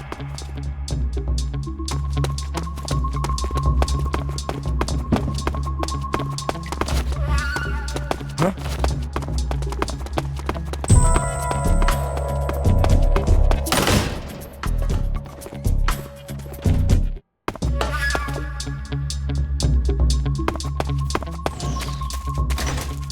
Not so fast.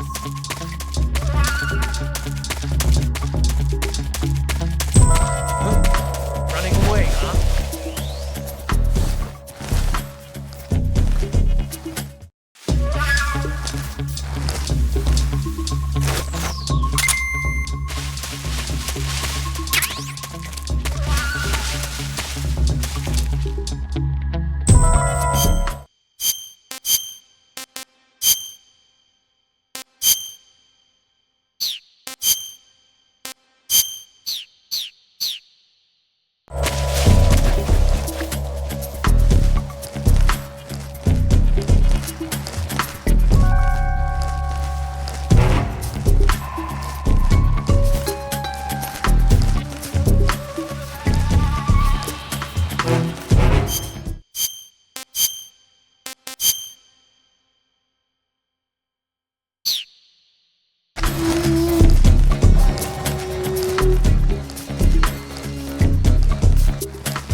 In the venom of the Brazilian wandering spider. Soon a most exquisite pain will engulf your entire body. Your limbs will be paralyzed, your lungs cease to draw breath. Eventually your heart will stop beating. But what fun would that be? Not a fitting death at all. The boss's apprentice. I will give you fear such as you've never experienced before. Come into my web. It is time for you to feel the fear.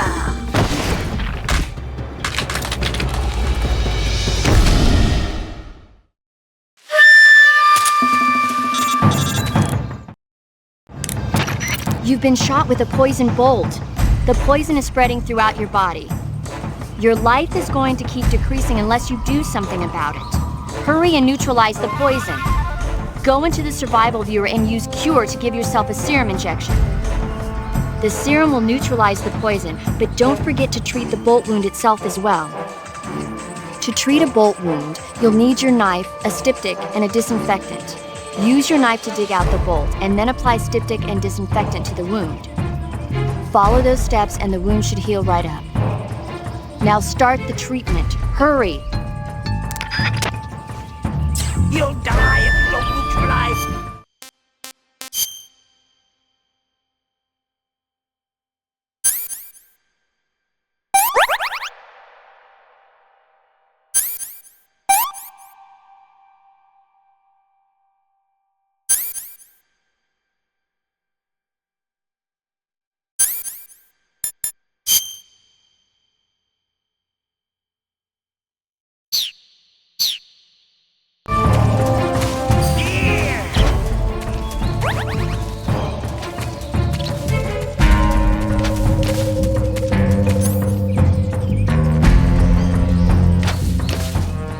Now I... Here!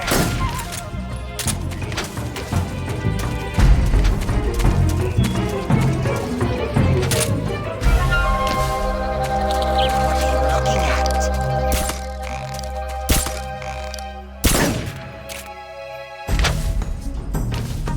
Here!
The fear!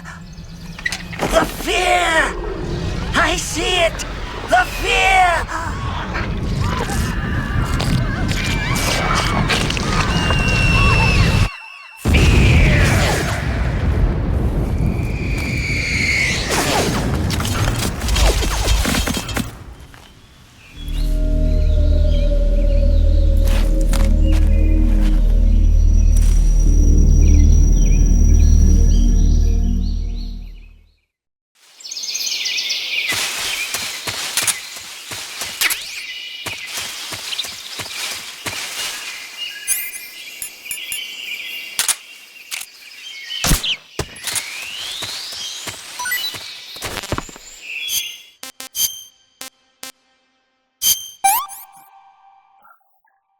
Pretty tasty.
You want to save?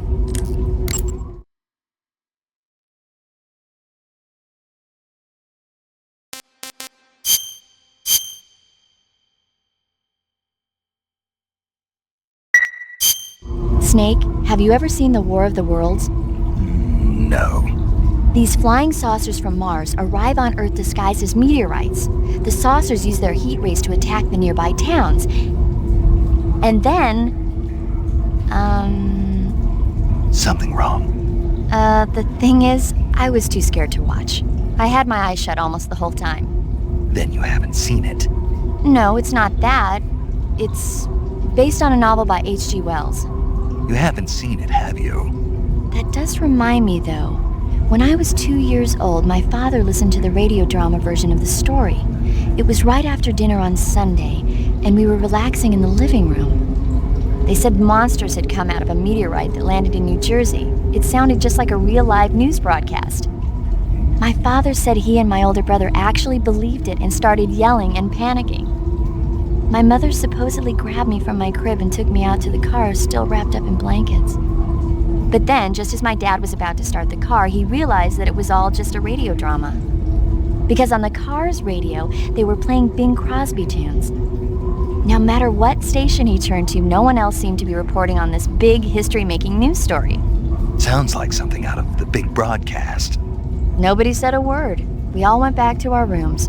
My father and brother got off with a scolding from my mother, but I was the one who really suffered. After that incident, every time I acted up, my father and brother would scare me by saying, "The Martians are coming!" That's terrible. Isn't it, though? So, you haven't seen the movie? I saw it. So even nuclear weapons wouldn't work against the Martian war machines. Uh-huh. Anyway, Snake, if you conceal yourself like the Martians did, the enemy won't know what hit them. Conceal myself? Maybe not in a meteorite, but if you can hide yourself inside something a little more close at hand. Close at hand? Something like a box. Ah, I get it. So, you never saw the movie? I saw it, all right?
Hey, this works.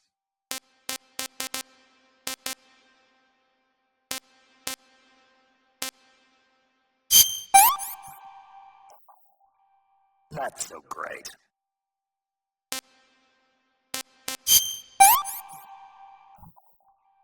Can't complain.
Snake, are you there?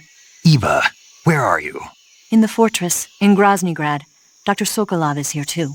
Is he all right? He's fine. Right now he's busy putting the finishing touches on the Shagohod. Good. That means they haven't killed him. Not yet anyway, but you better hurry. They've already finished the Phase 2 tests. Once the final preparations are complete, they'll have no more use for him. The Colonel won't have any qualms about killing him if he thinks the CIA is closing in. Eva, you can't let Sokolov out of your sight. I know. Snake, do you know where Groznygrad is? Granin told me that I should be able to get there from the mountains to the north, through an underground tunnel. Granin told you? Yeah, he even gave me the key to the warehouse. Why? Because he was drunk, I guess. You've got to be kidding me. Hell if I know. Snake, there's one problem with that route. What problem? The mountain entrance to the underground tunnel that leads to the fortress is sealed. You need a key to get in. A key? What about the key Granin gave me? That key won't work. But don't worry, I'll figure something out. I have an idea. There are some ruins at the top of the mountains. Meet me there. The top of the mountains. Got it. Wait, there's something else I've got to tell you. Now what?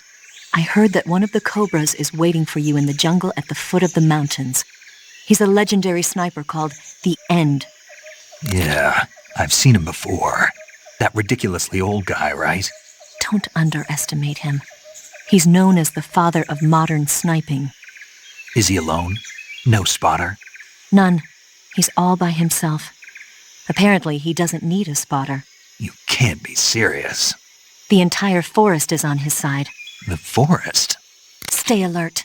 Yeah, I'd hate to have it be the end for me.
Huh? Who's that? Radio, where's our backup?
Come in, HQ.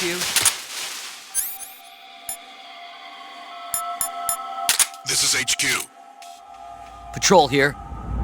We've lost the enemy. Enter high alert. Acknowledged. The enemy is still nearby. Pursue and engage him.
That's tasty.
I beg of you, grant me the strength to take this final prey. Let me linger in this world just a little longer. I have already slept enough for one lifetime. Enough for an eternity. You have my thanks. I have to thank you for waking me. If you hadn't shown up, my sleep would have been eternal.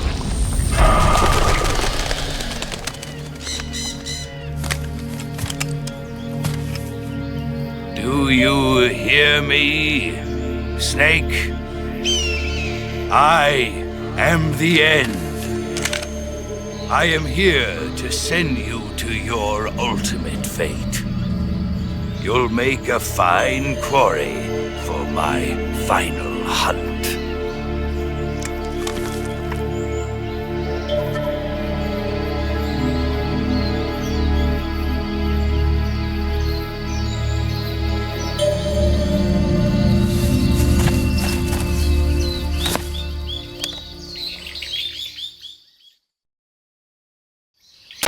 Eva, I found that sniper you were talking about.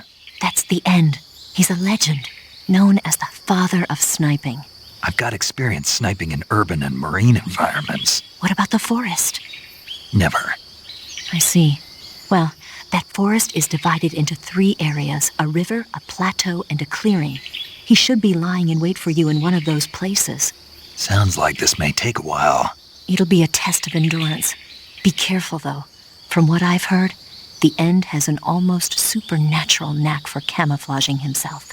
So, whoever moves first loses. This guy's over 100 years old, though, so I should have the advantage in terms of stamina. I wouldn't be so sure if I were you. Why's that? I've heard that his body is photosynthetic, like a plant. What is he, some kind of monster? On top of that, he can speak to the forest, too. So in other words, he knows it inside out. Uh-huh. But he doesn't know you. I'm sure you can beat him. Don't worry. I intend to.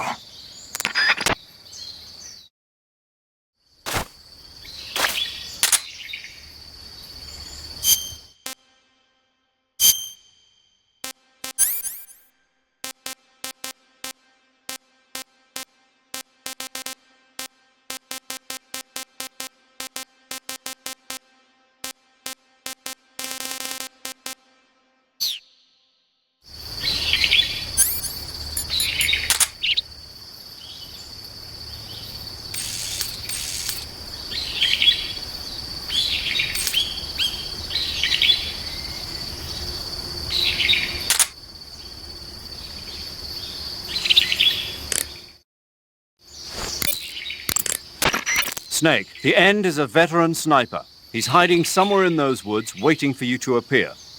If he sees you, he'll shoot without hesitation. Make your way through the forest, hiding along the way, and watch out for signs of the End. Anticipate his movements, and come up on his side or get behind him for a chance to attack.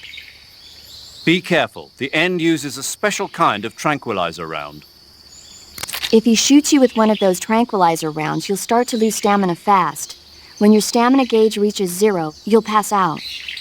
If you're hit by a tranquilizer round, go into the survival viewer right away and treat the wound. Use your knife to dig out the needle. If you run out of stamina, it's all over. Make sure you keep your stamina up by hunting for food on a regular basis. This battle will be a long, grueling sniper duel. But don't let your guard down, not even for a single moment. The binoculars and first-person view will prove useful in detecting the enemy's presence.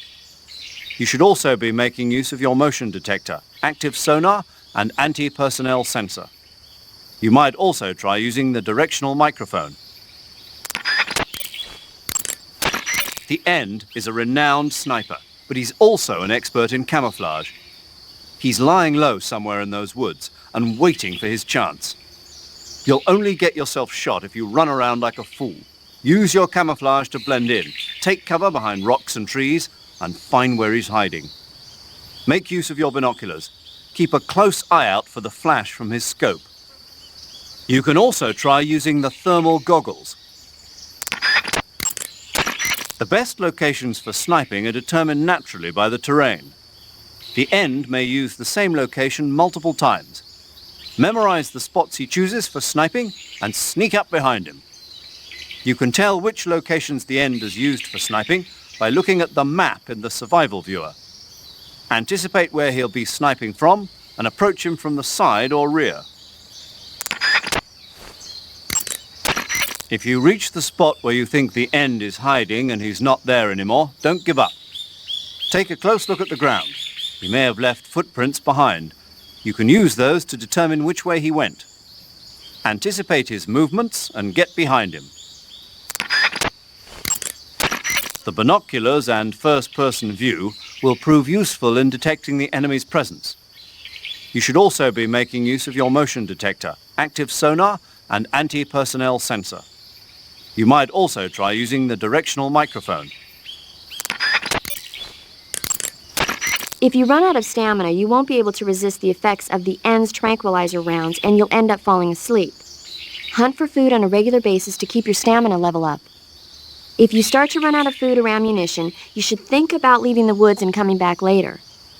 In any case, always keep an eye on your stamina gauge. You'll thank me later.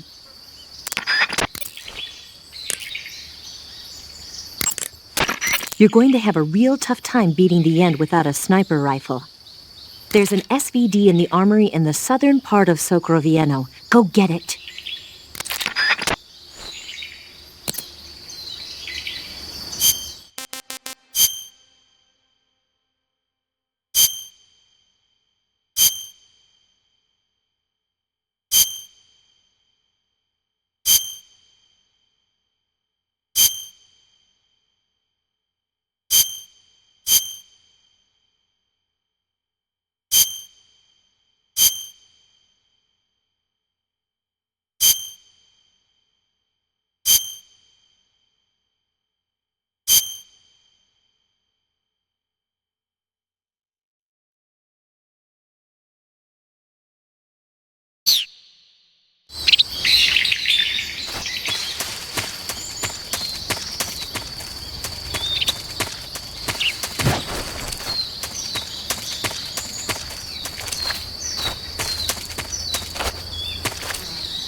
I know it's hard to believe, but the end is apparently... The forest you're in now is known as Sokrovieno. The name means the most holy woods. It's been venerated since ancient times as the sacred home of the spirits of the forest. It's the largest and deepest forest in the region and is divided into 3 areas, south, west, and north. Try not to get lost, okay? There's an armory in the southern area. If you need some extra ammo, you might...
This tastes great.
Fight.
What's the matter?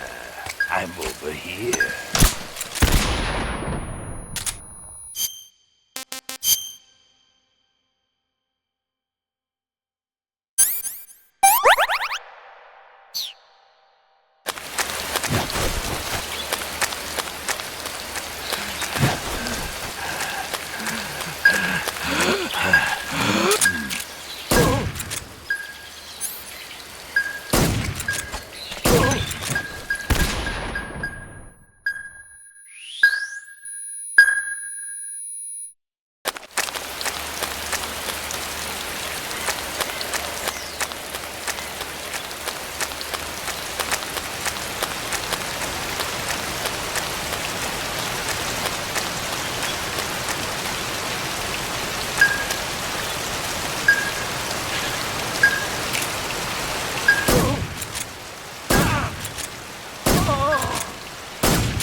We're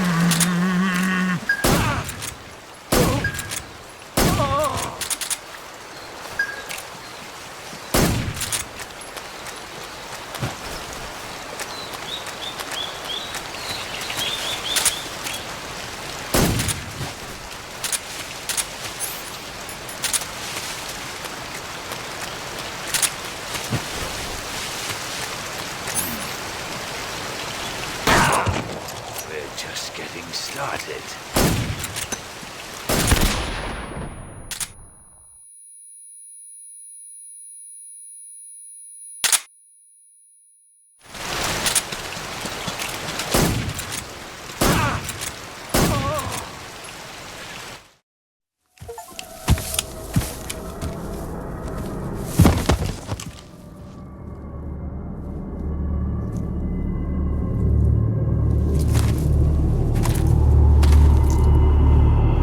Spirits of the forest, I thank you.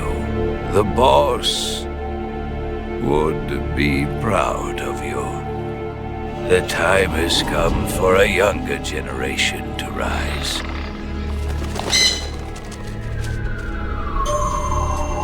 I've been wandering for more than a century, and now my journey comes to a close. What a splendid way to end it all.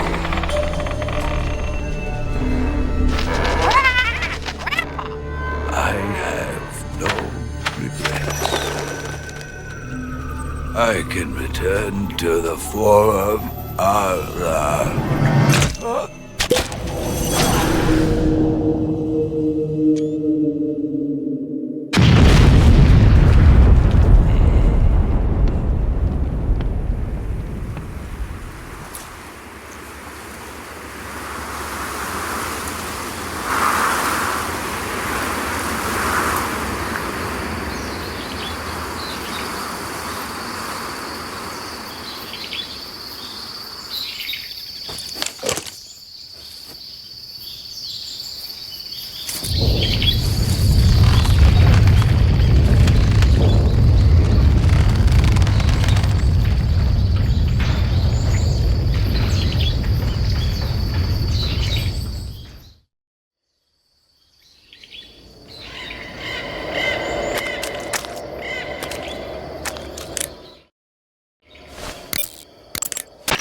Rendezvous with Eva at the top of the mountains.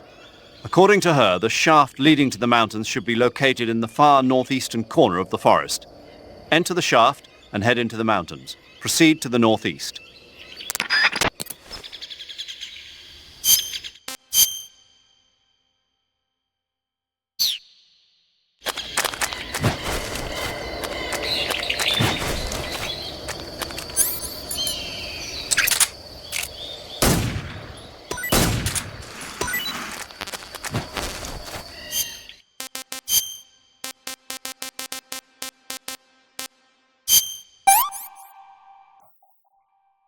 Gross. I'm gonna puke. Tasty.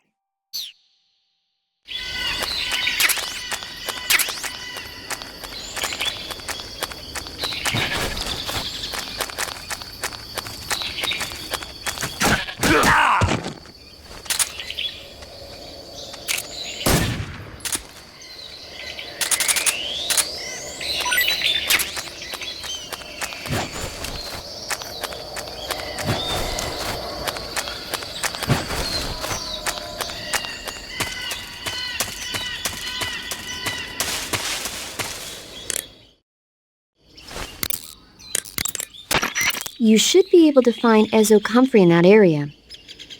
Ezocomfrey is a plant in the comfrey family that's found only in Selenoyarsk. If you find one, you can use it as a cast to treat broken bones. How can a plant be turned into a splint? The roots of the ezocomfrey are extremely sticky. You can use them as a kind of plaster cast to fasten the affected area in place. I get it. The tunnel to the mountains is to the northeast.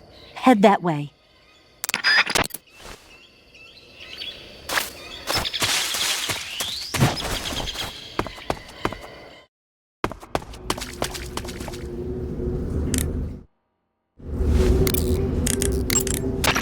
Do you want to save?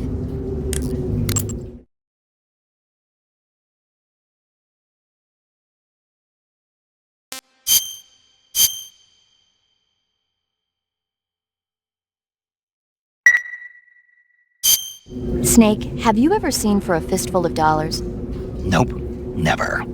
It's a spaghetti western. Spaghetti western? It's really cool, especially the main character's stylish gunplay. Gunplay? I saw it in England on the Major's recommendation, but it hasn't come out in the States yet. It's so cool. They'll bring it to America, I'm sure. You have to see it sometime. Sure.